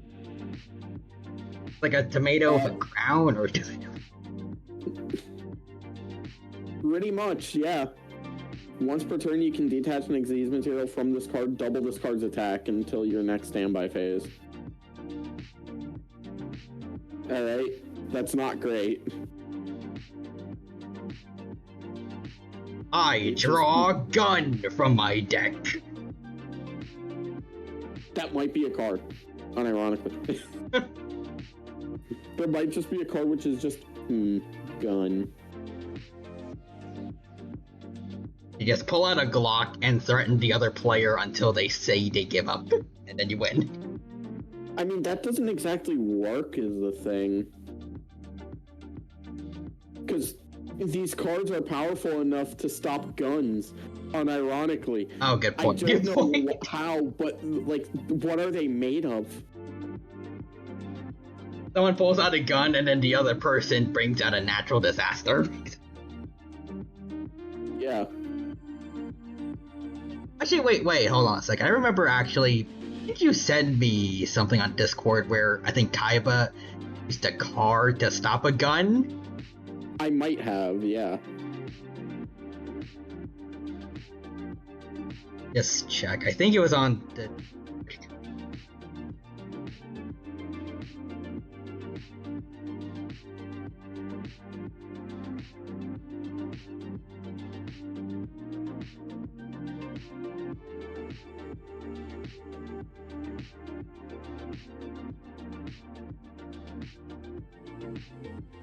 Well, I found an image you sent of Kaiba screaming at a child. You're a third-rate duelist with a fourth-rate deck. Yeah, that's very on brand for Kaiba. Or child. Oh no, the child is getting it easy. I mean, at least he's not doing the cliff thing, I guess. Listen, Kaiba is like a multi-billionaire, alright? He can do much worse than screaming at you. Damn brats, I'll see you. Oh, no, that's not what I was referring to. I mean, he could do that too if he wanted, right? Or would that be out of character? Yeah, he could sue, and that wouldn't necessarily be, like, extremely out of character, but... No, I'm saying, like, he technically speaking could just, like, call a hit on you. Oh! And get away with it. Because he can, like, just pay off the cops. So, Kaiba solos that one dude from P5? Maybe? Kaiba solos Goku. Listen, alright? With how powerful some of these cards are, like, I would not be surprised if he can easily beat Goku. I draw Anti-Goku Dragon. I would not be surprised if that's a card he has in his deck.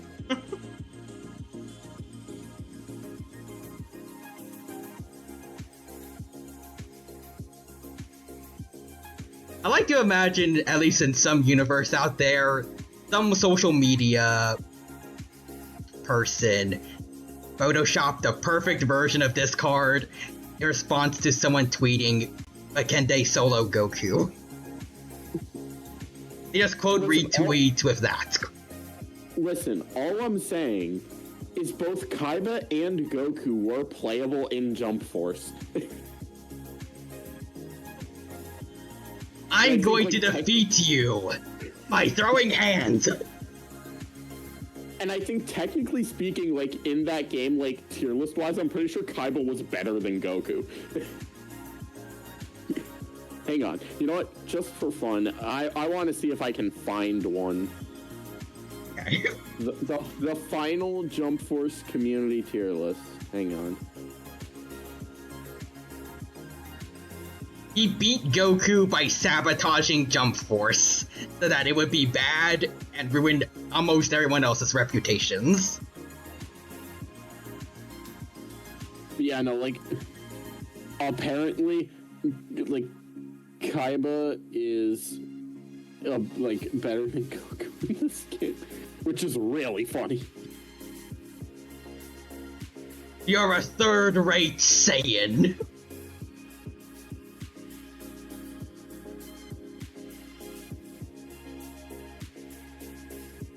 Also, I finally found the gif that you sent of Kaiba using a card.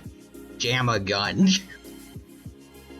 Yes, of course there were Jump Force tier lists. People are desperate in every form of, in, like, every game for content.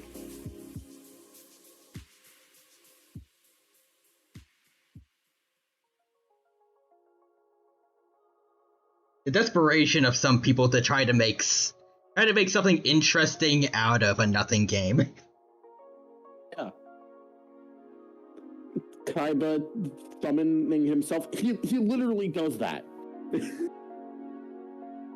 He quite literally does that in an episode. I don't know if I read this yet, but hello for Bounty Lucian. Hi Dino O. Welcome to the stream. Hope you're doing well and hope you have a good time here with us.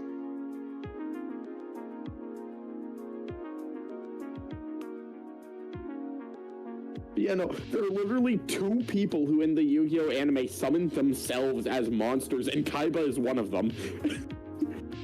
I summon me to beat the life out of you.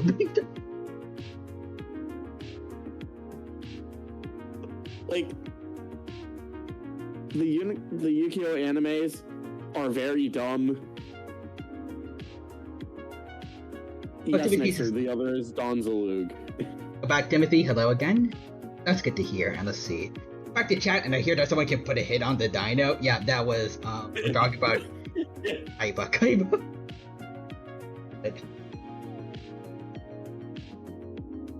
But I draw a gun. And yep, tier list for Jump Force. Summon myself in attack mode. Crim Veil says, yeah, Kaiba can probably beat Goku with the anime version. Obelisk? Yes, Obelisk the Tormentor. Tormentors. Anime, that card is broken. You can draw it from the earth. Yeah, he literally just draws it from the earth. It's not even in his deck.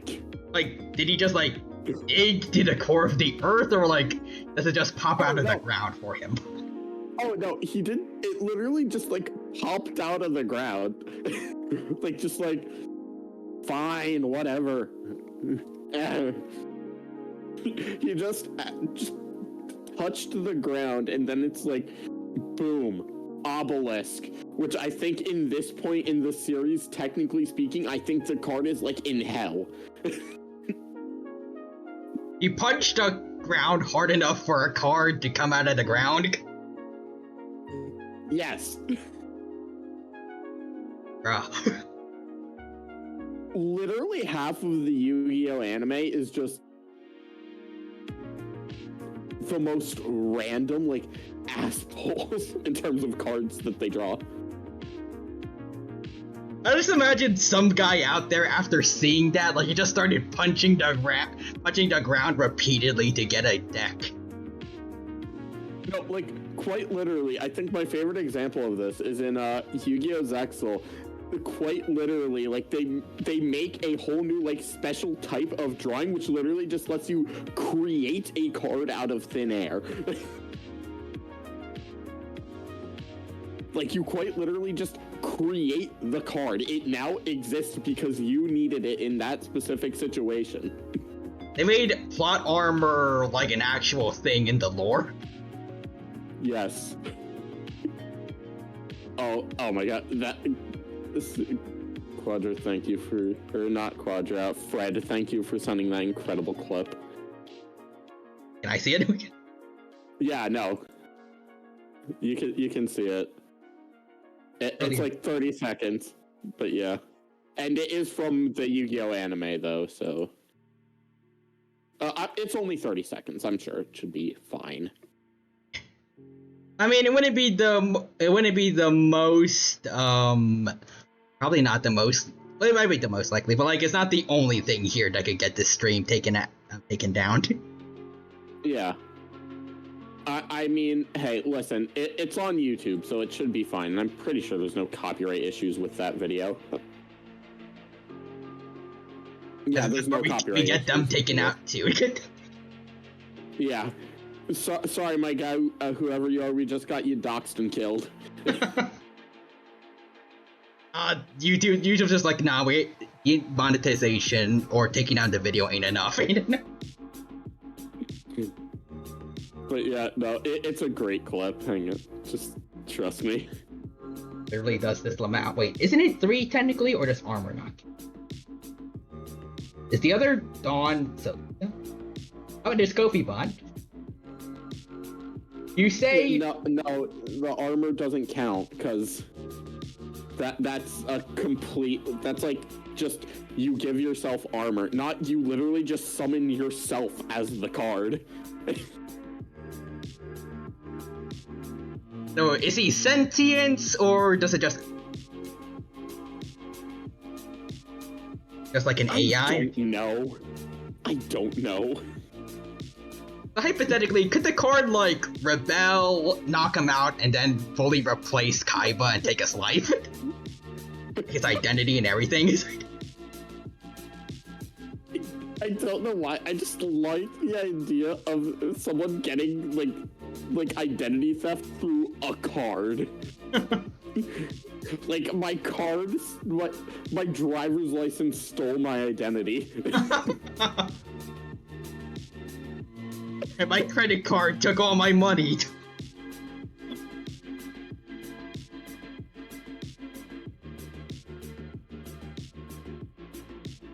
I can't believe that would happen.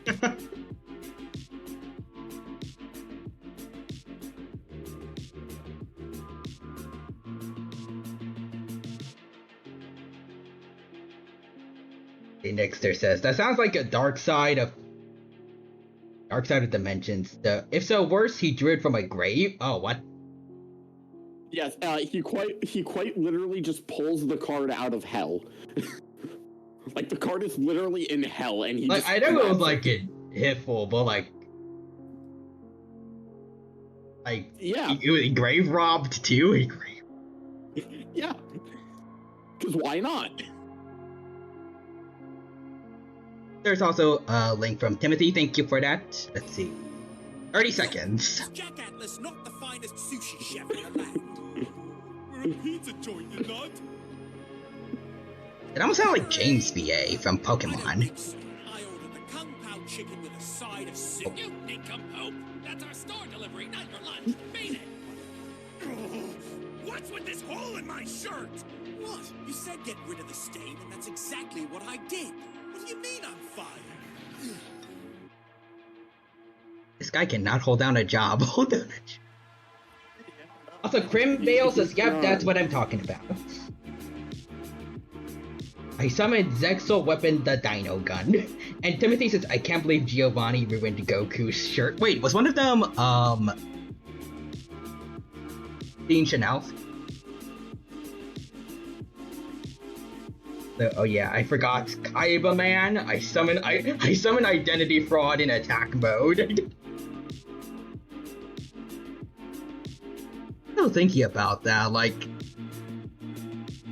what kind of horrific stuff could happen if summon yourself and then they take your, like, they replace you in your life? Do you become a card, or?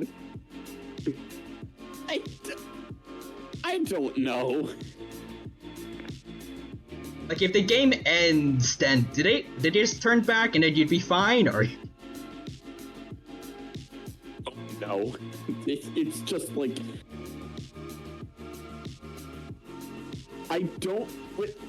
in most situations, I don't think it would be effective, because, like, you know, imagine, like, a massive dragon just claiming to be like some random teenage kid.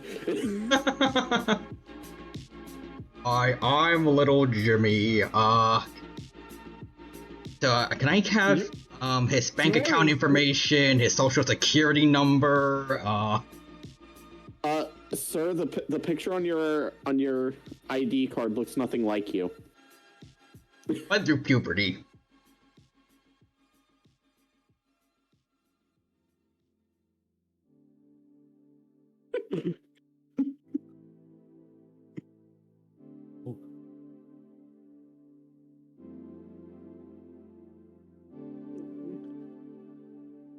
Puberty affects all of us differently.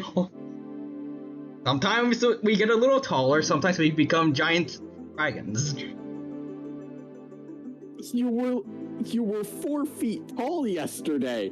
I literally saw you. It's a growth spurt, man. You weren't green. Are you judging me by the color? I don't know if I should finish that.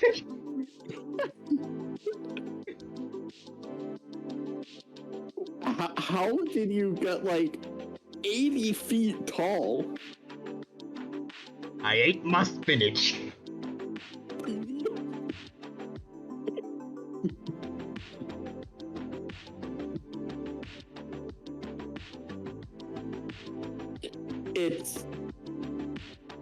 Yeah.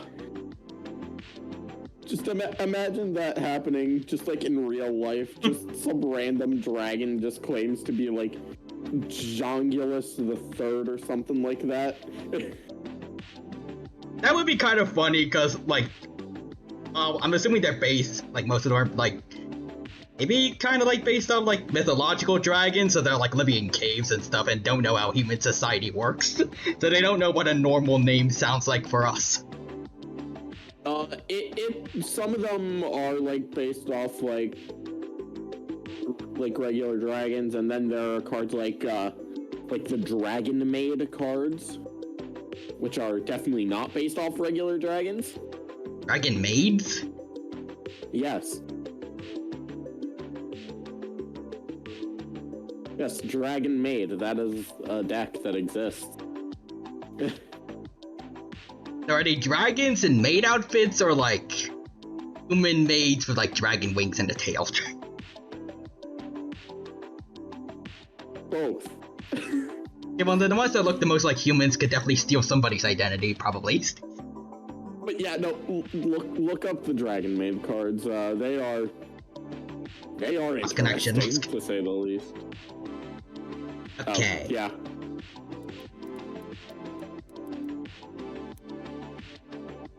Eat then? One word. Dragon Maid, one word. Okay, if she could hide her tail, she could probably commit identity theft. Or she could just say she's a cosplayer. I just love the difference between them. Like, look at the next card over.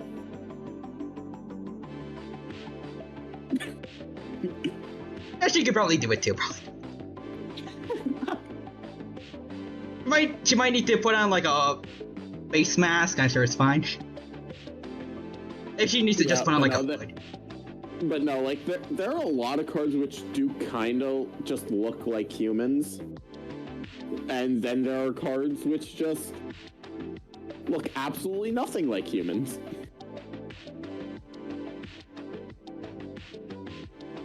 Like, hang on, what's a fun card that...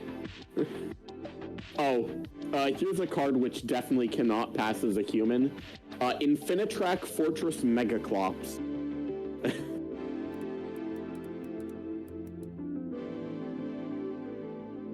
I can see it. Just put on a wig. True. Just put on a wig. A little itty bitty wig on the top of it, and it'll fit right in. Let's see here. Oh no, I just remember another really dumb card, which quite literally can and in the show does pass off as a human. Oh. Would that be spoilery or? Not really, because it's like very early on in its series. Number 83, Galaxy Queen. Just search up number 83. Oh. Or Galaxy Queen. But yeah, no. This card results in literally the best, like, I'm pretty sure this is a dub-only line in existence. He just says, "You just summoned your mom." She committed identity theft against somebody's mother's. And quite literally, like, lines like that are the only reason I suggest you watch all of the Yu-Gi-Oh! Animes in dub, with a few exceptions, and those ones being the ones you quite literally cannot. Because, Season 4 of GX and Season 5 of 5Ds, never got dubbed. Which is kinda unfortunate. But, but yeah, no. Which, it's especially unfortunate because for both of them, I genuinely think their last seasons are, like, by far their best. And, yeah, they never ended up getting dubbed.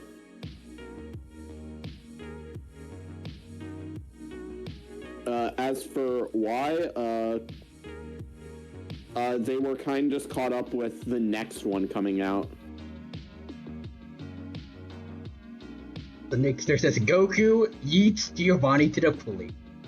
And if he says, "Oh, so it was today I found out that Jax Atlas's dub is voiced by James from Pokemon." I knew someone sounded like James in that clip. Or maybe it was someone else.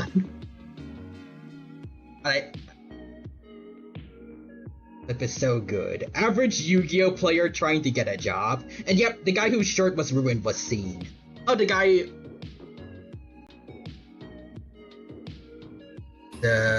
What's with this? Oh wait, oh yeah, I hear it. What's with this hole in my shirt? Huh. Goku actually caring about his clothes. Listen, Sean Schemmel also appears like a surprising amount in Yu-Gi-Oh! Like a recurring characters? No. He's just several different one-off characters. thought it was like gonna be his equivalent of, like Yu-Gi-Oh's equivalent of the Magikarp seller guy. No, like unironically, I think his role that he recurs as the most in any of the Yu-Gi-Oh anime is it is a mammoth that his voice is just an impression of Arnold Schwarzenegger. Timothy says, everyone to the dino about his questions. Don't ask questions you aren't prepared to handle the answer to. Okay, fair enough. This is possible. Don't ask questions you aren't prepared to handle the answer to. Although, thinking back to what you said earlier, this almost feels like she's trying to tell us to not ask about murder she committed, I think, or something like that.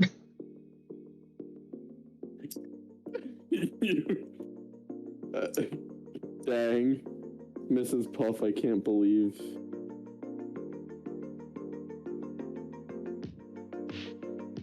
She's the reason there was that one pufferfish in the first SpongeBob movie that was at the Shell City. Oh no, she's not the reason. That's her husband. Oh.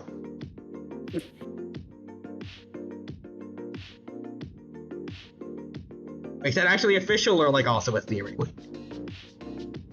It's two shots which make so much sense together. Like one shot of what happened to Mr. Puff, and it's them being hung up in a thing like that.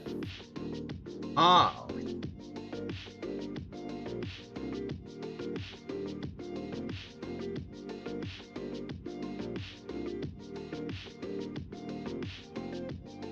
Did that happen that happened before the movie was released, or? I don't remember. So that would be an amazing I had to describe it.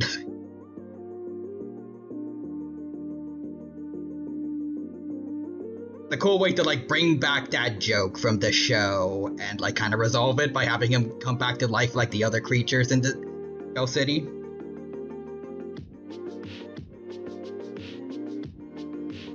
Anyways, it says Exel's weapon, the dino's gun special ability, only equipped to the dino, and he automatically wins.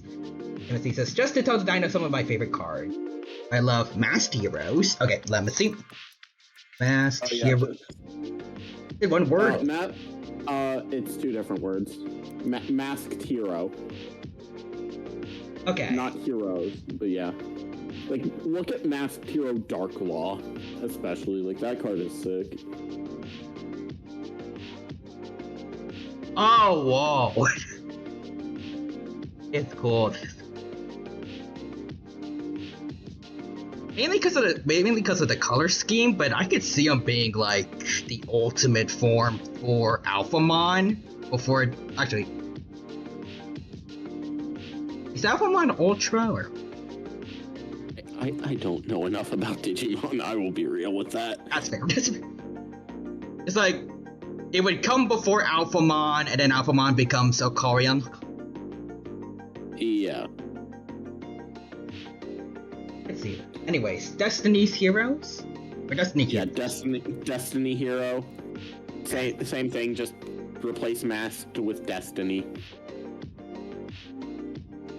This dude has no shirt on. That's gonna be a theme.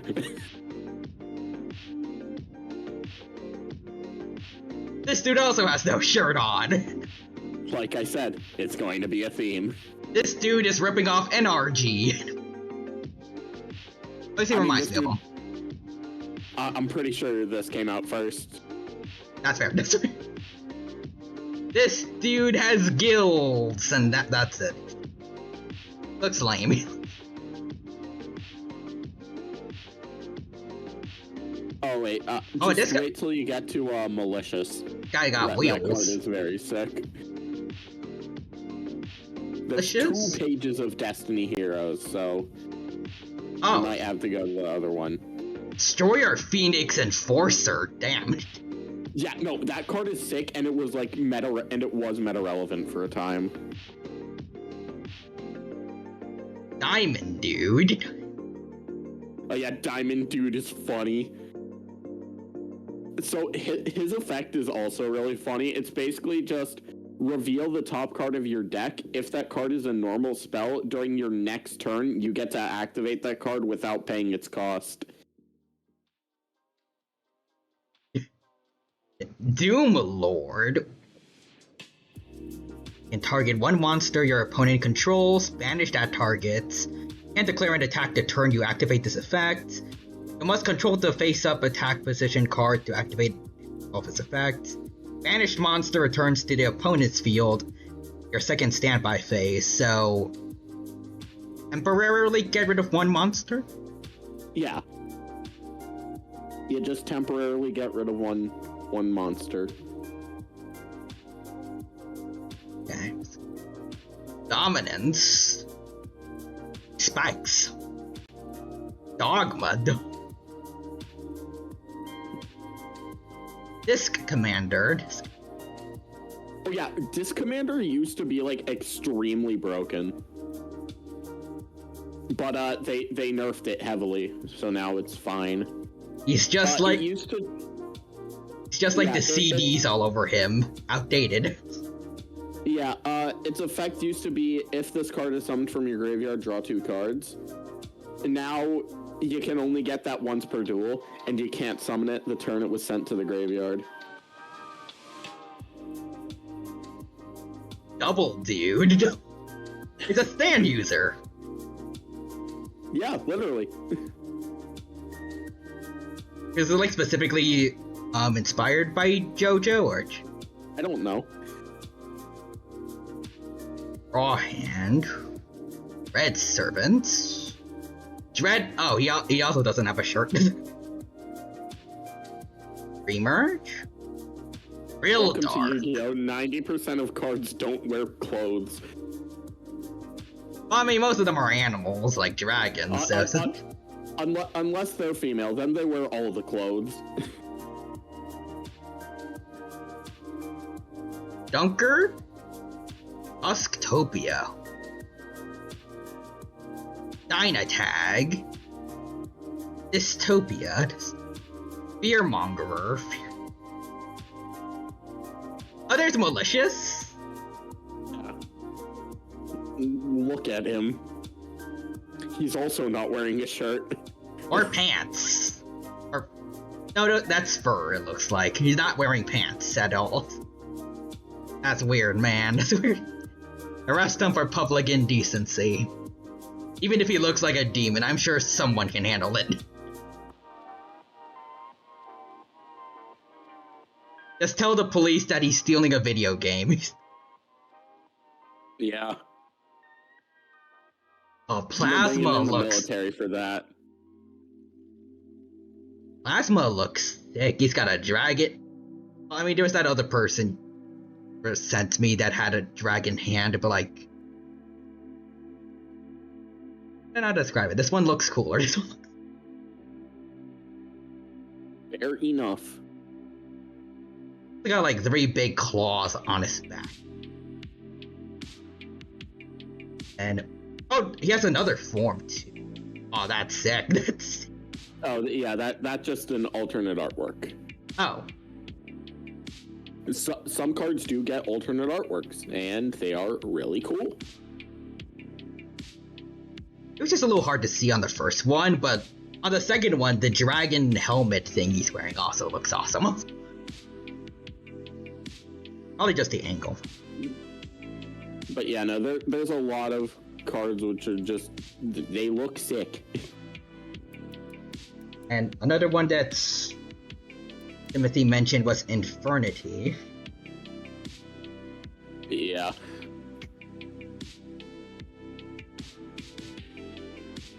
Yangjing. The Yangzing cards, yeah, they are something. So, a lion-looking dragon, tiger-looking dragon. Or this dragon?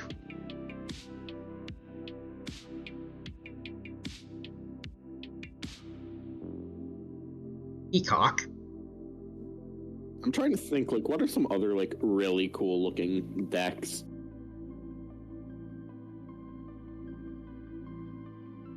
Nine Pillars of Yangxing.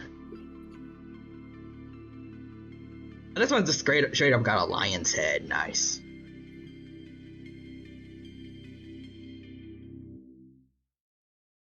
You would definitely like the look for the Dinomorphia cards. Oh. All I needed to hear was Dinoed. Dinomorphia. There they are. Let's see. Oh, Dinomorphia alert. I see that one guy in the middle, like with a tail with like a spike on it. Dinomorphia brute. Oh yeah, that's the guy from before. Diplos. Diplos. Yeah. Oh, Diplos. I don't know how these cards are pronounced. Listen, these aren't even the dumbest card names, alright? Dinomorphia Domain. Expansion. Oh, Dinomorphia Frenzy! That looks so cool. It's Dinosaur Power Rangers. Actually, now that I look at it, it does remind me a bit of Power Rangers Dino Thunder, because there's 3 of them. Yeah. I don't know how to play this deck at all, and it's like very simple. Or well, not. I wish I could use this. But it's like, I mean, you could play a Dinomorphia deck. Like, I have no idea how to play Dinomorphia. To be fair, I also have no idea how to play regular dinosaurs. So, I'll work it out, maybe. You can just search up a Dinomorphia deck or, like, combo tutorial. Tentragina. Yeah. I mean, Kentrosaurus as part of her inspiration, and then Regina for Queen in Greek, I think. That's cool. I don't know. There. And Dinomorphia Reversion? Is her face more dino-like, or is it like a mask? You're asking the wrong guy. Okay. Oh, there's the robots again. Rex Term. I'm not sure if someone already showed me this card. I feel like I did show it to you. Yeah, this card is really, really stupid in the deck because just because of its first effect. Opponent cannot activate the effects of monsters they control that have attack greater than or equal to your LP. The point of this deck is to get your life points as low as possible. Like, you want to be at 1 life point. Like, straight up. Okay. And Dinomorphia Shell. Sonic. It's Thanik the Hedgehog. Thanic's a dinosaur! I knew it!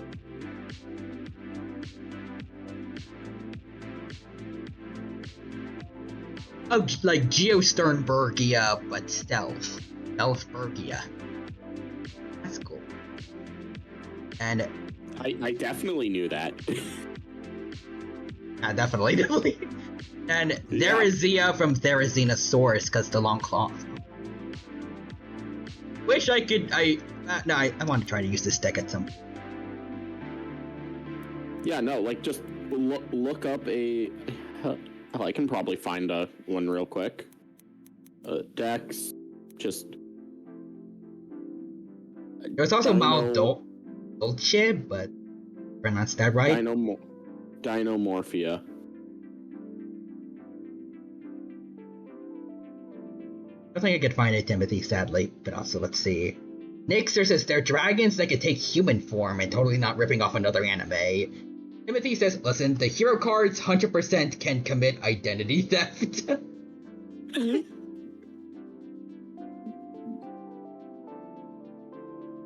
So much. So sorry, guys.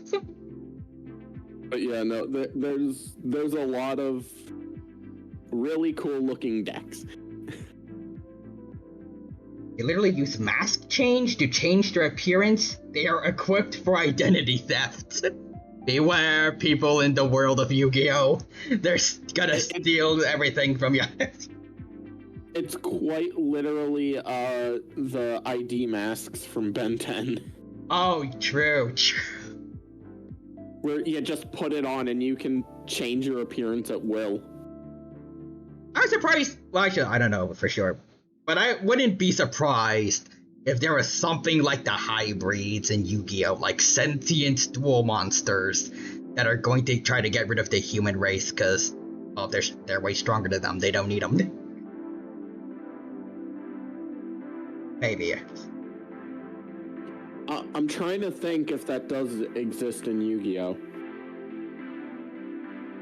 I'm pretty sure it does. Damn.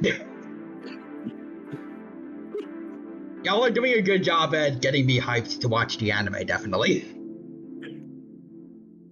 The only thing is these are all split amongst the first 6 anime, of which the shortest one is 120 episodes.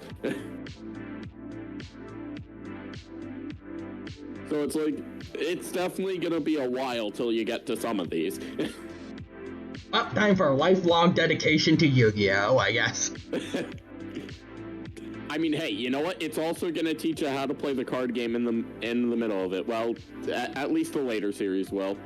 For 100 episodes, then I can get to vacation on the card game. The first few. Okay, the first one is gonna teach you practically nothing. Teach me what not to do. Yes. The second one, GX, is gonna teach you, like, it's gonna teach you through, like, random post-it notes. Then 5Ds is going to be... 5Ds is gonna be not, like, post-its, but it's gonna be, like, it gives you a few sheets of paper. Zexal just goes all over the place. But then, like, but then Arc 5 and Range, those ones are actually going to teach you how to play the game, like, straight up. I just need to go through, like, 500 episodes to get to that? Or... Let's see here, hang on. Okay, so, let me check here. Timothy says, I'm a sub enjoyer, but the dub is great if you like a bridge series. I do. Season 4 GX is probably because it was too dark. While 5DS is literally because the dubbing company ran out of money. Oh. Yeah, the Yu-Gi-Oh! Dubs are, they did not all get the chance they had to shine properly. Okay, so anyways, let's see here. 1, 2.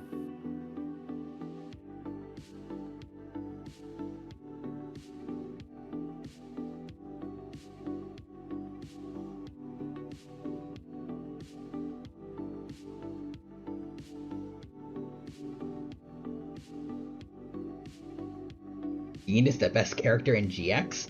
I just realized the role he has in GX sounds like Goku Black. Lesson number 3. They won't breathe. Look! You're lying! What's with this hole in my shirt? What? What's with this hole in my shirt, mortal? There's no Season 5 of 5DS in the original Japanese airings of 5DS. 2 seasons and the US split them in. Primvale says, oh god, you remind me of Ojama Yellow? Oh, Ojama Yellow is a card that exists. Should I be looking this up, or...? You can look it up. No. I don't like it anymore. I didn't like it at all, but it's like I was interested in what the name was. All right, but let's see here. Okay, so.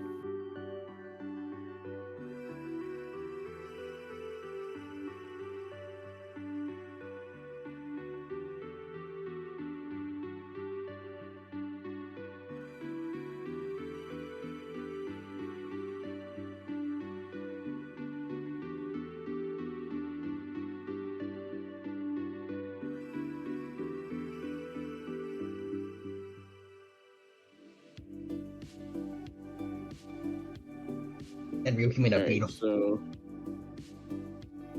Okay, so.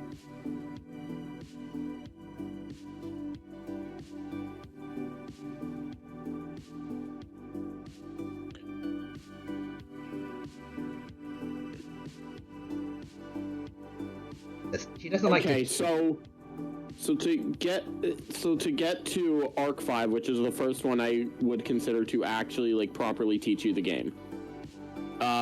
You have to get through 679 episodes and 3 movies.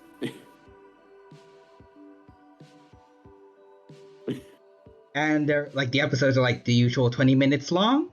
Yeah, usual 20 minutes long. And this for the long haul, it seems. Yu-Gi-Oh! Is a very long-running franchise. True. Been going on for over 20 years. Oh, I mean, I'm sure it's better than like trying to get through all of One Piece in one, not one sitting, but like, probably not that long. I can work with it. Also, Yeah. I freaking love Dark Law. And oh, Alphamon is Mega. Okay, so Mega, Okorian, I'm pretty sure is Ultra. And yeah, the one from before could be Ultimates. Yeah, I'm just trying to think like what are some other like really like fun cards I feel like you would enjoy the artwork of, because I feel like that's gonna help you a lot with like figuring out what kind of deck you want to play, because I'm be real, that helped me.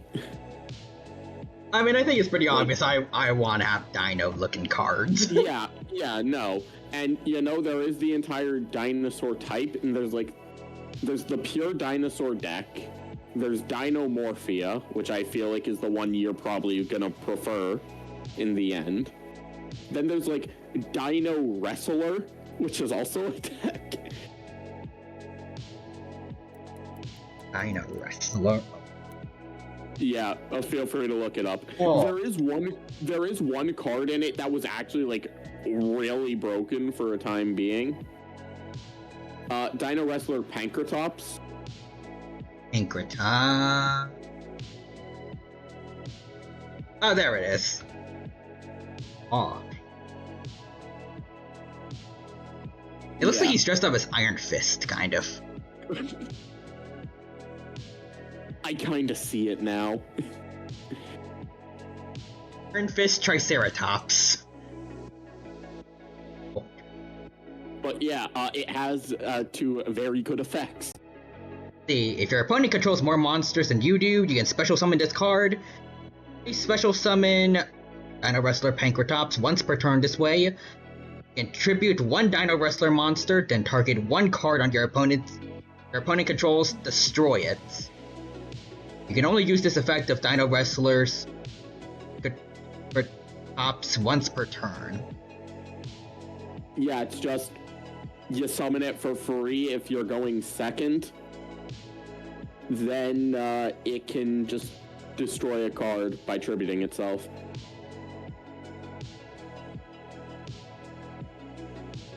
Like, this deck is not great. I definitely feel like you're going to go, in the end, more towards Dinomorphia. At least the designs look pretty cool. Yeah, no, because, like, it's something you like, which is dinosaur themed, and also just, like, the designs are sick. Like, it is one of my, like, top 3 favorite archetypes when it comes to the artwork. Before I get to the rest of them, I want to read the messages before I fully get overwhelmed. Fair enough. On that note, I finally got to see what it's like for big streamers again when I watched Saba's debut.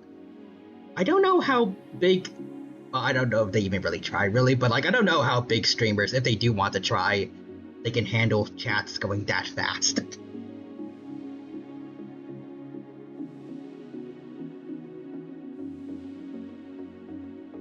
I read she had like 200,000 people watching her debut. Diamond Dude was meta for a time back in the 2000s. Wait, let's see Double Dude. There are two. My homie.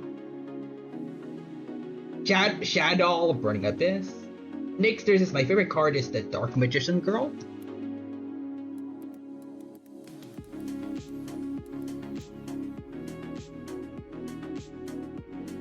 Hey, I think I've heard of her. Yeah, I mean, she is a very iconic card. She is also one of the most censored cards, just based on how many artworks she has, all of which are censored. Oh god.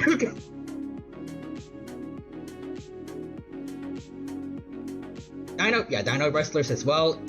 Evil Zors? Yeah, Evil Zor. You have two of them in your extra deck. Like right now. You have Evolzor, Golga, and Logia. Oh, yeah, wait, these two. Yeah. Super Shenron looking guys, kinda. And then there's the ones next to it. Ours and Soldas. Soldier Boys. But yeah, no, like, I'm trying to think. What are some other, like, really cool cards? You know what? I'm gonna show my favorite deck again. The Time Thief cards have sick artwork. Thanks to redeem the bread earlier, Brad. You get one from me too. Hey.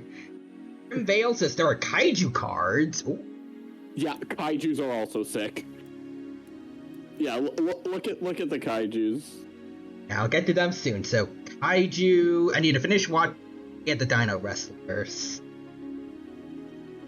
I remember now. The Dino Wrestlers actually appear in the anime, so you're gonna get to see these ones. I know how to play regular dinosaurs though. That is Yang Jing Dino. So Sonic. Or one. Then I spelled Medolce. Medolce. It's. I don't know how it's spelled. Oh, okay, wait, now you got it. Well, now I got it. Okay, so like, chibi and lots of desserts. SSD. Yeah, no. They are food themed. Like, Chocolots. It's just chocolate. They got little burbs. Yeah. It's just card games in space. Quote Yu-Gi-Oh! GX. This place is only reserved for the... Oh. Yeah, Ojama. And Vale says, yep, voiced by Goku's VA. Wait, Ojama Yellow is voiced by C2. I did not actually know that. Hang on. Ojama Yellow. Yeah, that's Sean Schemmel. Oh, God. Trying to imagine... Well, I don't want to imagine Ojama Yellow at all, but now I'm imagining him a comic.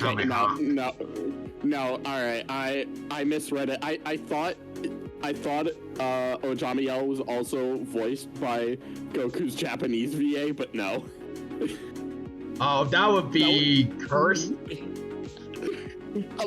I just like the idea of both Gokus just being this thing, Ojama Yellow.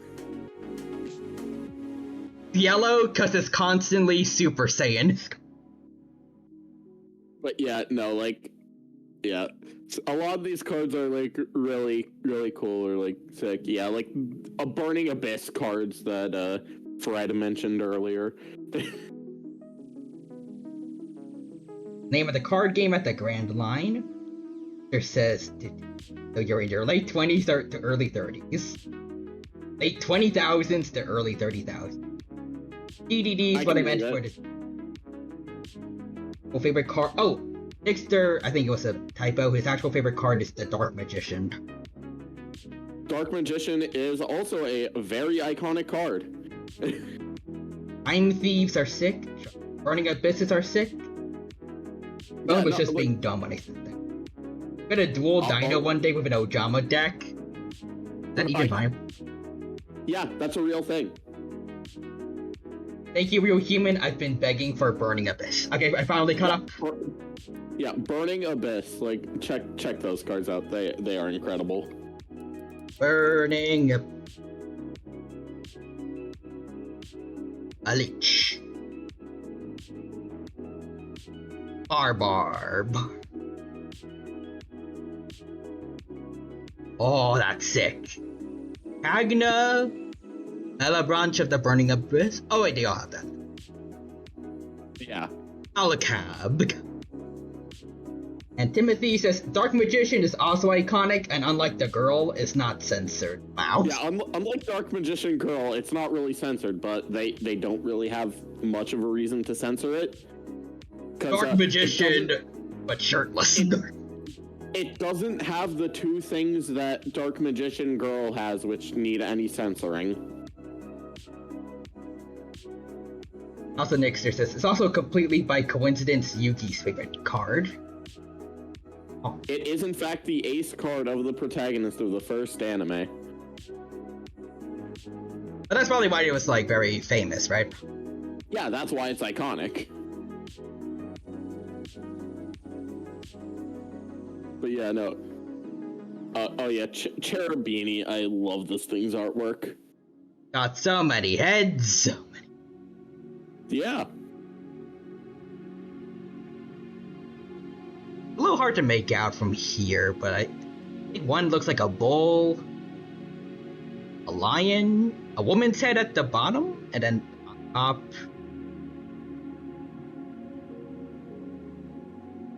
I don't know if that's a head or is it like a bird looking up at the sky. I know what cards you're waiting for, Fred. Waiting for 2 certain cards for the dino to see? Okay. Sir looks like Ganon, kind of. Steer, yeah. Next one. A Dante! They look a little different. Dante if he locked in and started saving money properly. Dante, I'm trying to fight these demons, but I'm dummy thick and the clap of my ass keeps alerting them. I understand you and Nero have the same problem. I still can't believe Dan Southworth actually said that. See, Dante, I have a lot of child support to pay for a reason. Oh, another Dante. Oh yeah, technically speaking, because of something really funny is because of exactly one card. Technically speaking, there is a Dante archetype. If they actually do a crossover with DMC, that would be so amazing. It's not happening because, you know, like, rights issues. Yeah. But I mean, they got, like, Jurassic World's rights for, I think, Magic the Gathering, right? Yeah, but the thing is, Wizard of the Coast is much more willing to, like, go out there to try and get that stuff than Konami is. Oh. Like, Konami, really the only, like, collaborations you're gonna see is with other Konami products. Like, other Konami franchises. I can kind of get it, but still kind of lame.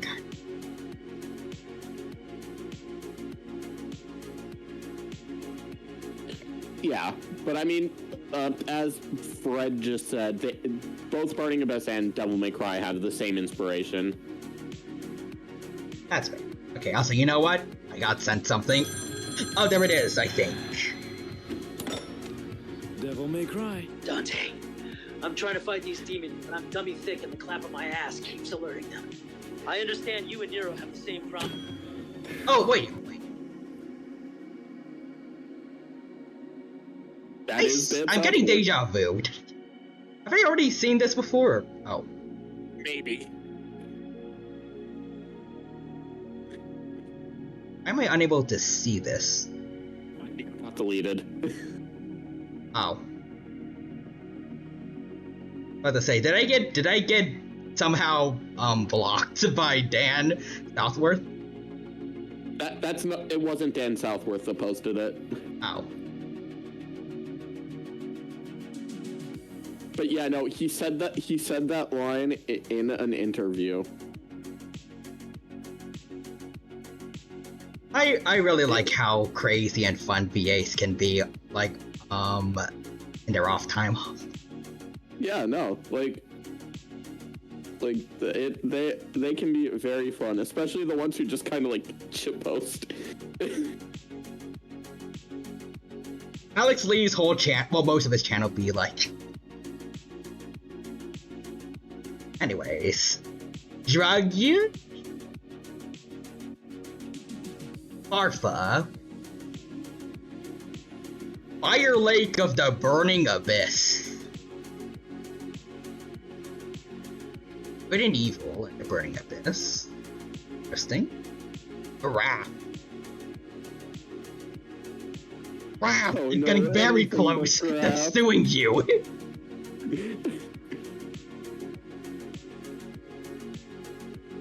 Wrath will see you in court, buddies. Liebig. I like the idea that one day I'm going to somehow rebrand as Fred, and then Real Human is going to be like, okay, Timothy. I've already told you, you should not give me ideas. Out. This is nice. This is Malakota. Big demon lord looking dude with... It looks like a... Probably more so just a snake, but also looks a little like a dragon with ceratopsian horns as a tail. That is... Yeah, no, a lot. All of these cards look absolutely sick. There are so many just random cards which just look great. If it weren't for the fact that they probably try to kill me, it looks more like Yu-Gi-Oh is trying to make Hippo look ideal. In terms of a place to live in. Like, I'll get to see these guys as neighbors. If they wouldn't try to murder me, I'd like to live with these guys. I want to hang out with these guys that got drip. You know what the funniest thing is? So, all Burning Abyss monsters have a shared effect, which is if you control a monster that is not a Burning Abyss, destroy this card. Yonder raised. So if you are not a Burning Abyss card and you just like walk up to them, they're just gonna like they're just gonna like off themselves. I'm not that ugly, am I? Unless they have their friend Fiendish Rhino Warrior, who has the effect that fiend monsters cannot be destroyed by card effects. Okay, sweet. Okay. Also, wait, is the synchro not here? Oh, never mind. Real Human's probably blocking it. Summon Ojama Yellow. And a Burning Abyss card. Oh god, explodes. And then there's just Fiendish Rhino Warrior, like, he just, no. I know he's... Yeah, but come on, you can get through this, man. Come on, we gotta work together on this. This is base 5-year-old child we're up against. Our decks gotta lock in. Yeah. Herminus of the Burning Abyss? I probably mispronounced that.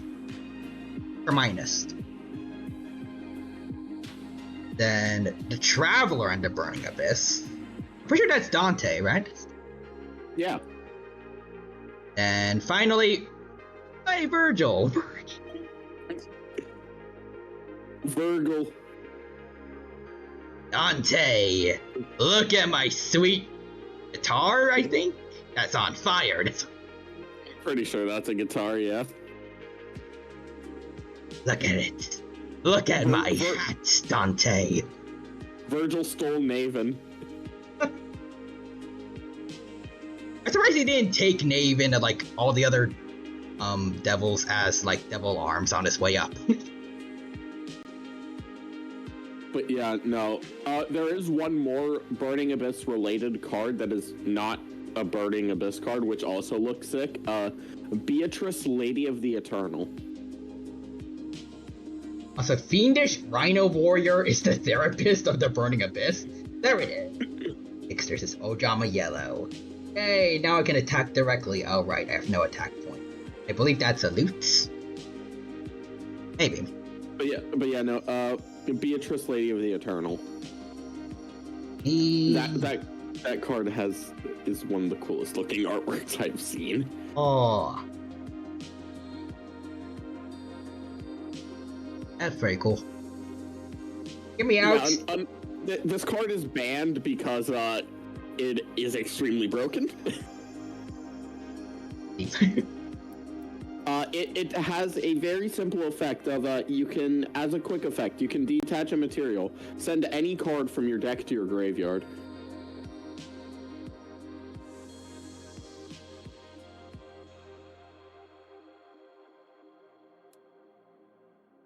I kind of have to wonder, so many OP cards that aren't, like, they're too much for the game. How do they keep getting made? Well, a lot of cards. So, Yu-Gi-Oh! Is very unique in terms of card games, where they just let you play any card that was ever printed, as long as it's not on the ban list. So, a lot of the times, these cards started off being, like, perfectly fine, but then, as time went on, new cards were released that made these cards broken. Like, here's the perfect example of this. There's a card called Smoke Grenade of the Thief. It is an equip spell that has the effect, when this card is destroyed, discard one card from your opponent's hand.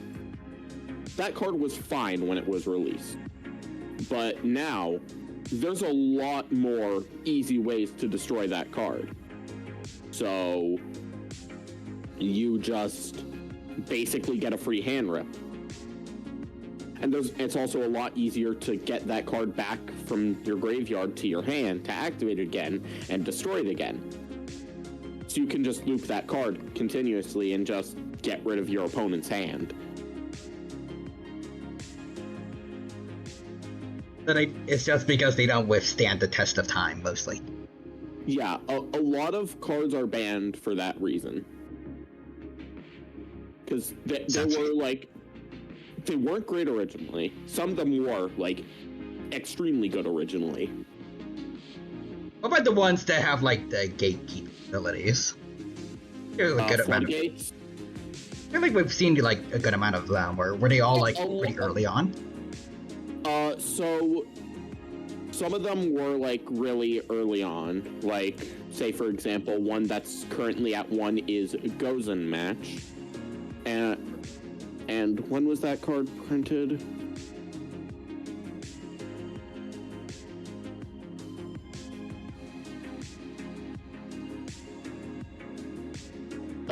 Let's see here. Hang on.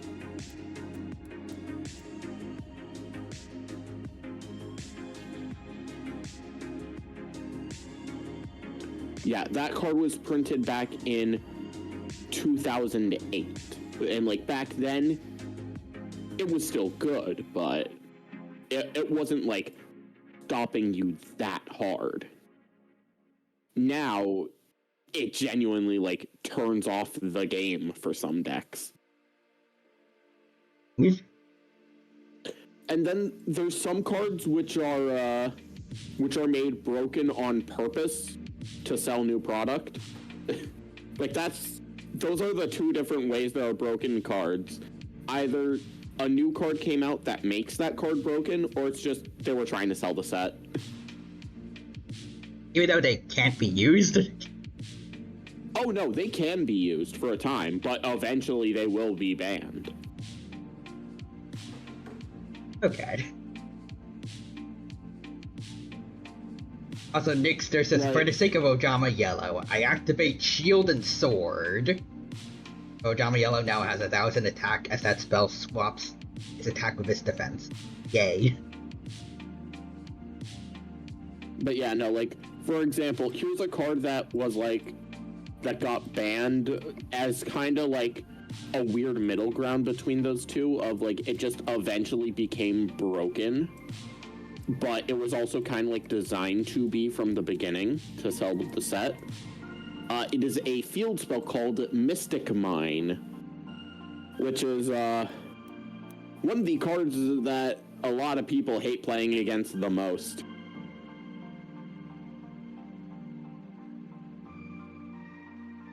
If your opponent controls more monsters than you do, your opponent cannot activate monster effects or declare an attack. If you control more monsters than your opponent does, you cannot activate monster effects or declare an attack. Once per turn during the end phase, if both players control the same number of monsters, destroy this card. Yeah, that sounds very annoying. Yeah. And here's the most annoying way that a lot of decks played it. All I'm saying is, technically speaking, if you have 0 monsters, your opponent can never have more than you, or can never have less than you. So just send in this one card? It's one. A lot of decks were like putting in Mystic Mine just to like set it up just so they have, so they just turn off your opponent's ability to basically play the game, and they just hit you with a bunch of burn damage cards. That sounds awful. Yeah. There is one thing though that I like about Mystic Mine, is that it puts players into 2 very distinct camps, which lets you tell how good they are at the game, basically. The first camp is, this card is needed, it's a necessary evil. Those are the people who you can tell are absolutely awful at the game. And then there's the ones where it's like, nah, this card needed to be gone a long time ago. Really, for the first one, you could also just say they're masterful trolls that like drink people for some reason. Oh no, quite literally, there's like exactly one person in the world that people were even remotely okay with playing Mystic Mine. And the reason they were okay with it is because he's like just the nicest person in the community, and he's also like really, really old. Aww. He's like in his 60s or 70s, I think. That's nice. But yeah, no, like everyone was, you know what? You can play Mystic Mine. That's fine. You know what? Hang on. I need to show you like something really dumb that was created out of this. Like that one meme from The Boys that was like, F you, F you, F you, you're cool, and F you. Yeah, no, it quite literally was that.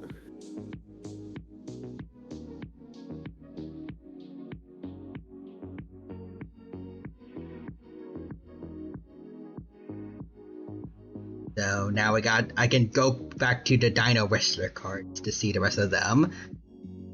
Hapaterat. Okay, I think second half is Pteranodon, and then Cape? I don't know. I don't know. And then Capoloraptor. Okay. See like the sickle claw on his feet, so it's definitely based on like a dromaeosaur except for the head. See. Chimera T Rexel? Yeah. Yeah, no, these cards do look cool. They're not like my favorites or anything, because there's a lot of cards which I think look a lot better, I will be real. That's fine. But yeah, no, like you already saw the Burning Abyss cards. Like, those cards are sick. Please. Select.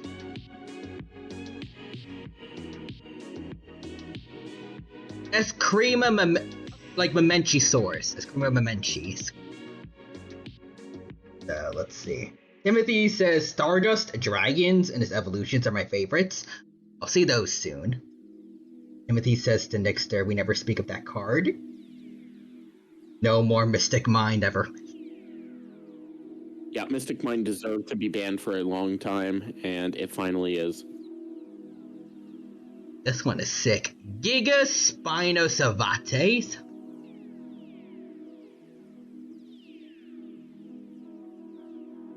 And Iguana Draca.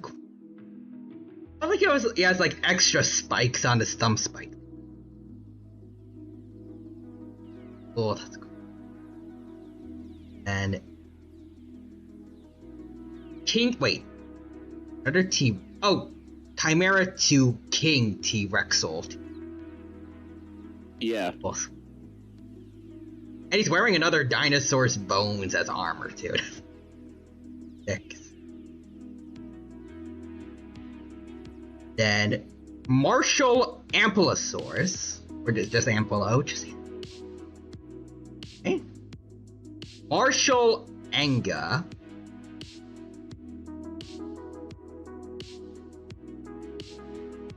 Toraphaganax? Or that part of the name's too short for me to figure out where it came from. Then Marshall Ankylo. Already saw Pankratops. Rambrachiosaurus. Red Dragon Archfiends are good too. I saw a lot of Archfiends. I don't know if I saw all of them yet. Red Dragon Archfiend is its own deck. Oh, okay. Technically. Archfiend is a very weird deck because a lot of cards are just randomly also Archfiend cards. Because the reasoning for this is because the Japanese name of them is demons. So it's just like this thing demon, this thing demon, this thing demon. Oh wait, demon is a deck. We kind of just have to put that all, and we're making cards that support demons, and then the English, they just translated it to Archfiend because censorship. We can't have this look too demonic, or else all the Christian parents will get upset. Oh no, the Christian parents still got upset. Oops, well that didn't work.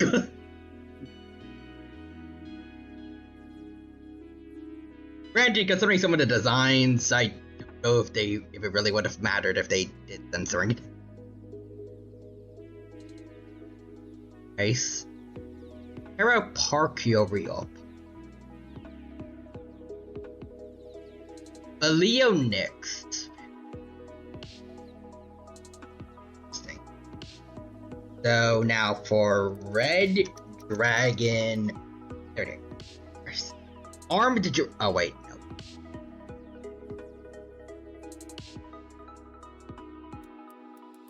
Okay, there we go. Now we just have those ones specifically. So, not surprised. This one looks awesome. And Hot Red Dragon Archfiend Abyss.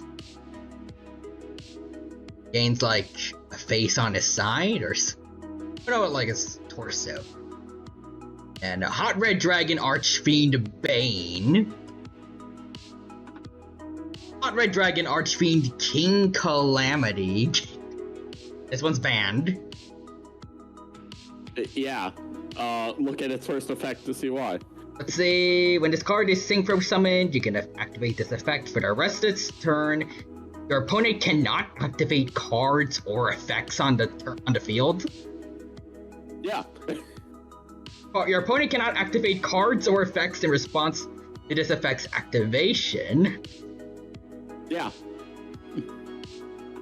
That first effect is the only reason it's banned. And to be fair, that is a very good reason to be banned. You can't do anything, and you can't do anything in response to you not being able to do anything. Yeah. The ultimate FU card. I used to abuse King Calamity. I miss it, but it deserves to be banned. Yeah, I mean, no, this needs to be banned. Especially considering now there are ways to summon it during your opponent's turn. Oh god. Yeah.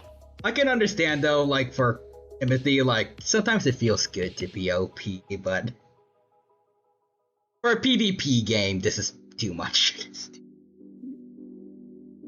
Yeah, this is like if you just had like Dante versus Jeff from like your next door neighbor.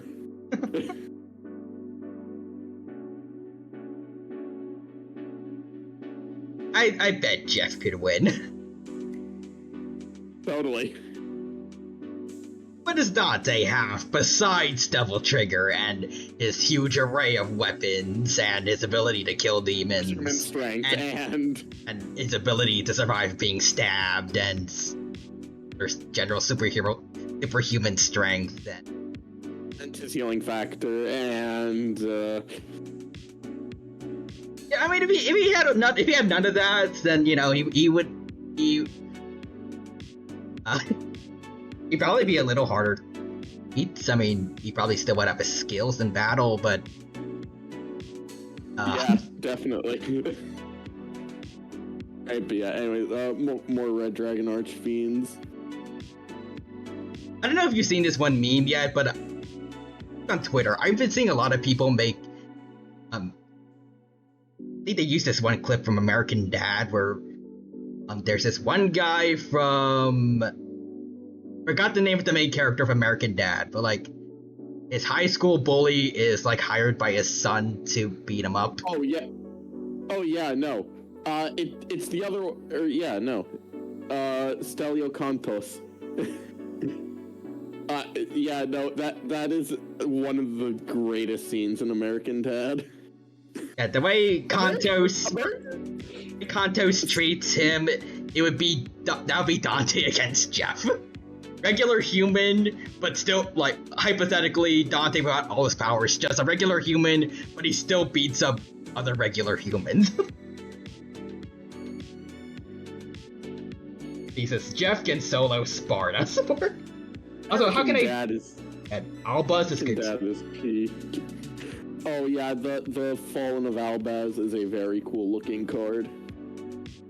Now that I think about it, considering what he and Virgil did in the Netflix anime as kids, probably even canon child Dante with solos.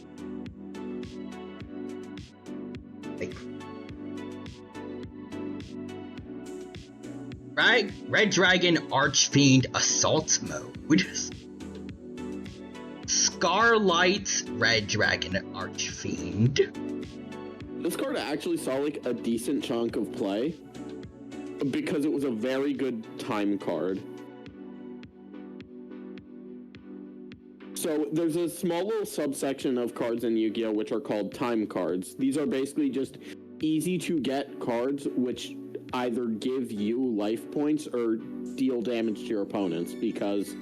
So the way Yu-Gi-Oh! Works is, you know, obviously there's 3 rounds, but there's still a limit to how long it can take because they want things to get moving eventually. So each set of 3 has a maximum of 45 minutes that they can play out. And if it takes longer, they're calling time in the round, and you must finish with the current phase. Whoever has more life points at the end of that phase wins. And this was just a very good generic time card.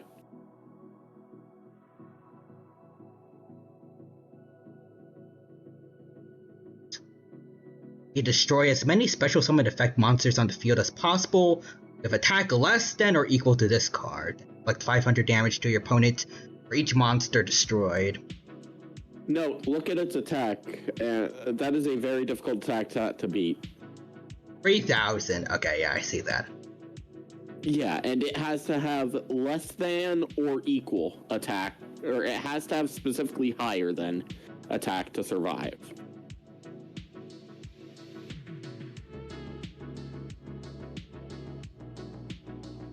Okay. Wait, did the timer ones also? You said like they also like boost things. Either give you life or deal damage to your opponent. Okay. Because you just have to have more life than your opponent by the end. I was thinking, wait, where's this other skill? He's still very good. Like, if he could also boost your HP too. Yeah, no, it would be an incredible time card there. But it's like, it's fine. Like, even in the deck list you currently have here, you have a time card in your side deck with Gaga Cowboy. Oh, yeah, and it's a very simple effect. Just gains 1,000. That's not the effect. The defense position effect is the one you're looking at. Oh, it's like 800 damage to your opponent. Yeah, just do 800 damage. That's it.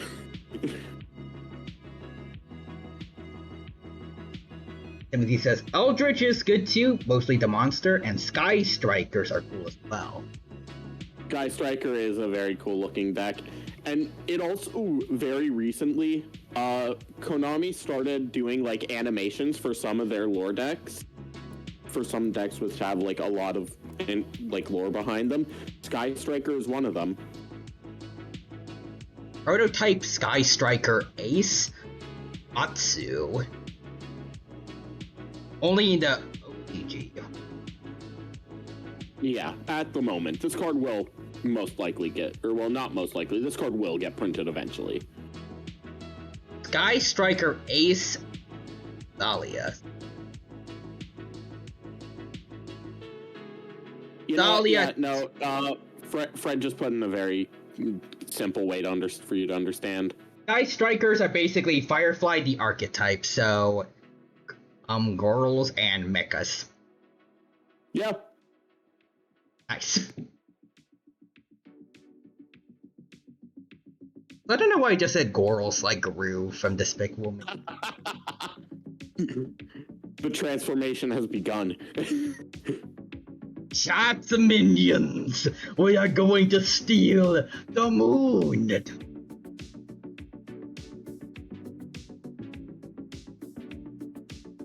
Listen, all I'm saying is that they did, the minions, like, they had to work around it so much to not make the very obvious thing happen. Because the minions all basically automatically serve the person they see as the most evil. Oh, wait, I think I know what you're talking about. Like how in the Minions movie, like they spend a lot of time in that one cave in the Arctic. Yeah, no, like they had to do so much stuff to work around them. Technically working for a certain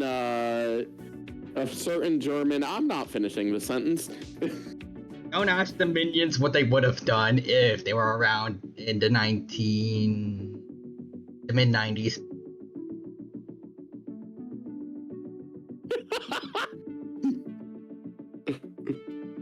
Very, very, very nice one, Fred. Just the way Dino said Gorals reminds me of this. Yeah, 100%. You're my fucking girlfriend. Pro ZD too. Oh, also, the guy, the picture of the guy who said that. Yeah, go back. 100%. The beautiful face. The beautiful face. That's Joey. That's Joey Wheeler Yu-Gi-Oh. Hey, you know what? If this guy was the one that beat the dinosaur deck, I'm okay with it. I respect the Giga Chad chin there. I sent this clip to Hebe. I'll tell you the results. Awesome. I still do not have anyone I can send this to. At least not accurately. Get that read.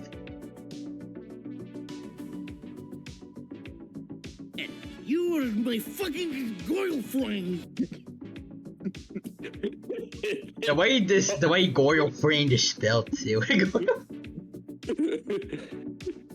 So true. So true, bestie. Guy roll for a long dig. Also, I mean, the Dino user in GX did pretty well. Also, that clip is so good. The only thing that isn't good here is the quality of the picture, though. I see the pixels. I see the... No, that makes it better.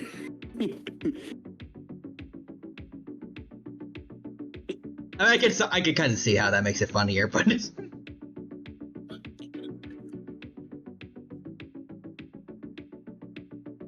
I don't know. I want to see like, the over-the-top art style in HD, I guess. Like for Joey Spacey or Joey's. Hang on. You know what? Let me see if I can just find the... Ah, shoot, I lost connection. Deck constructor again. We already saw Dino. Wait, we're looking at the Sky Strikers, I think. Yeah. There you go. Enjoy that. It's beautiful. It's beautiful. Oh. The second thing that shows up is Joey Wheeler AI voice generator. Oh, God.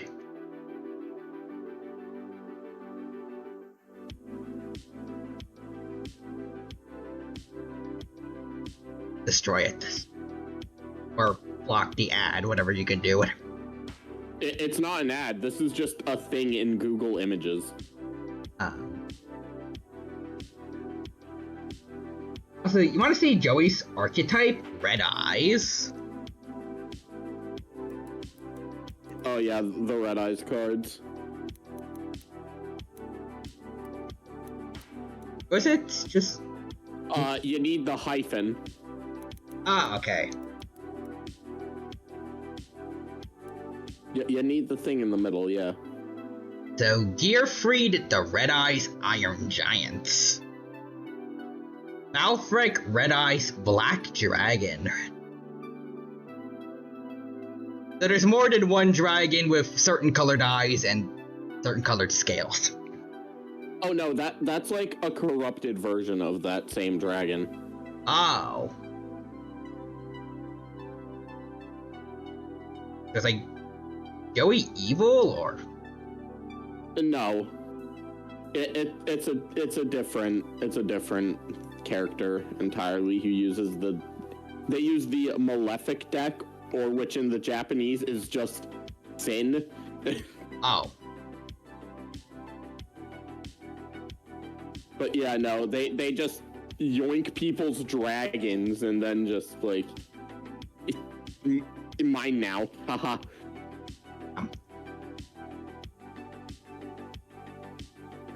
Meteor Dragon Red Eyes Impact. Red Eyes Alternative Black Dragon. Red Eyes Archfiend of Lightning. Also, Toons are a funny archetype to see as well. Oh yeah, there are in the Toon cards. Aw, Red Eyes Baby Dragon. See the Toons now, or should I go fully? Actually, there's 3 whole chapters. I think I mean, look at the normal first, because that's like the main card of the deck. Okay. Oh, Red Eyes Black Dragon. So this one? Yeah. Doesn't have an effect, because it's a vanilla. A ferocious dragon with a deadly attack. That doesn't describe like half the cards in this game. A ferocious dragon with a deadly attack. Do you have the slightest idea how little that narrows it down? Listen, like, all I'm saying is, there are some, like, very dumb flavor text in this game. Like, hang on one second. Another one. Another one. Another one that's the exact same art, but with a different background. Hang on, you know what? I'm sending you a card, and I just want you to read the flavor text on this, okay? And another one, except it's got like a Ridley style pose here. Another one again, except this one's normal specifically. Oh, hold on. There's the card. Read the flavor text. Mech Knight Avram. Check this out. That's the flavor text. Check what out? Your 0 defense, your 0. I mean, it has 2,000 attack. That's very respectable. That's fair. That's fair. But the 2,000 attack and nothing else. Just, I mean, check this out. Check this one thing out. I think the funniest thing is... It's all I got. Like, hang on.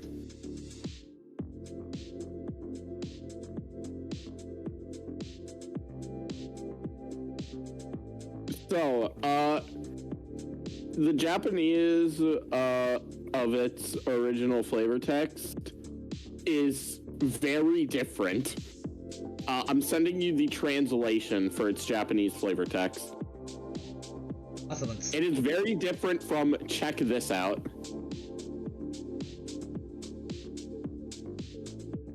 The hero who defeats the light of the stars must destroy the darkness of the illusionary worlds and entrust his powers to the chosen one they will inherit by the chalice of the stars. The will inherited by the chalice of the stars will become a new key and become the sword that cuts down darkness. And then in America, there's just check this out.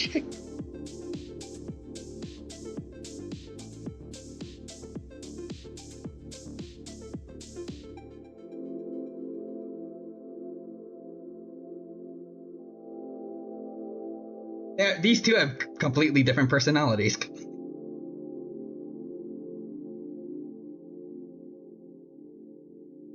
Anyways, let's see. I love the original work of Red Eyes so much, I grew up with the starter deck, Joey. I got Jinzo with it. I know what you're sending, Real Human. Yep, and wait, if Fred ate Timothy, would he be Freddy? You open a pizzeria?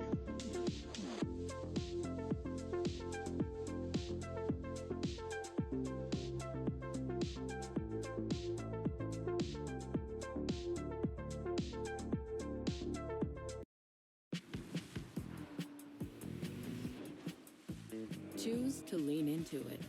Oh. Every Mazda. Damn it, ad. Damn it. That was my music. That was my... Is engineered to give Okay, I'm just gonna let you play again after I mute you for a bit.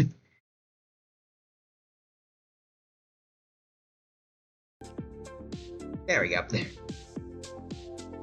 Let's see. So the original was this one? Oh, oh, that's Baby. This one. They choose to lean into it. No, I don't want to play Red Eyes Honda.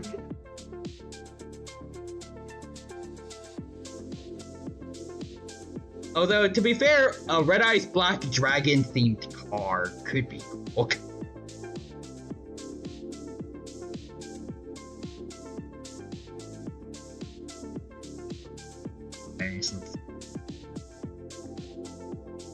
The amount of art this thing has is pretty sick, though. And Red Eyes Black Dragon Sword. Red Eyes Black Flare Dragon. Okay, actually not impossible. Kaiba has a Blue Eyes Jet. Interesting. Someone actually made it in real life. That'd be amazing.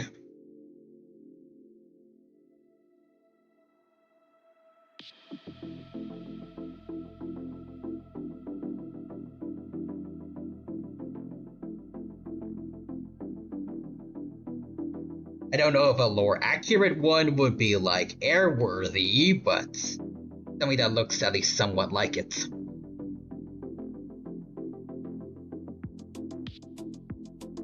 Red Eyes Black Full Metal Dragon.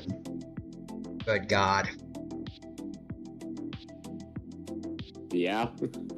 There's a lot of Red Eyes cards. Red Eyes Black Metal Dragon. Thing. Black Meteor Dragon. Red Eyes Burn. Oh, the next card. Red Eyes Dark Dragoon. This is like the ultimate like fan service card. This is a combination between the ace of Joey and Yugi.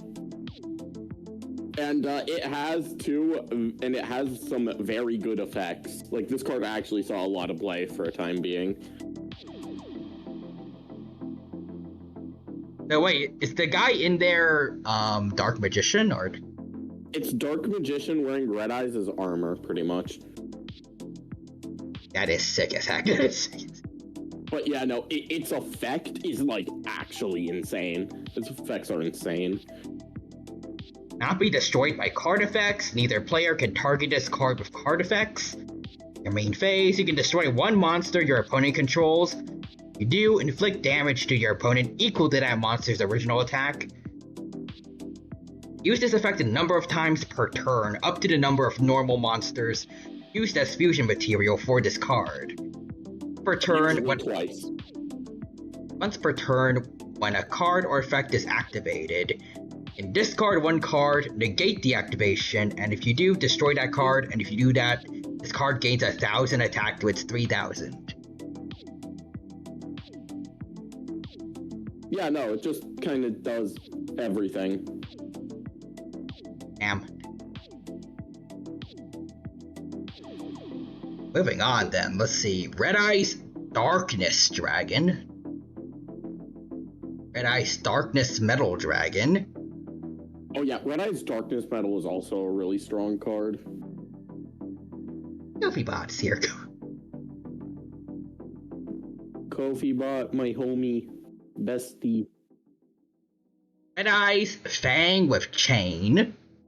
When I saw it before I went over, I read it as Red Eyes Fang with Chair.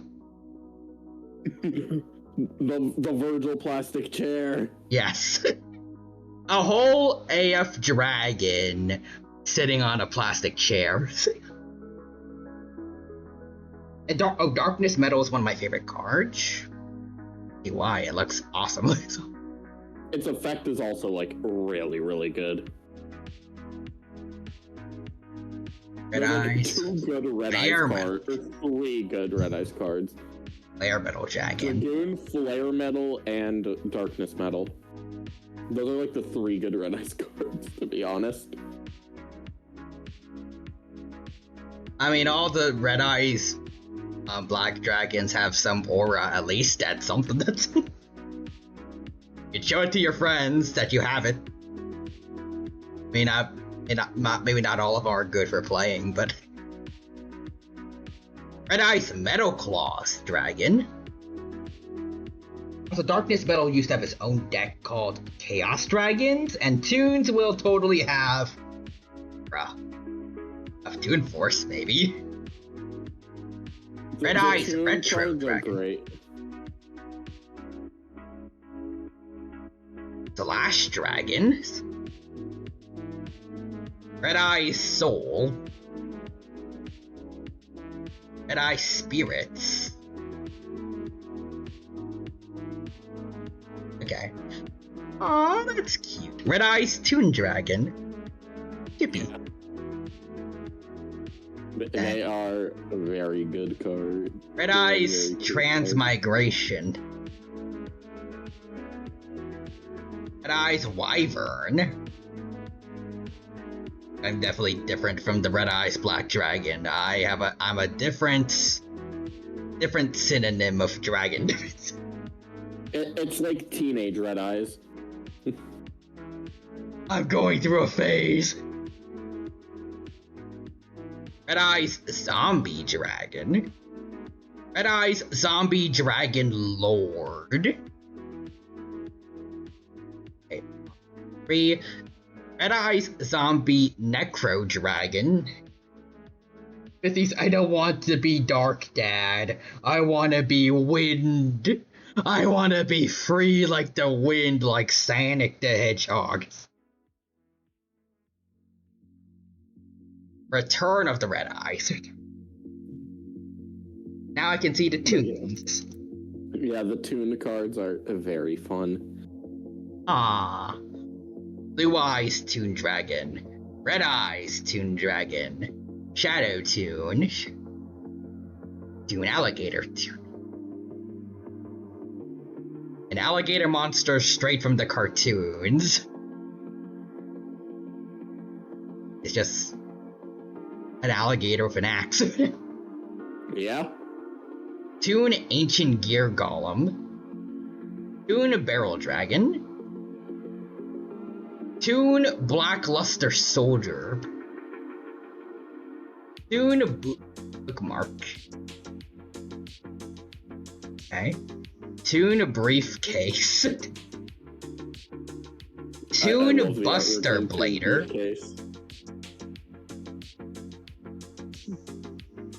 Toon Cannon Soldier. Oh yeah, the person who used this deck in the show is the person who created the card game in the show. Wait, not Aiba, right? Was it? No, Pegasus. Okay.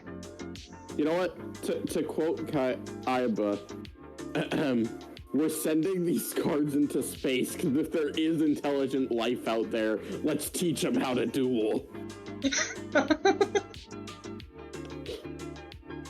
Yes, he quite literally just takes cards, puts them in a rocket. Because, like, if there's intelligent life out there, let's teach them how to play a children's card game. Let's show them what real intelligence looks like. Kaiba is one of the best characters in all of fiction.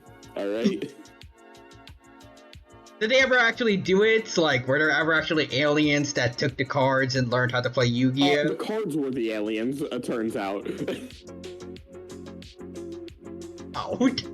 The cards, like, were brought to life and became the aliens. Oh. Did they know how to play their own game, or did they? No, they're still cards. They're just, like, also alive.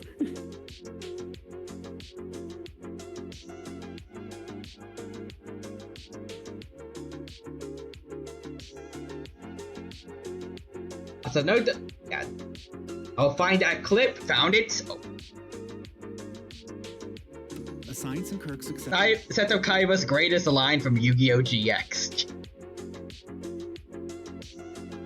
Figure, if there is because I figure, if there is intelligent life out there, then let's teach them how to duel. I like how he laughs maniacally like this is a great plan. Like this. Let's launch the cards into space. This is an excellent use of my time. Sending cards into space. Yeah. I could be curing cancer. Or helping the less fortunate. But no, these children's card game cards need to go to space.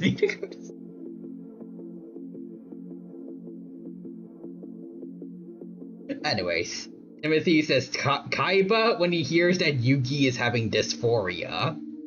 Yugi, I will get the best doctors for you. Oh, gender dysphoria. Yugi, I will get the best doctors for you. We can't have a proper duel otherwise. Like, unironically, Kaiba is just 100% motivated by spite. Like, there's nothing else that motivates him. Like, he will do quite literally anything just to face Yugi one more time so he can potentially win.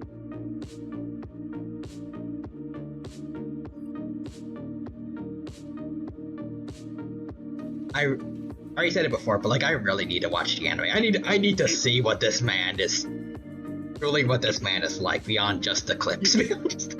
Yeah, no, he is incredible. If there's any reason to watch Yu-Gi-Oh, it is Seto Kaiba. Also helps that he has Brock's voice from Pokemon too. I can also imagine Brock somehow saying all this stuff. Brock just like sending random Pokeballs into space. If there are aliens out there, let's teach them how to capture Pokemon.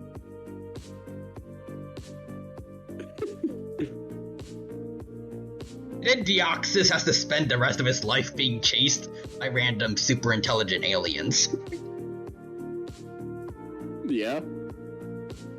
Kaiba is unironically the best character of all of Yu-Gi-Oh! All of you.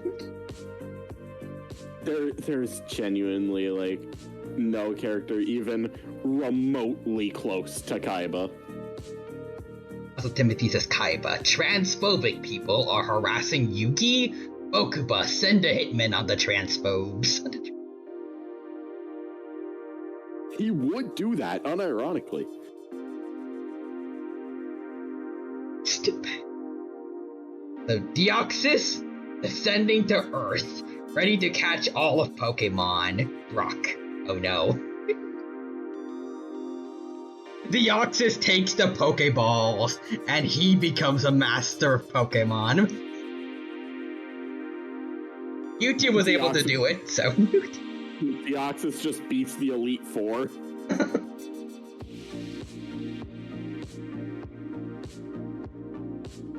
And instead of like doing anything more dangerous, like Deoxys just kind of chills as Hoenn's new champion. I can believe it. He lives his life as just like a regular Pokemon trainer, and Rayquaza is just absolutely confused on what he's supposed to do. He's just...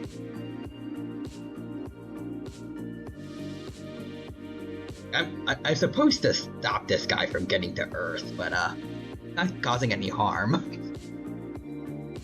I'll leave him be. Yeah. But yeah, no.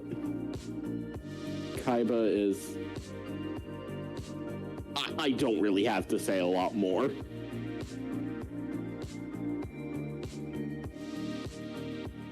I can certainly see he's very memeable. Especially in English, he's... Timothy says Deoxys. One more step up the food chain. It's my world we live in. Do-do-do-do. It's my whole new world to claim. Do-do-do-do-do.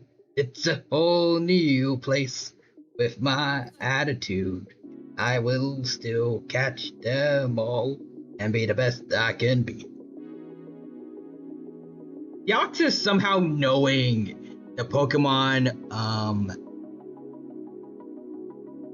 I'll just say whole new worlds opening. Thinking it sounds so wholesome.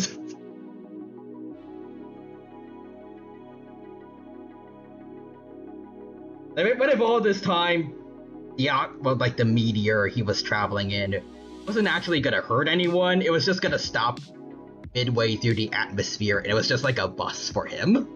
Wanted to visit Earth. Everyone else thought he was gonna crash.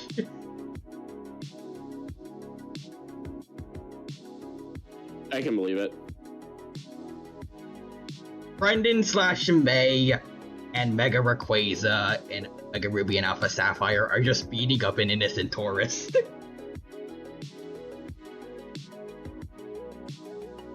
Timothy says, anyone who's late for registration will be disqualified. Okuba, make sure Wheeler's late? Yeah? Who is this Wheeler guy and what did he hate him for? Joey. Oh. Why would he hate Joey? Look at his beautiful chin. If anything, that's probably the one thing he likes about Joey. The hair's not that bad.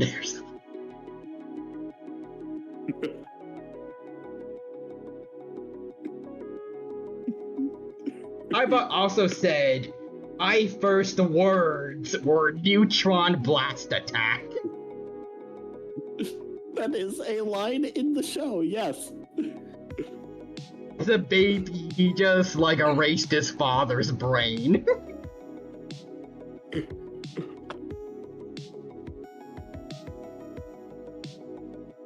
I mean, that would explain a few things. Neutron blast attack.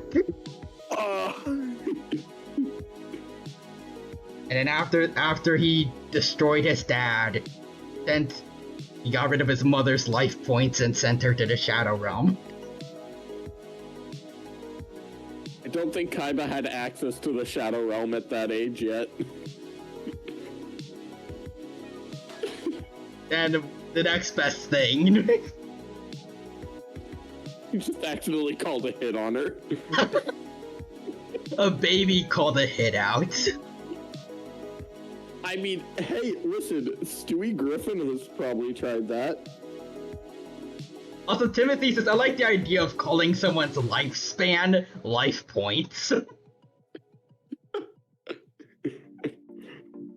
I'm writing your name in the death note. That's just the same thing as activating the spell Final Countdown. Actually, no, Final Countdown takes too long for that. I activate Doctor Checkup to increase my life points. Solemn Judgment, pay half. I activate Healthy Diet and Exercise to increase my life points directly. Solemn Judgment, pay half. I'm paying half to stop that. Just no.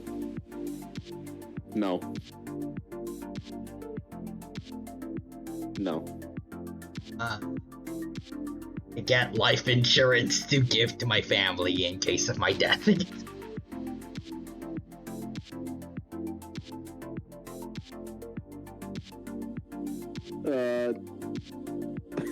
I don't know what type of card that would be. Solemn Scolding, because that way I can negate everything, and it just costs me 3,000 life. Solemn Judgmenting implies you cancel the appointment by killing the doctor. Listen, alright? That's not something I would not do. I probably would. It's now a... I shouldn't say anything, but... Actually, we could just change the password, right? To what? What do you mean? I was about to make a joke about the password we've been using, but I don't know if that's okay. I mean, I'm be real, I don't really care. Like, it's kind of the password I use for, like, everything like this. Okay. Where it's just... spoiler alert, the password's Luigi. Yeah. I was gonna make a bit of a joke about that, but... I mean, I'm the only one who's here to hear it. Yeah, the password's Luigi, all lowercase. No, there's no room up right now, so, so tough luck. I don't know if this is... I don't know if this is messed up to say, but, you know... I've probably said more messed up shit. Never mind, I've definitely said more messed up stuff in this stream. Okay, fair. Well, Luigi and killing Doctor. Oh. Yeah, Luigi activated Solemn Judgment. Paid half. Yeah. Unfortunately, he was already at, like, only, like, 100 life. Timothy says the mouse.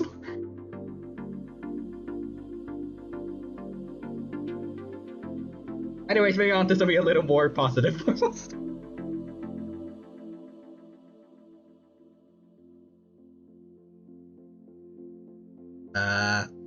Dune Cyber Dragon. Wait, paying half to kill your doctor Twice you cut your lifespan to kill that doctor.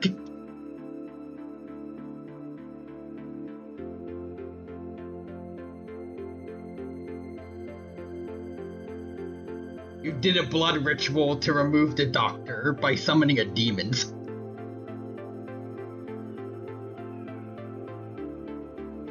Tune Dark Magician. Tune Dark Magician Girl. Tune Defense.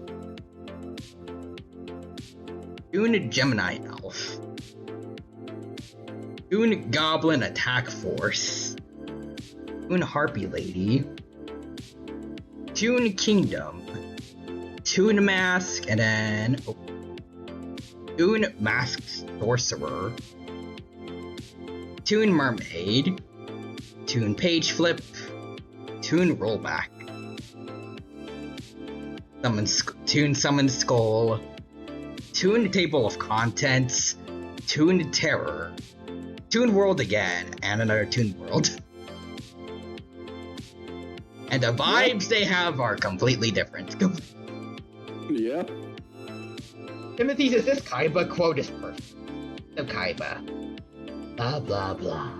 Don't you get tired of making the same speech every time you're faced with a challenge? Stop saving the world and get a hobby. Be like me and spend money on sending children's card games into space for aliens. Get a job. He just throws Yugi a job application. Yugi screams out in pain. Is that one gif of Kaiba being killed by Exodia, I think? Yugi. And instead of Exodia, it's a job application. Yes. A job application? No one's been able to summon him before. Job application. Get this man a job. Oh.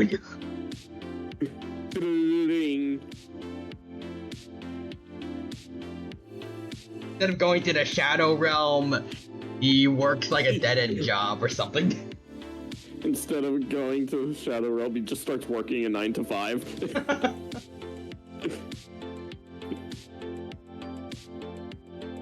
My unemployment checks.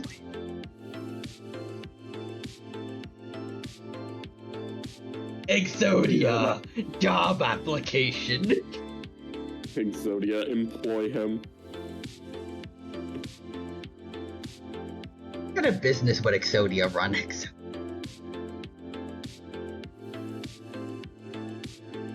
I don't know. Siegfried von Shoulder? I don't know. You need to give up 1,000 of your life points first. And you can't afford that now. Seto Kaiba, there's nothing I can't afford. I bribed the judge to let me get my life points back for free.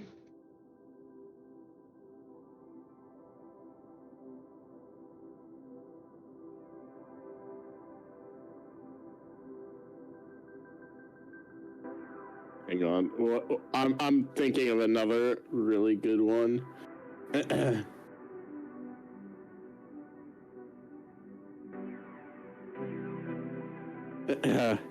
What is it that I always say? If at first you don't succeed, blast them with your blue eyes again. Hey. I am sure having a blue eyes white dragon destroy something would be the best way to solve most problems.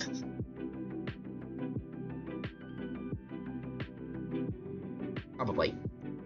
Oh, Timothy says this is the best one, Kaiba.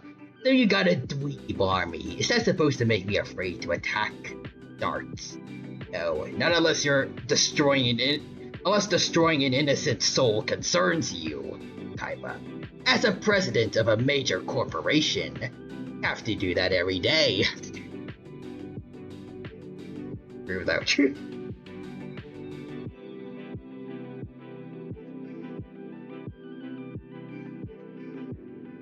happen if Kaiba bought Twitter?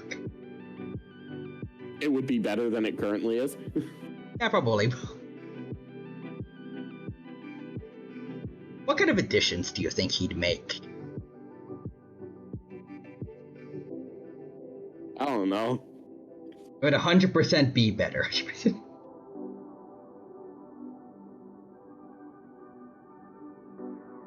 Ads would all be about his dual disc.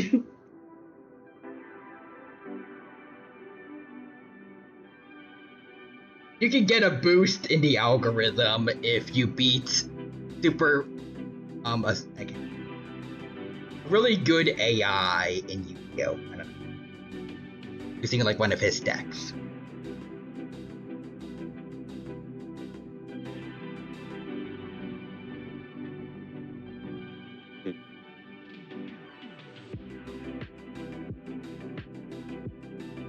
You better. Another great Kaiba quote. You fight me with fruit? Don't mock me. Timothy says, you better make good on your promise to restore my brother. Because if you don't, I'll take good pleasure in separating your soul from your body in my own way. One savage.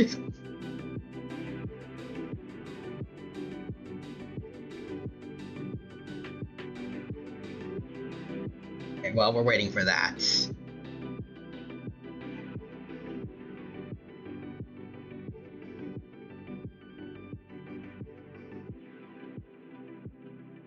Trying to think.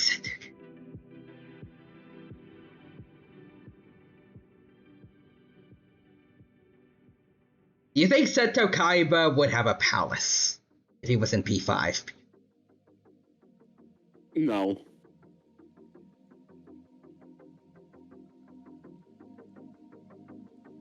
Timothy says no too. Not. Listen, and Kaiba is not that bad of a guy for the most part, like, as a person. He's just kind of over the top. Okay, that's weird. And Timothy says Kaiba is actually a good person in his own way.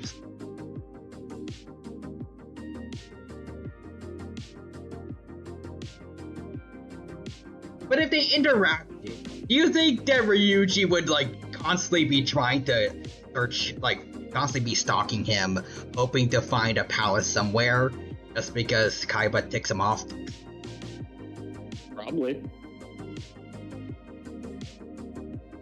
Like, I feel like his interaction with Echi is already what little I've seen has already been enough to make Ryuji hate him. I think Kaiba is absolutely roasting poor Ryuji. He's gonna have a grudge for life.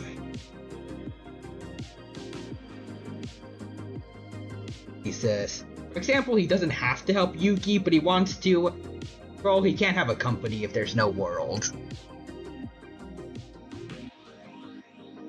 It makes him better than most billionaires out there in the real world. Yeah. Like, unironically.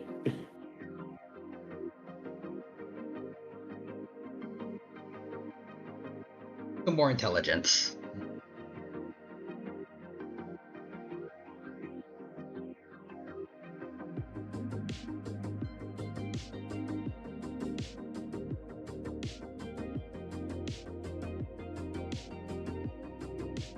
Because Kaiba has a point. No world means he isn't rich. Yeah.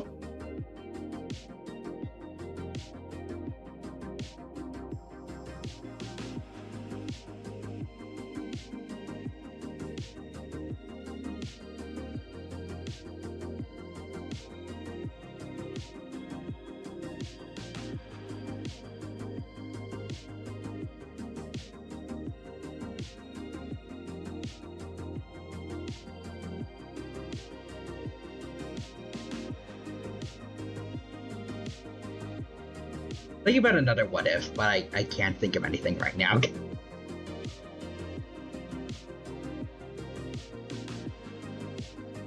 Yeah, at some point we just need a podcast with us three. What a lot of these streams turns into. Oh, yeah. Sometimes. That could be fun.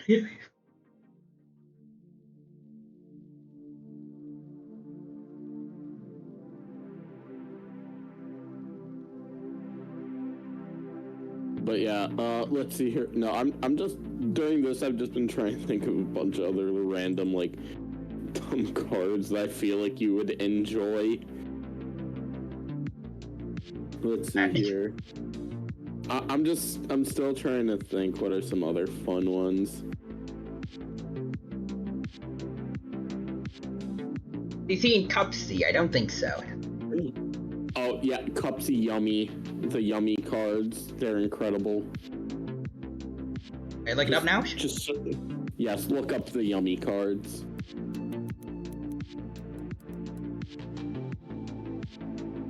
Cookie Yummy Way?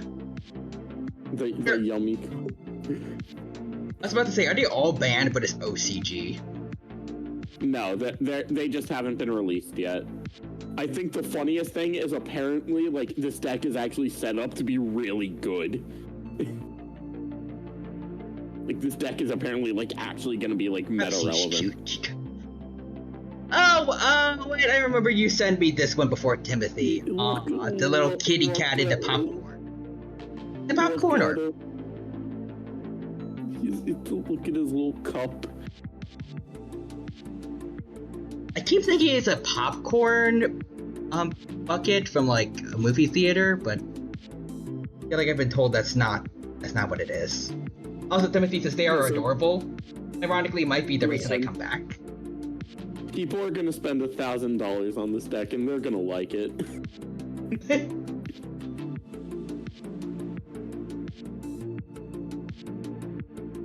Did a boba cup or?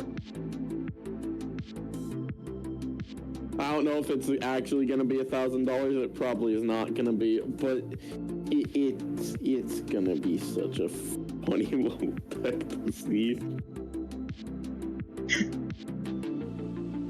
I'm quite literally going to an event like very soon after this deck releases. Or well, I'm not really going to an event. One is like there's gonna be like a massive event like 20 minutes away from my house. Damn, why you always got cool stuff over where you live? You got nothing here.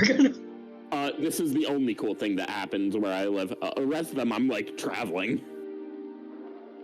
I mean, your local's only like an hour away, right? It's 15 minutes, yeah, but that's not the type of thing I would consider as like the big like cool event. Like when I say like cool event, I mean like it's expected to be like over like a few hundred people. Not like 7 people. Maybe 5, maybe 8 on a good day. Well, at least for me, I don't think I've heard of even like go convention over where I live. Feels barren. There's not really many where I am too. This one just so happened to be like randomly like, oh hey, they just announced it in my city. I spend 40 on BB, I'll spend a lot on Yummy, and I had Off-Kai, and that's it. I mean, Off-Kai is huge though. I think the next closest event I have like had to my location was in Florida, which is not at all close to where I am.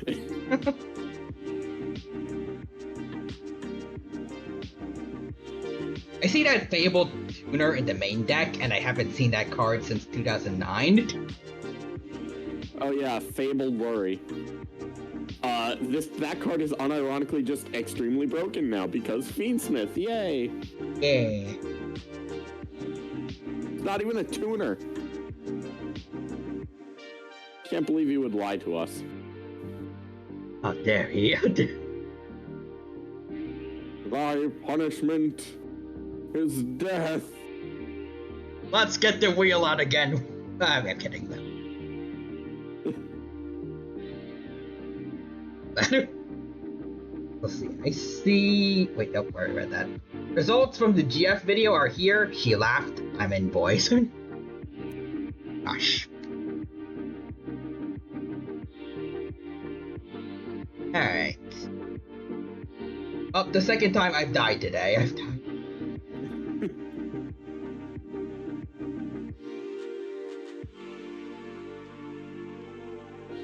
What other cards do we got? Oh yeah, there's also the Time Thief cards, which are incredible. Time Thief? Oh yeah, I've seen some of those. Yeah. Chrono Coder. This one's new for me. Double barreled. Oh yeah, this card is awful. Oh. Anyways, forget that then. Flyback. Yep, I've seen the hack. Petua. Power Reserve. Power Reserve is... Okay, I have a bone to pick with Power Reserve, because there, like, straight up, there's so many, like, I'm in a Discord server for people who play this deck. So many of them are convinced that card is good, and it's like, no, it's not. That card is awful. It does nothing for you. It's just like, I swear, I have crashed out about this, like, on at least 8 different occasions.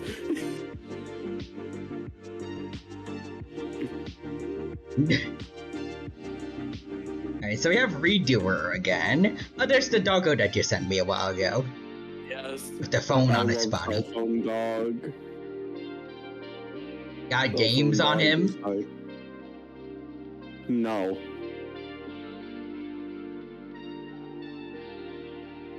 Omega, half doom onto this dog.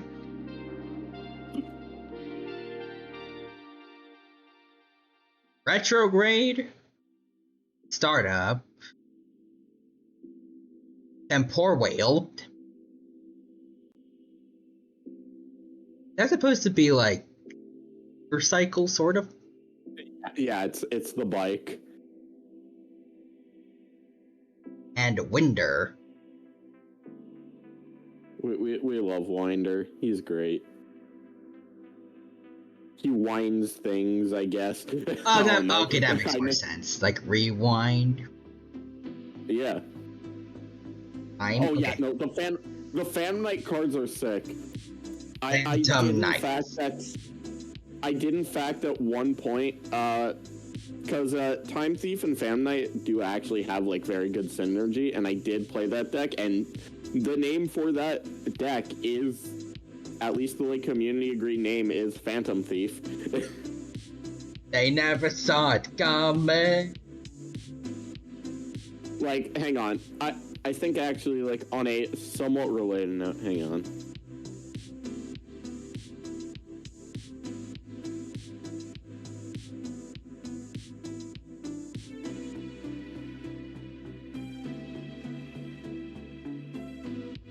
Someone made an edit of Redoer looking like a Joker, and it was a very cool one. Oh. How to apply trauma to Timothy.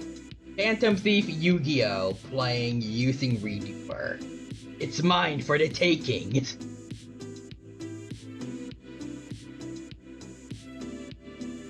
I'll reveal your true form. Yeah, I'm sending this to you. Hang on. Oh, that is sick. Yeah, no, it looks great. Man, they're just burning money with all the crossovers they could be doing. I would pay for this, maybe. Just to have it around. I just realized real human can apply trauma to me by using Redoer's effect. No, I do that to a lot of people already at my Yu-Gi-Oh! Local. I swear, like, 20% of the time, I take the exact singular card they need. India. It's especially great when that card is at limited, it's at 1. So I yoinked it. I yoinked your good card. All real What human are you has to gonna say do is, now? it's mine for the taking. It's mine. It's mine for the taking.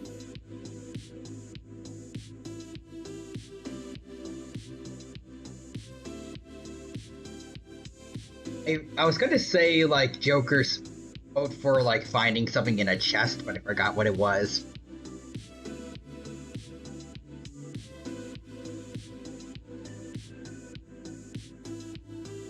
It's just like, good. I should write something.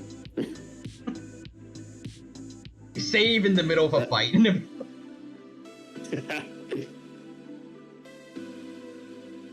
Monday, Tuesday, Wednesday, Thursday, Friday, Saturday, Sunday, on a day off. Hey, Joker, go to sleep. How far can we punt Morgana? Challenge. Wait, Joker, you wouldn't do that to me, right? Wait, Joker, no. You're right. I wouldn't do that to you. Only once. I do it several times. GA, Galactic Puntum. The home run minigame from Melee, but it's Morgana.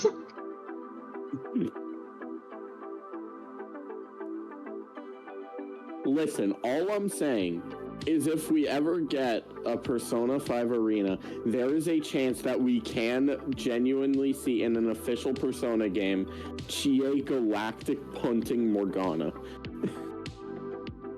Atlas, make it happen. My life is yours.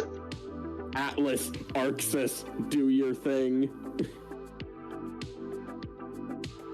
Also, God, I'd love to see an older Kanji in Naruto. Yeah, that too. Imagine our poor boys and girls from P3, how old they must be now. I mean, let's see here. So, yeah, because Persona 5 canonically takes place in around, like, 2016. So, they'd be, like 24, like, 22, 24-ish. Oh, well, that's not that bad. They're the same age as me. Yeah, like Ken would be, like, 18, I think. That's, like, yeah, that's it. That'd be kind of cool. And to grown up Naruto? Oh, grown up older Naruto looks beautiful already in a future manga. Oh, wait, she has the long hair. Wait, I don't know if you guys saw it. Real Human might have, but I actually got a mod of this hairstyle for Golden. It does look really good.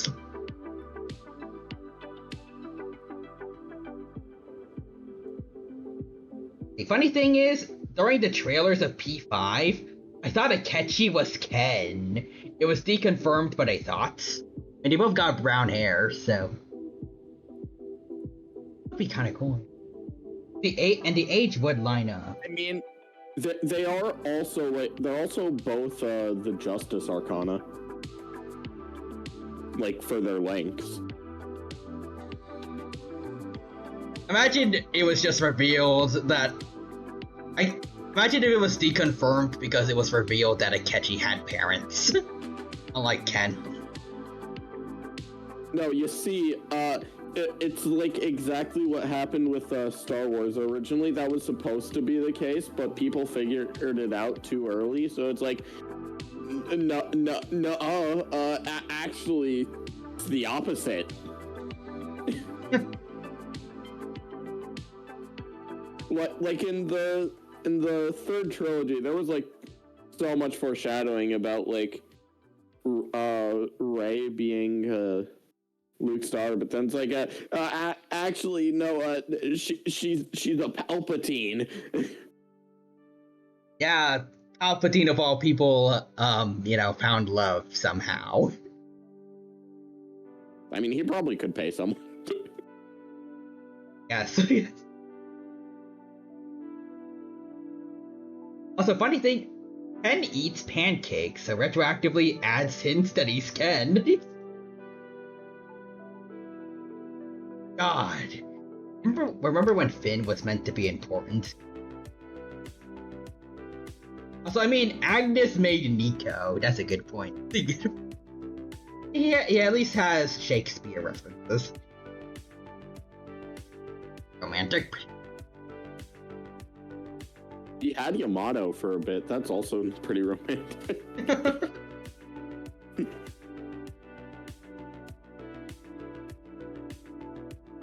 I mean, having a katana that can open portals to other worlds. Well, having a katana that can open portals is pretty odd. I can't believe Agnes and Virgil procreated, but not Dante. Dante doesn't know what that is.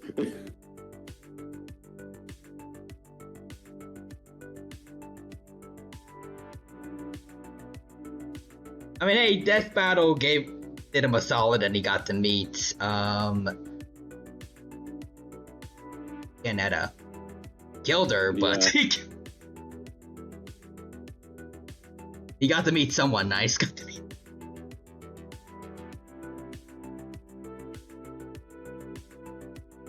Also, Timothy says true. Alright, there was a really funny quote from the Death Battle team. Oh.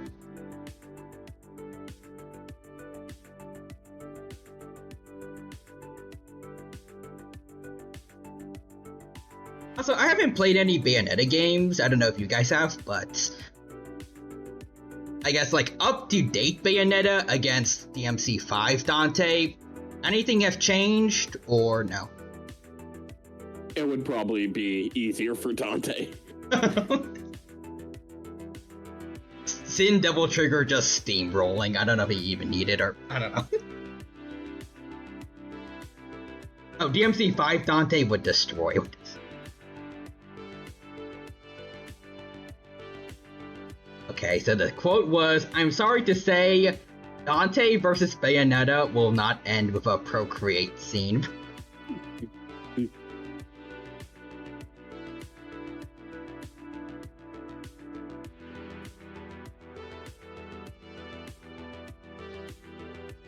Again, I don't know too much about Bayonetta, but they did get along in canon, or than what I saw of Bayonetta's dialogue in Death Battle, at least. They would.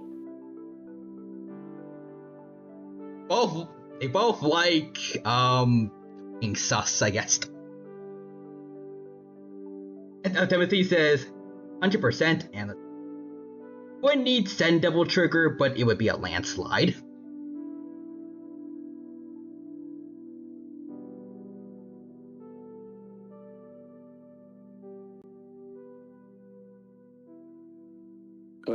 I just remembered another like really cool set of cards that I feel like you should see. The Orcust.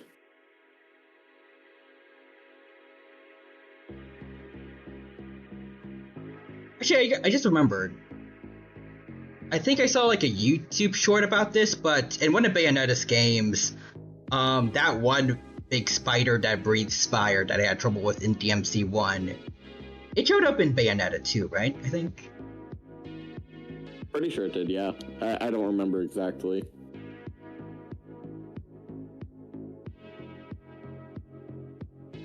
And yeah, I did. I don't know if I'd ever write it, but Dante, Bayonetta going on dates by just beating up that same bug together this time. Just stomping him harder than they would have before. Now there's two of them. Oh, it's just not the same spider. Hunt down the whole species. As a date.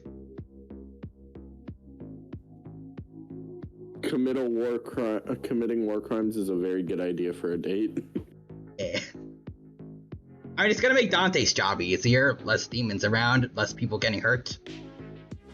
So he could just relax and Devil May Cry. Not have to worry about as much jobs.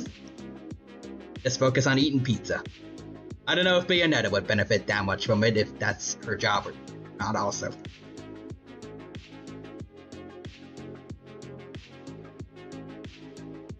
I mean, okay, it's the same, but like, not Phantom of DMC's timeline. Also, committing war crimes is a great idea for a date. Fantasy 14. The dragon, the dragon destroying. Talking about Final Fantasy 14. About to say, the dragon destroying everything in 0.0 was just because it was feeling romantic.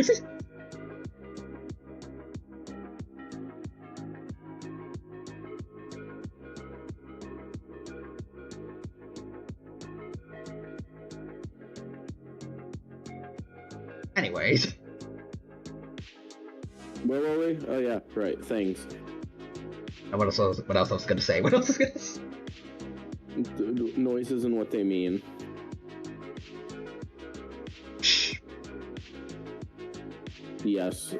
Anyways, oh yeah, right. Another really cool series of cards I feel like you might enjoy the look of. It's Orcus.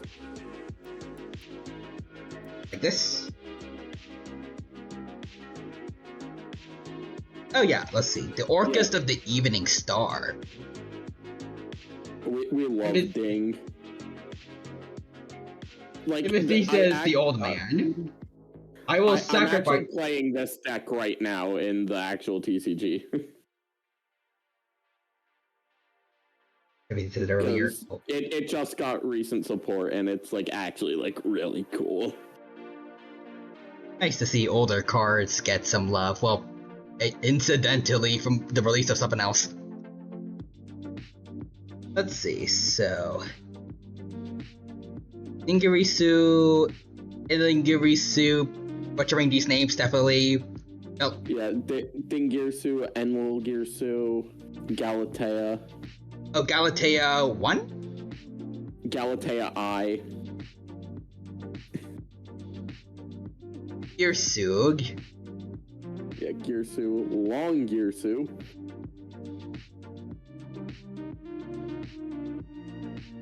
Because he has longer hair or longer? It's because they were running out of ideas for syllables. Okay. Orcus Brass Bombard. Yeah, so, oh yeah, Orcus. Okay, I'm in. I missed Orcus. Okay. I'll sacrifice myself to save you, Balamut. Minor spelling mistake. We have 2 Harpor, we have 3. Ooh. Orcus Crescendo. Orcus Symbol Skeletons. Yeah, we have 3. This deck has been power crept, and it got support recently. At Harp Horror 1, Nightmare, Orchestrated Attack, Orchestrated Babel Core, Insats, Release, Turn, and Orchestrion. I remember when this deck was meta. Yeah, no, this deck used to be like really, really strong. Dang. And now it's more fair. Because a lot worse has come out.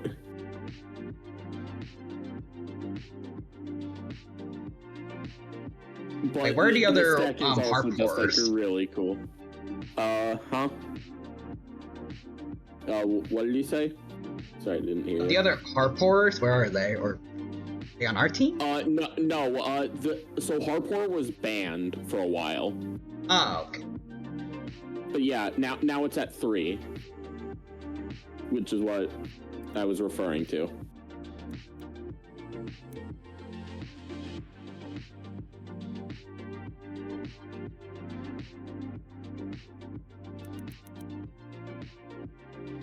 Let's see here. What's another really fun deck right now? I was looking around and I saw Bahamut Shark, and that looks sick. Yeah, it's currently banned. You know what? Just look up the card Totally Awesome. If they're not totally awesome, Toad. Like a frog. That's okay. how it's spelled. It's a pun. Oh, there it is. It's totally awesome. Aw. I mean, it's adorable. I don't know about awesomeness, though. I don't know if these toads really have aura going on. They only have 2 stars. Yeah, but with those 2 stars, it has 2,200 attack, which is very high for that rank. Oh.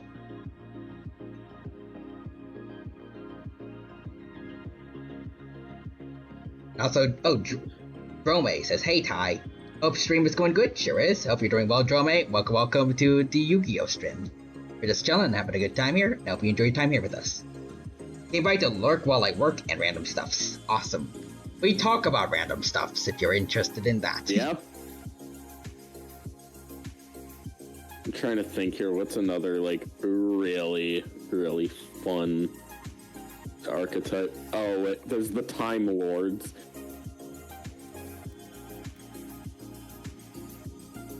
Yeah. Take a look at Time Lord. One word. Gabriel, the Time Lord. Elon, Time Lord. Amilnik. They all like. So these cards all appeared in the anime, and they're like so creepy in the anime because they have realistic human faces. Oh, I see the faces on like their chest things. On some of them it's more obvious, but it's like it's so creepy, but it's sick as hell. Etienne, Maichian, Raphian, Sadians, Sandaians, Cephalons, I'm Lord Progenitor Warpgate, Saphian the Time Lord.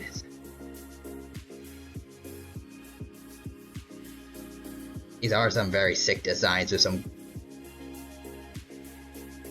Well, at least for some of them are kind of weird faces, but... Alien just looks normal. It almost looks like a Mitsuru in there.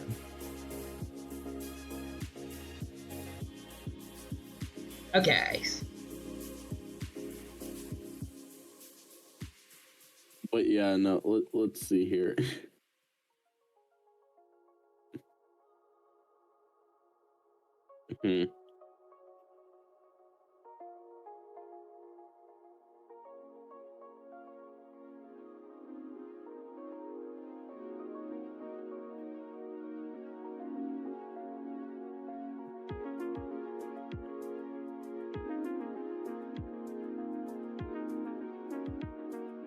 Oh yeah, right. There's also the rocket cards. ROKKET. R-O...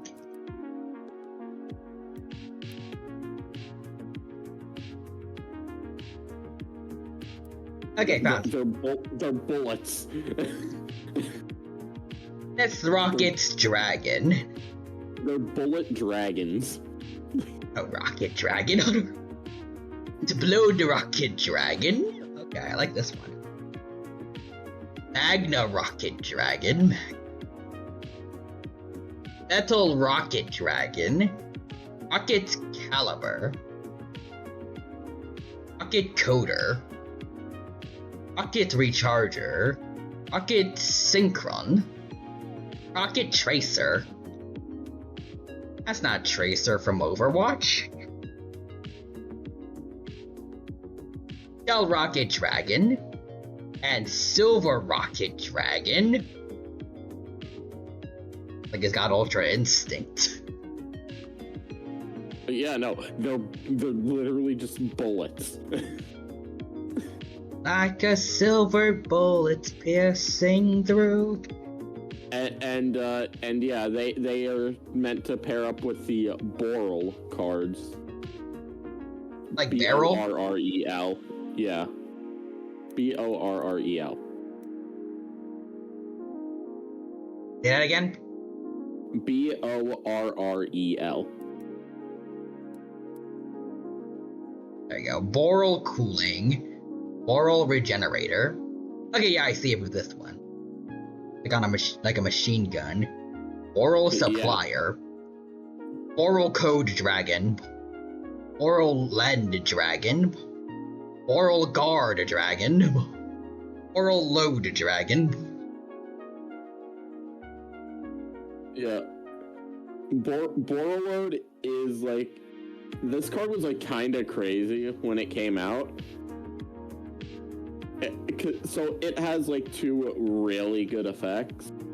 The first one normally wouldn't matter, but you can't respond to it. Like, you just can't do anything about it. And it's not like that bad of an effect to the point where like you not being allowed to activate anything in response like really changes anything. It's just, oh, a monster loses 500 attack and defense. That's it. Okay. And then its second effect, when it attacks, you get to take control of whatever it attacked.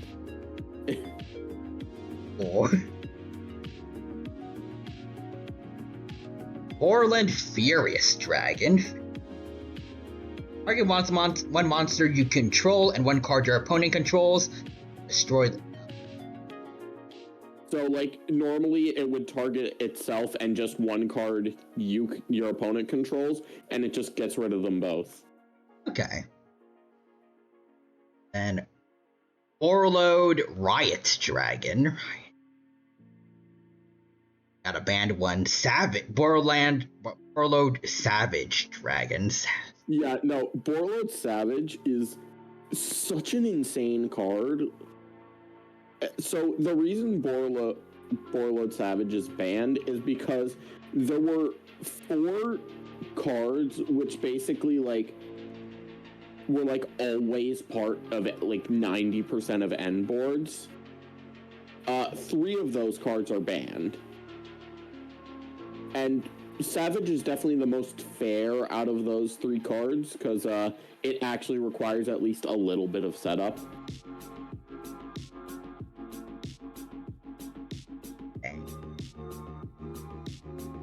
But yeah, no, it did get banned though, and it's like, I don't know. I played this card for a bit, and I'm not saying it wasn't a good card, but I feel like it would be fine if it were not banned. Nothing too bad for what I'm reading, at least. It's a negate, that's it, and there's a lot worse when it comes to that category. Alright, so now we got Borrelload Excharge Dragon. I guess design, definitely. Boral Sword Dragon. Boral Sword Dragon again.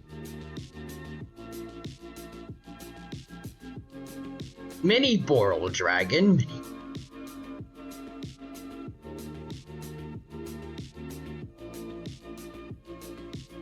I like how half of it, like, upper half of his body is, like, split between its head and neck, and then done.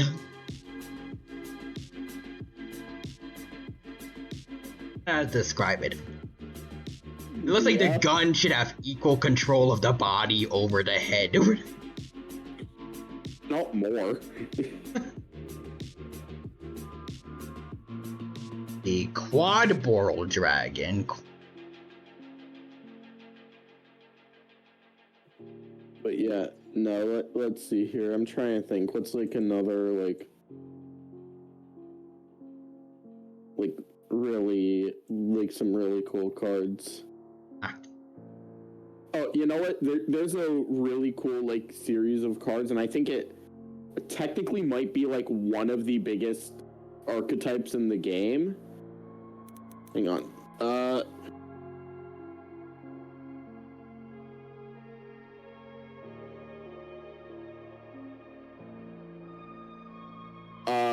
Yeah, so yeah, hang on. A very interesting archetype is the number cards. Literally just the word number.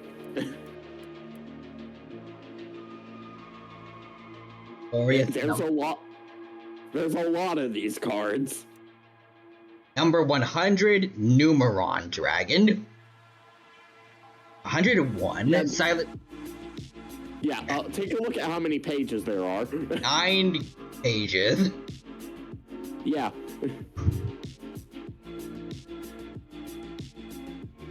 We gotta go through all of these, or... I mean, you don't have to look at them thoroughly. Just, like, a lot of these cards just are, like, really cool cards. Okay. And there's probably, like, a whole entire page dedicated to number 39. 39? With that one. Yeah, because that one was, the protagonist's ace in the series for this card. For this type of card. Freezer Dawn. That was Frozen Lady Justice. Zombie Stein. Oh yeah, no, Lancelot is sick.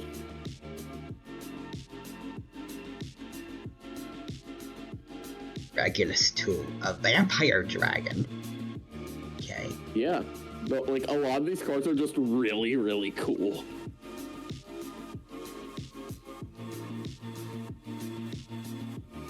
Why does Terabyte sound like it would be a Ben 10 alien? It would. It's like... It's like the... Like, would be like it... It's like one of the, like, names that you could consider for, like, an evil galvanic mechamorph. Oh yeah, that would be great. Like, I'm trying to think, like, what other name you could do, and the only other one I can think of is, like, something like Malware. Malware... Virus? Oh yeah, Virus could also work. But yeah. Another good name for an evil galvanic mechamorph.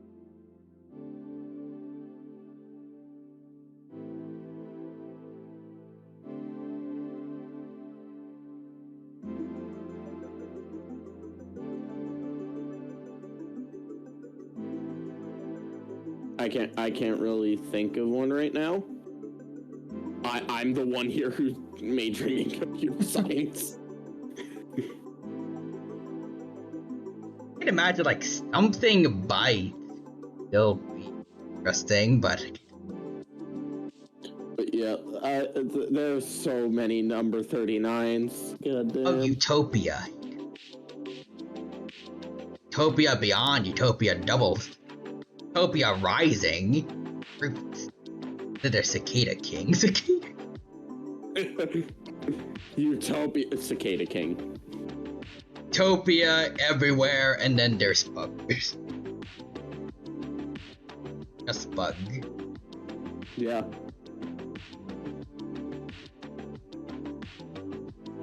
Oh, was this censoring or? Yeah. This card is like really it's a very like it is a card that exists in the game.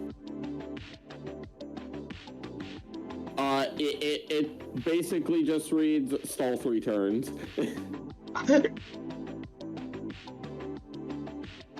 So when it is in defense position, it forces all other monsters on the field into defense position, and they cannot use their effects while in defense position.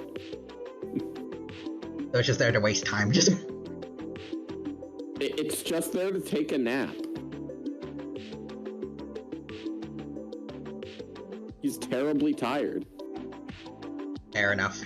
I can relate to that. Nightmare Shark.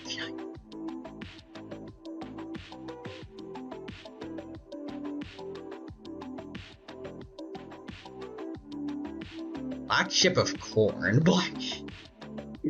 It's corn. Is that why the bottom of his ship looked like that? Like corn. It's corn. Pirate ship on a cob. Exactly. What's up? Yes, a gold rat. Some of the stuff that I have seen today feels like I don't know how humans came up with them, but I'm amazed that they did, and I love them. Oh, Volcanosaurus. I think you mentioned this one, or at least a variation of it, right? Yeah, this is a card that appears in the anime. Cool. Yeah, not all the cards in the game appear in the anime, because there's a lot of cards in the game. Billion more episodes to get every single one of them in there. Shin Bustard. Master Kiwi Donkey.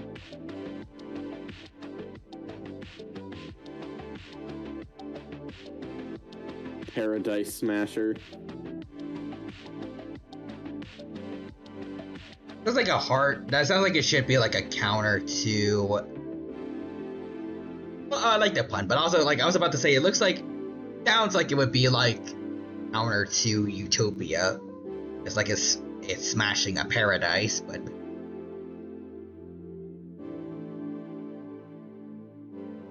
Who knows? Barbarian Shark. Shogi Rook. Vispa. Master of Blade.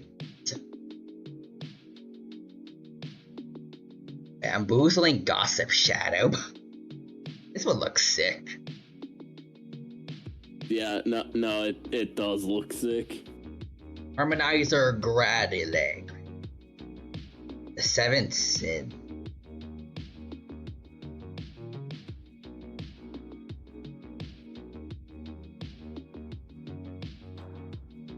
I like the contrast between this like huge tank looking thing and then sheepy dragon with like a little heart tattoo on its stomach. Yeah. It got stabbed with a key or something. I don't know what's going on over there. Like a wind-up toy. Oh, okay, that makes sense. Oh, there's Galaxy Queen, I remember her. You just summoned your mom. Your mom's committing identity fraud. And tax fraud. Crazy Box is a really funny card. This card will never be good, but it's funny as hell. Heroic Champion. Oh yeah, no, this card is extremely broken. Like non-broken, then extremely broken. Yeah, because with the release of number 75 Gossip Shadow, so what Gossip Shadow can do is he can basically just transfer himself to another Xyz, and it gains all its materials. So that's just an instant, oh, this thing has 5 materials. Oh. And with not too much investment. And look at all the effects it has with once per turn you can destroy all cards your opponent controls. That's not even the biggest one. That's not even the best effect it has. Oh wait, if you have 5 you can do all of them, or? Yeah, you can do all of them. Oh, okay. You get access to all of the effects. Opponent cannot summon or special summon monsters. No cards can affect them. 1,500 attack and defense added. Can't be destroyed in battle. What is this? Yeah, you just have an unkillable thing, and you can't even summon a monster to get rid of it. And also, just once per turn, they can just destroy everything you control.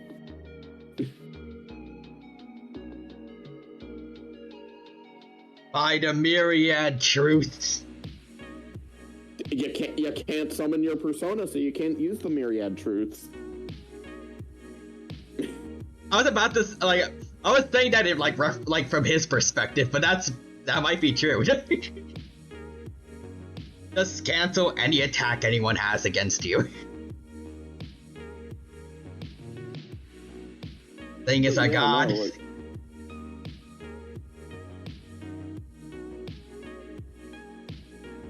Now we have nice and calm Queen of the Night.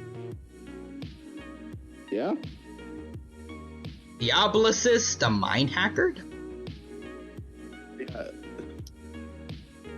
This card is very interesting because this card was meta, but it was also like a prize card that very few people got. So it was like $1,000. Yikes. Then they reprinted it and it instantly dropped to like $1. Then it got banned. Feel bad for anyone that paid $1,000 for it. I don't, because I hated the deck that it was played in. Damn.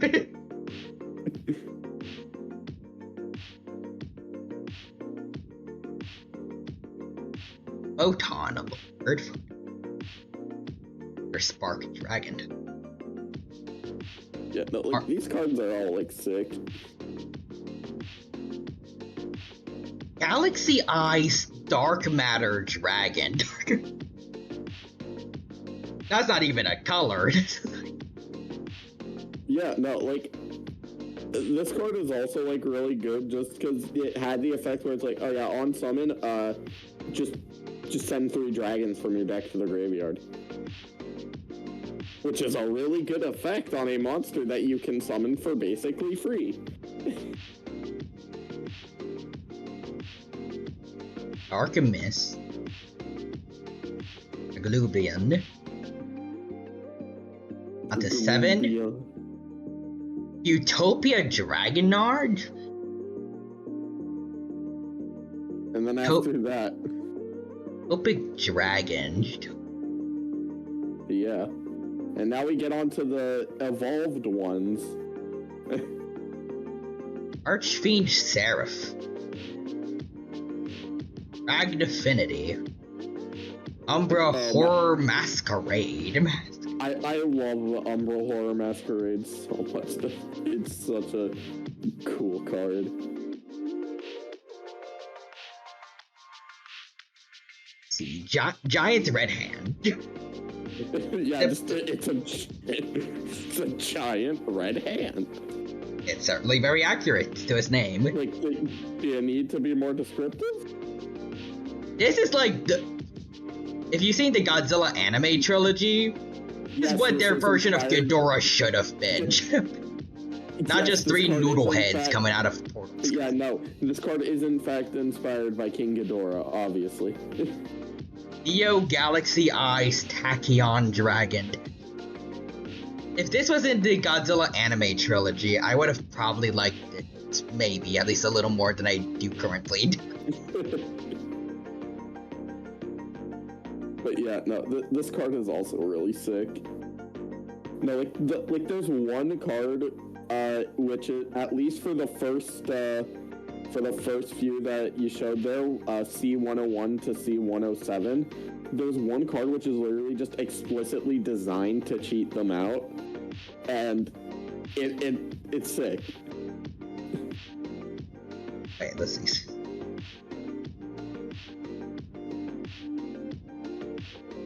Like, there's a card literally designed to just let you summon these guys for free.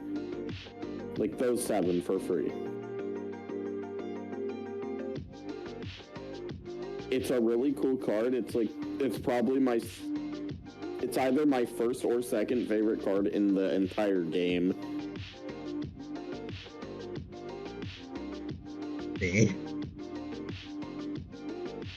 The card is absolutely horrendous, but it's a really cool card. So it's here, right? Like, from 1 to 9, or? From C101 to C107. Okay. Silent Honor Dark. It's a water attribute. I know why it's a water attribute, but that is still really funny to me. It's like Lugia being Guardian of the Ocean, but it's psychic, flying, and no water. Yeah. Let's see.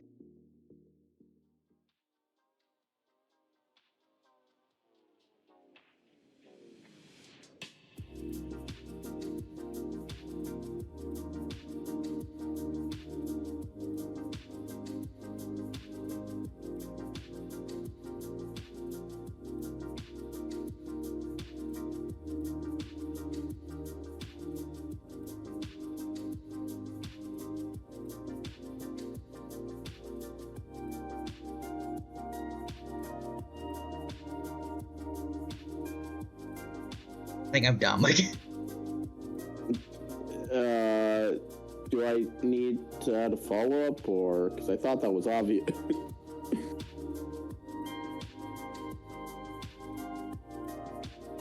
trying to find, like, which... Maybe I'm just too tired or just bad at reading, but I can't see which ones, like, can... like, summon other monsters? It's not one of these cards. There's another card. It's completely, like, separate, and you're not gonna find it in this, like, search. Oh, okay.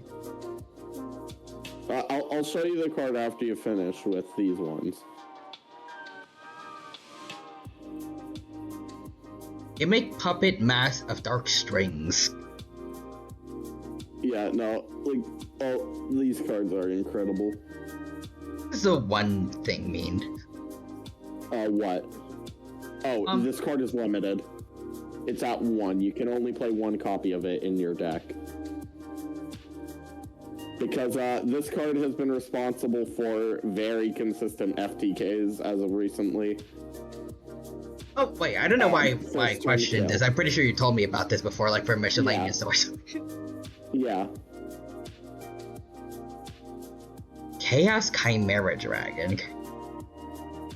Neo Galaxy Eyes Prime Photon Dragon. Yeah.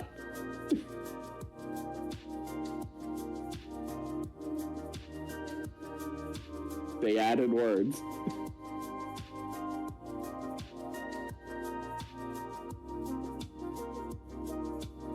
Oh, more Utopia. Yeah, no, the F-Zero cards are really cool. This one is horrendous. Why was this card allowed to be printed? Why did they print number S0 Utopic Zexal? It quite literally just has the effect. As a quick effect, your opponent cannot activate cards or effects for the rest of the turn.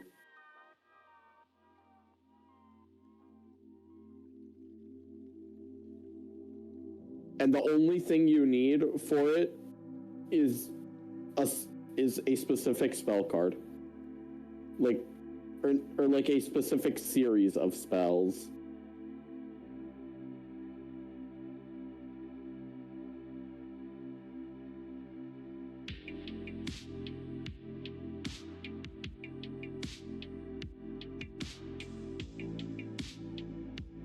Topics.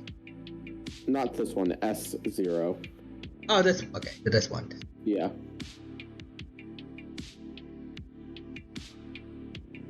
It's meant to be, like, technically difficult to get out, but they literally just built in a way for you to get it for basically free.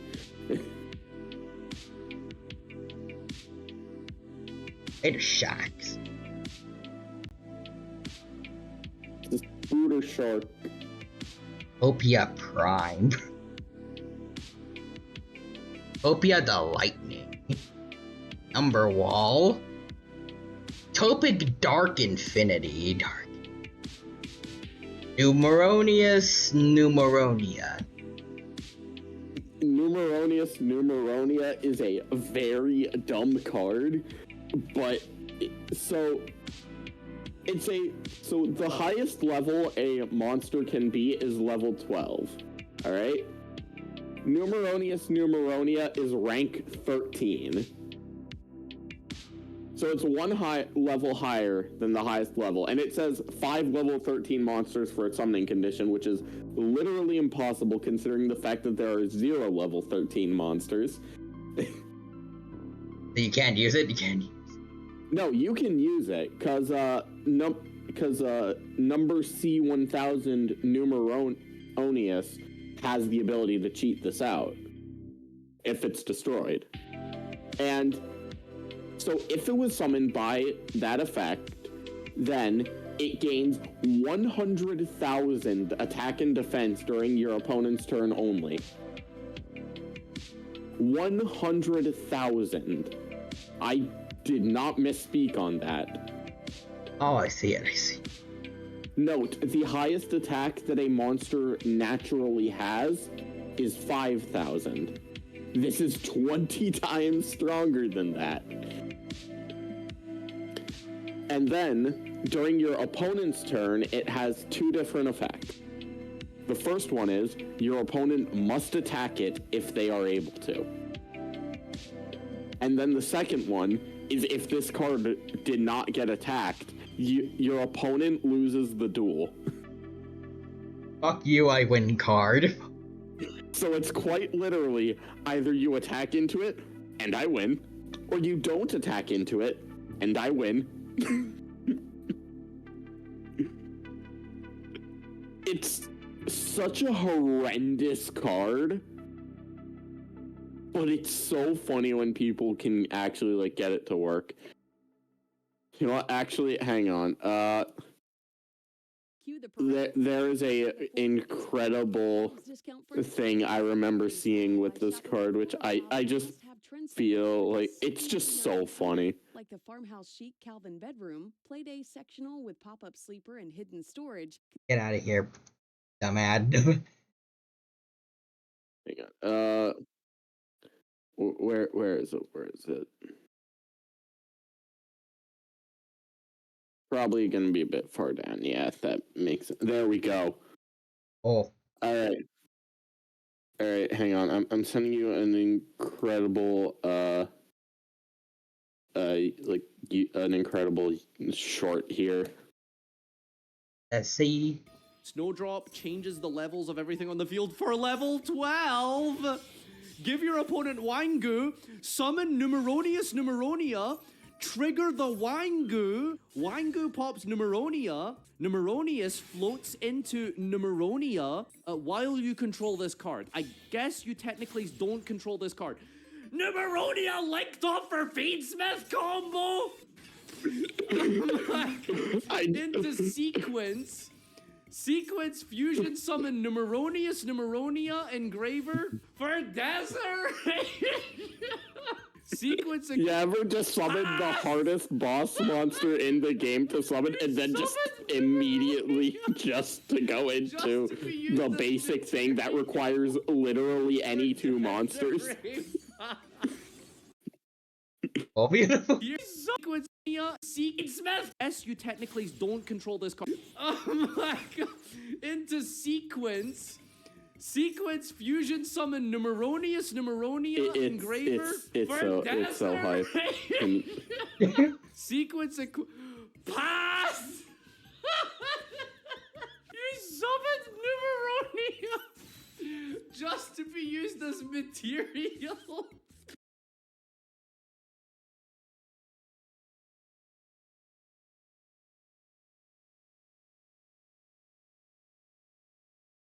I still struggle to understand, like, all the inner workings of gameplay, but I can understand that. I can understand.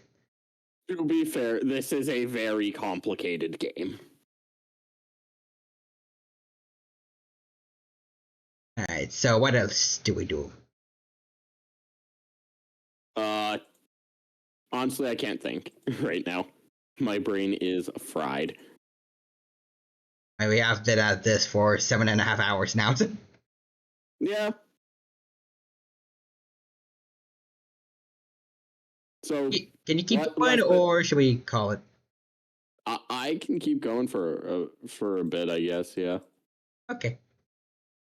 Because I do not have anything I need to do tomorrow. Yippee.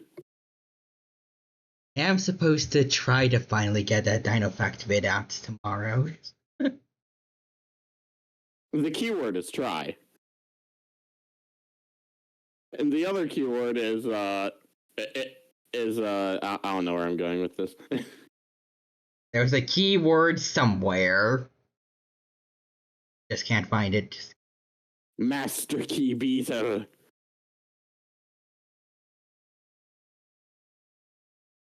I special summon. Good video editor. Hey, we got Ryan. Welcome, Damien Verde. It's good to see you. Hope you're doing well. A good time here with us at the UTS stream. Thing has been done. Hey, Damien Verde with the raid message. Welcome. How was your stream? Did you have fun? And thank you for doing the shout out, real human. Oh, see, we're playing Repo. I've heard a bit about it. I've not played it myself yet, but I hope they get fun. Was it part of a collab or? Cause I'm pretty sure it's like a multiplayer thing. Like I remember, like that you play as like little robots. I think.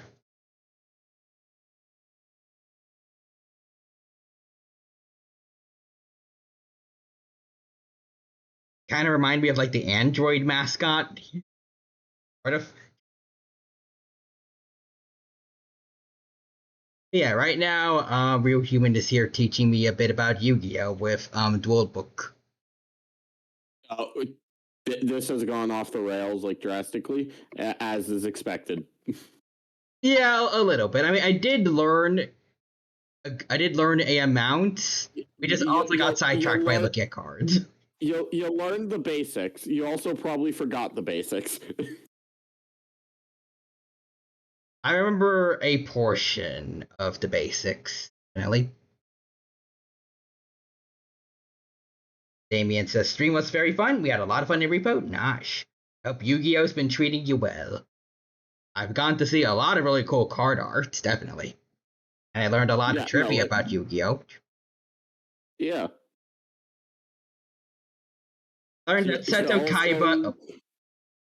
You learned a lot about the greatness of Seto frickin' Kaiba. Character. If there is intelligent life out there, let's teach them how to duel. Are you okay with destroying an innocent, helpless soul? I'm a president of a big company. I do that every day. If the person who designed this reality were under my employment, I'd have him fired. That is another great quote from him. No water bottle made from my company should bend that easily. Fire whoever designed that bottle. Kaiba Corp products shouldn't bend that easily. Bend his bones.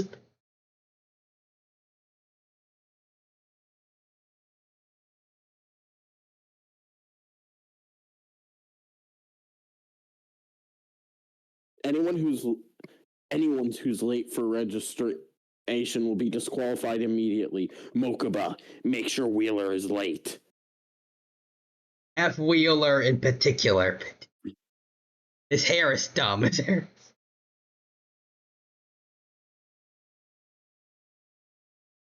I don't know why he hates him yet. I haven't seen the anime, but I'm going to eventually go.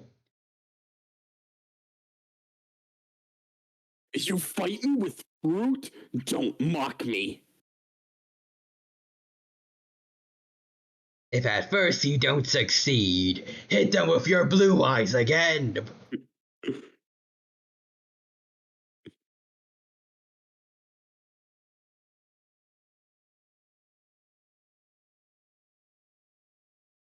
If I had a dime for every time you said destiny, I'd be even richer. Enough with your constant repeating of that speech. Stop trying to save the world and get a real hobby. I think that was it, right? It's something like that, yeah.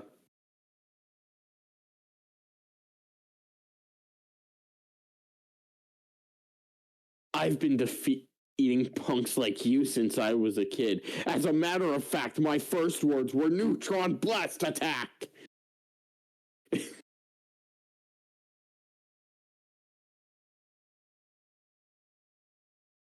I took away all the life points of my father and sent my mother to the Shadow Realm. Made that up, but it was a joke from earlier, so I want to bring that back for anyone who's new here.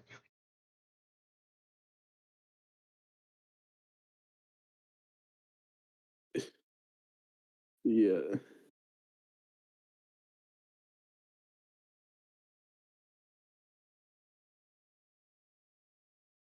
We also talked about how I think you can summon yourself as a card, so it could be an identity. He summons himself as a card. So Yu-Gi-Oh cards can commit identity theft, possibly. You know what? Hang on. I'm gonna show you the card that he summoned himself as. It's literally just called Kaiba Man.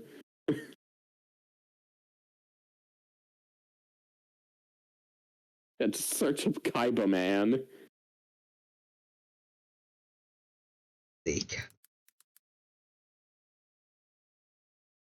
Huh.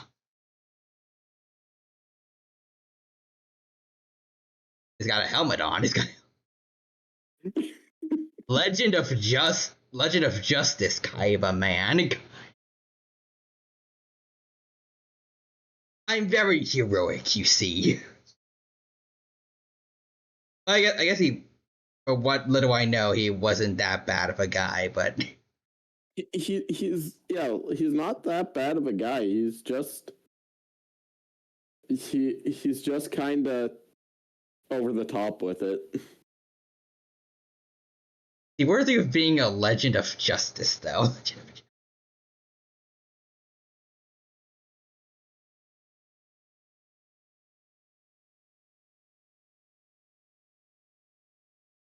Does he have 3 Blue Eyes White Dragons in his hand right now? He plays 3 in his deck. He's like the only Yu-Gi-Oh character who actually plays the most amount of copies of like the cards in his deck. Expected dedication. Yeah, every other person just plays like 1 copy of all their cards, and it's just like, well, why do I not draw them? Like, come on, I'm only playing 1 copy in my 60 card deck.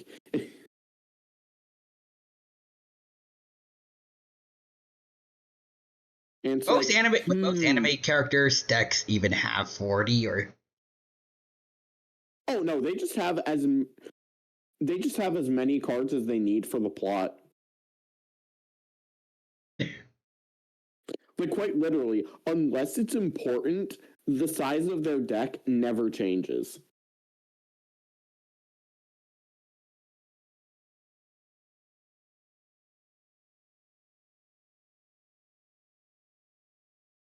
That's most likely just kind of like to save up for like animation so they don't have to have the deck at like multiple different points. But still, just like so funny where it's just like, oh yeah, no, the size of your deck will never change unless you are going to lose by deck out. The animators designing and animating several different monsters just for them to be sent to the graveyard to summon another monster. Listen, we gotta save as much money as we can wherever we can. Just animate one size of deck. We'll find out everything later. Sure, please, I haven't seen my family in days. It's been months. Yu-Gi-Oh! If it was animated by the guys that did Solo Leveling.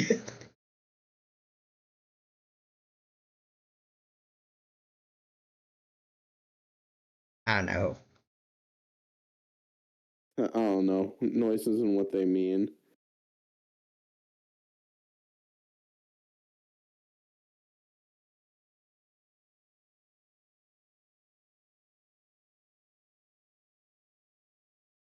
Like, yeah. Yeah, well, just, yeah. I don't know. Like I said, I'm running out of ideas.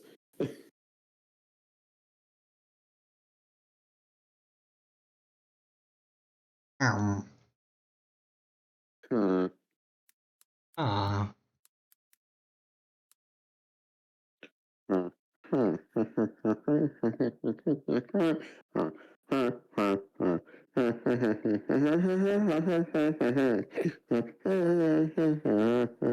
that a villager cover of Mario? I'm surprised it took you that long to notice. I just need to listen for it a little bit longer. I was recognizing it, but I couldn't pinpoint where.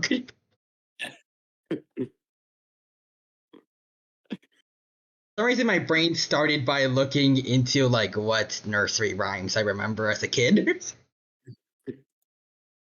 Dang.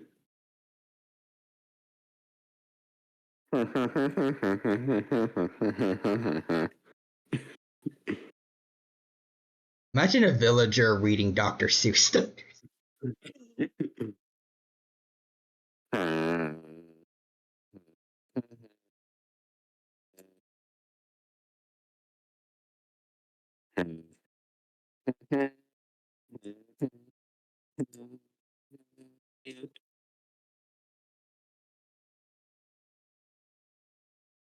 Didn't notice what that one was? Nope. Infinity War. Oh.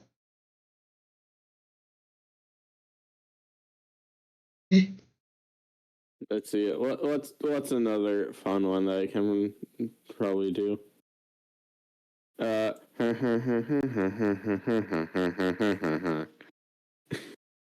the Ben 10 classic theme, right? Yep. Peak Ben 10 opening. I think you already said that like Omniverse also is not good to quite on par with that one, or I mean, to be fair, it is very difficult to for the listen. It is simply just like yeah. I still wish that the UAF era used like kind of remix of the original one, like what they did for what was the name of the movie? Race Against Time. Yeah. I like that cover of the classic theme. But yeah, no, I get the reasoning for it, just to like show off the musical style of UAF more. Which at the very least, like and UAF is like it's the serious one, so they just decide not to do the like music for it. They could at least do like just lyrics, to do the music. Like, you know, like Teen Titans was pretty serious, and they still had lyrics for their opening.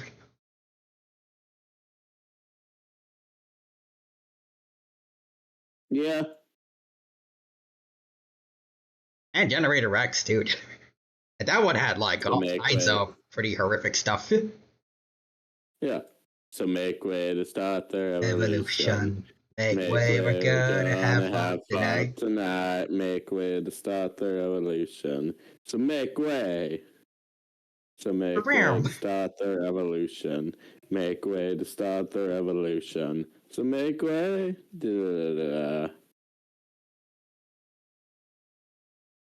Make way for our cancellation. Ben 10's never gonna make good on his promise. At least not for now yet, but maybe later. Who knows? I mean, whether or not the series continues is kinda... It's very much in a weird spot right now. If only Cartoon Network will lock in and start making use of these franchises. Yeah. Cartoon Network, like this just reminds me of a tweet that I saw where it's like Ben 10 fans are complaining about how like, we don't have enough offense, like they have like 5 different series, multiple movies, and just like it's less of Ben 10 fans complaining that there's not enough and more of just like wondering why Cartoon Network hasn't tried to do anything with the franchise as of late. Yeah. Because it's like, I mean, hang on.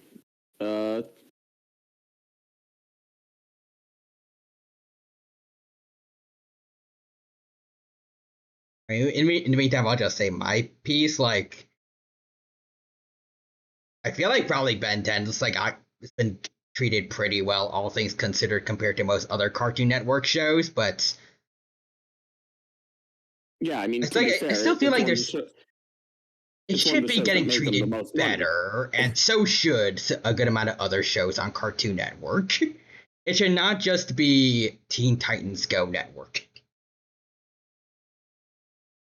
Even Gumball, I'm not entirely sure if it's actually coming back to Cartoon Network or if it's staying not, on. It's on Hulu, or not Hulu, HBO Max. I'm pretty sure just that.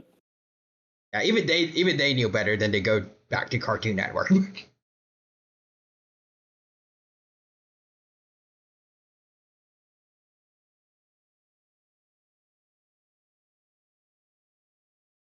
Like if they made better use of like as many of their franchises as they did back in the days, maybe they'd be a little more popular.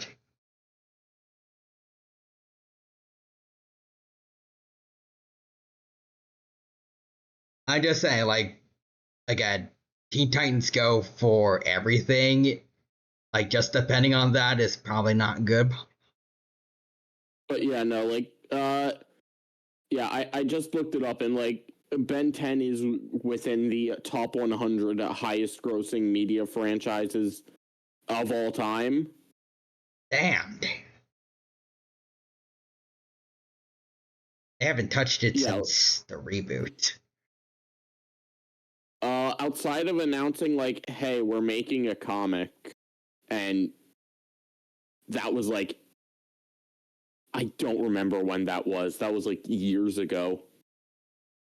Like I was about to say, like that's not all that happened as a result of the like Revive Ben 10 trend, right? Yeah, no, that was like. Hang on, let me.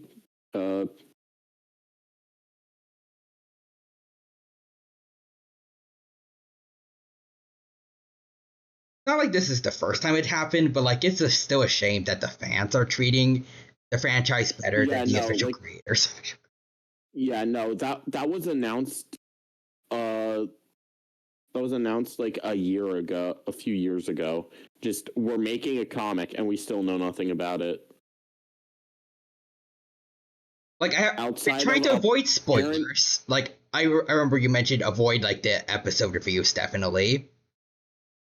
The Ink Tank and like the Ben 10 like 5 years later series. It's pretty fun. And it also makes use of other series too. Well, I haven't tried to look too much into it because in case I want to watch the shows themselves, but like they have like little crossovers with like Danny Phantom too.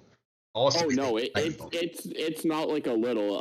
It is Ben 10 and Danny Phantom, both of those two, like franchises primarily. Oh. Yeah. But they do have like little crossovers with like Invader Zim, which is very funny. You start to get to more of the episodes. Invader Zim is one of those shows where it's like, I can't believe that the show like actually exists, especially considering it was on Nickelodeon.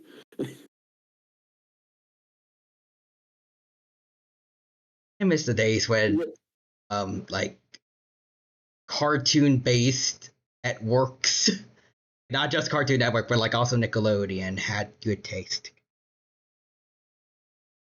Listen, like all I'm saying is if I told you that there was a cartoon which was cited in a murder trial, you would not think that the network that made that was Nickelodeon, of all things.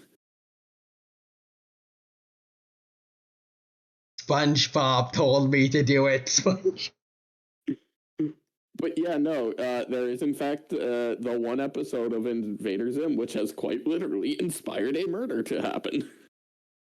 That's something interesting you can put on your resume. Okay, so how does this help you get a job?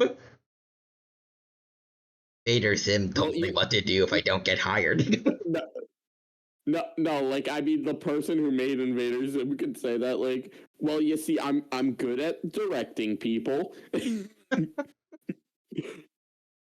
a good way or a bad way? It depends on your opinion. It depends on the person. Listen, the person who did it was like clinically insane, like, beforehand. But still, like, it still happened.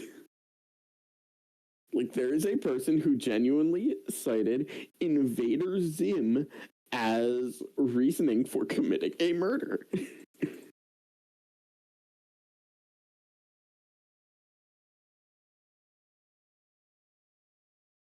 What was Which, their you know, sentence? What was their the person who said that, hang on. First things first, let me remember who the person is.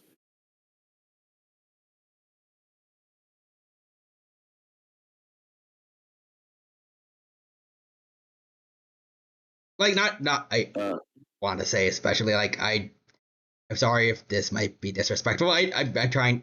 I hope it's not. But like just the idea that like someone just like ruined 2 lives because of a cartoon show. I mean, he only ruined one. He ended the other.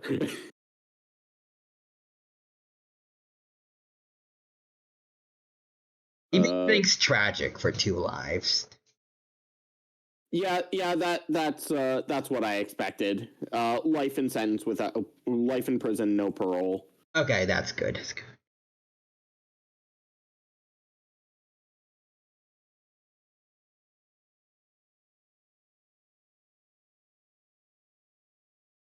There's a lot of weird lore behind the scenes if you look at a lot of cartoons. Yeah. Yeah. As a juvenile at the time, he was not. He did not qualify for the death penalty, as he was 16 years old when he did this. Oh God.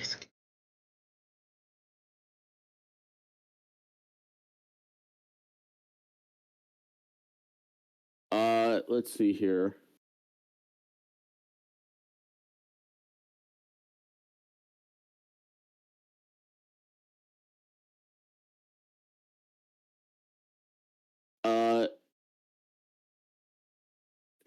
Okay, let's see here.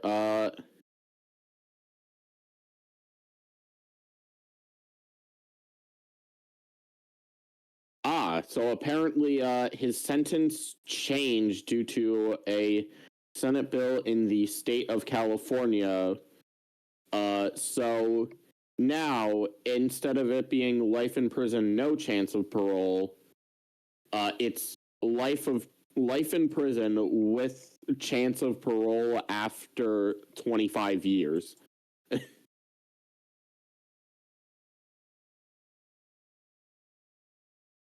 Yeah, okay. I mean, if he does manage to genuinely get help and change, maybe, but like, I don't know if he's gonna be able to get that in prison. I don't know. Yeah. I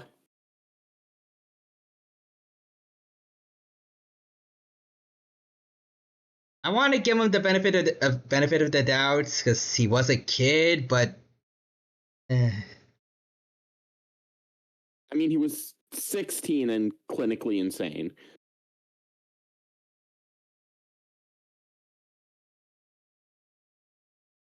Yeah.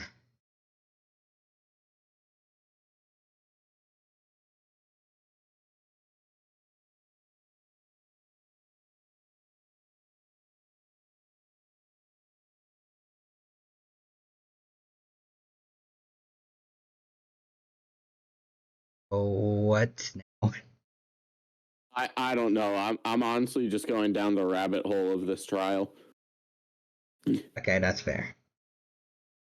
During the trial, the Nickelodeon animated TV series Invader Zim was cited. The prosecution asserted that the defendant had a fascination with images of body parts. They drew attention to comments he made after watching the episode Dark Harvest, in which the alien Zim collects human organs to attempt to appear more human. Witnesses for the defense said these comments were made in jest.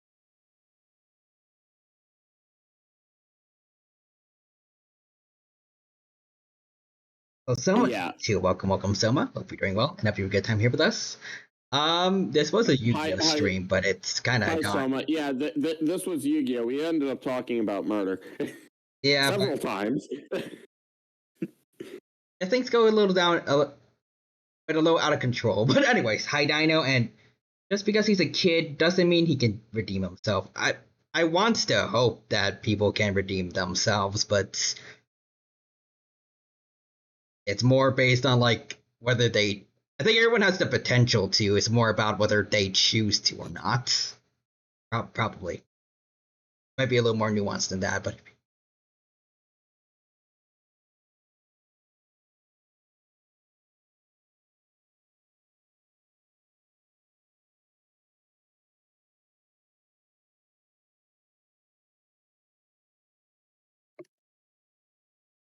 Yeah.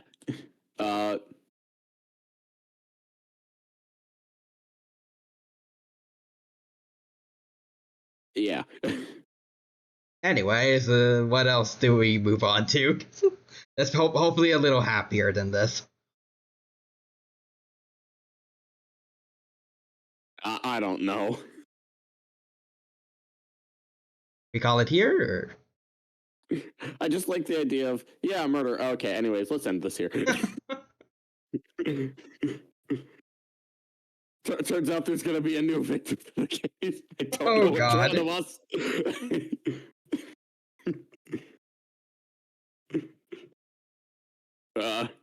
Gotta hide now. Who knows? Let's see, what kind of stream is this exactly? Yu-Gi-Oh! Deck builder thing? I was just learning how to play Yu-Gi-Oh! With Human using Duelingbook.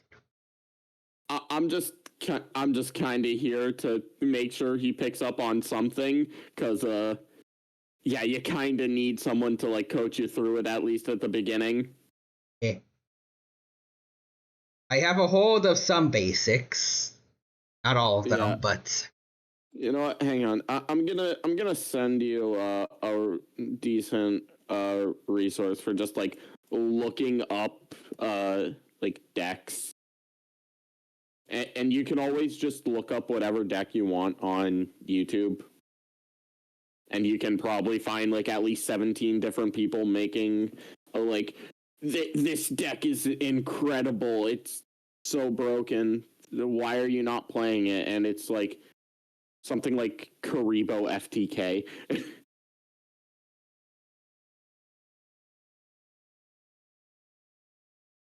I know about Little Karibo, the voice actor. the person who made the Yu-Gi-Oh! Abridged series. Yeah, Karibo is just a card in the anime where it's like, yeah, feel free to look it up. Aww. Yeah. Cute. Just a little puffball. I think the funniest part about Karibo is that there's a banned Karibo card. I found it. Link Karibo? Yeah, Link Karibo. Someone says, you just remember the rules in the actual game are vastly different as opposed to the TV show's rules. Aw, you tell me I can't destroy the moon to win a card? Yeah, the only... the last two shows do actually follow the rules for the most part.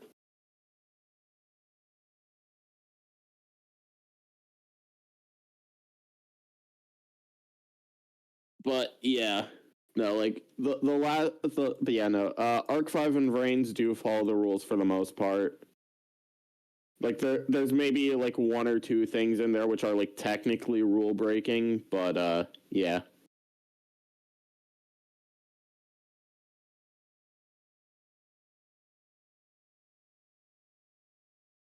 Anyways, yeah, I don't know where to go from this. I think we can end things here probably.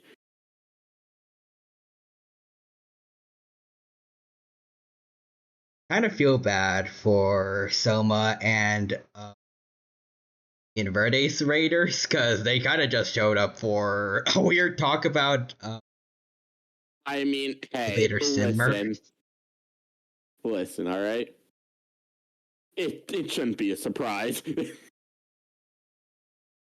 Yeah, we always go off the deep end with streams. At least every now and then. Yeah. Listen, the only thing I'm saying is I'm genuinely surprised this did not pivot into a Persona stream. You are showing Twitch. Oh, whoops. Because, yeah. Dean Smith Dinos saved me. Okay, I guess I have to get rid of Chrome then for a bit. The Black Abyss. I'm finally home. Yeah.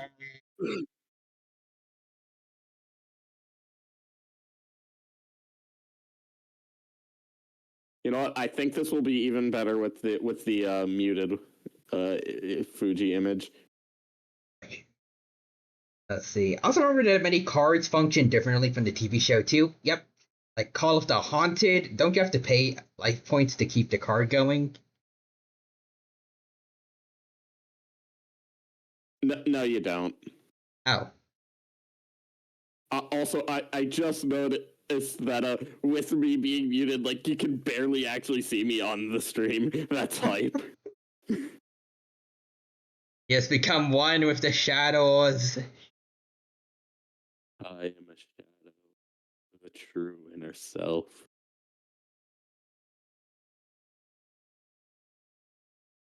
Really? Well, I mean, he is the resident expert on Yu-Gi-Oh, so I trust his judgments. And you know what? I trust Googling Call of the Haunted.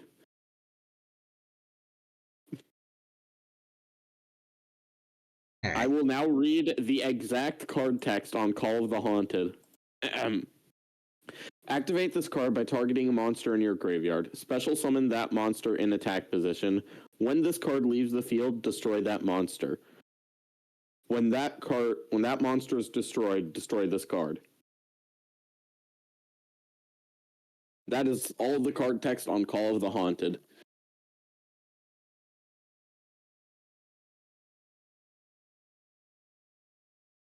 Oh, let's see. You guys are right. I think I got mixed up with a different card. Or maybe it's just the anime being funky. Who knows?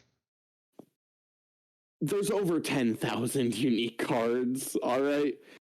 Most of them are there's a decent chunk of them which are just random garbage vanillas with no effect and 1232 attack.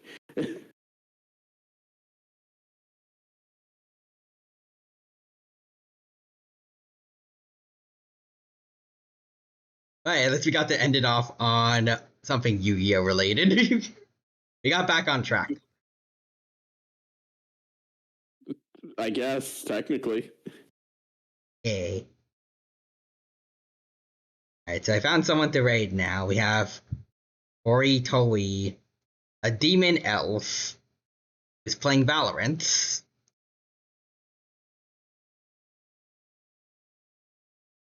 So we can put that in now, and you shall go over watching a dino and a human playing Yu-Gi-Oh! To an elf playing Valorant now. Thank you. Or something like that, I don't know. I hope that you all had a good time here with us. As playing Yu-Gi-Oh, but yeah. Spent about 30% of the stream actually playing, and then the rest was random rambles, but that's part of the fun here on this channel. Anyways, and someone says, okay, need to sleep anyways. Have a good night, guys. Take care, Selma. Same thing to everyone else. Take care, and bye-bye. For now.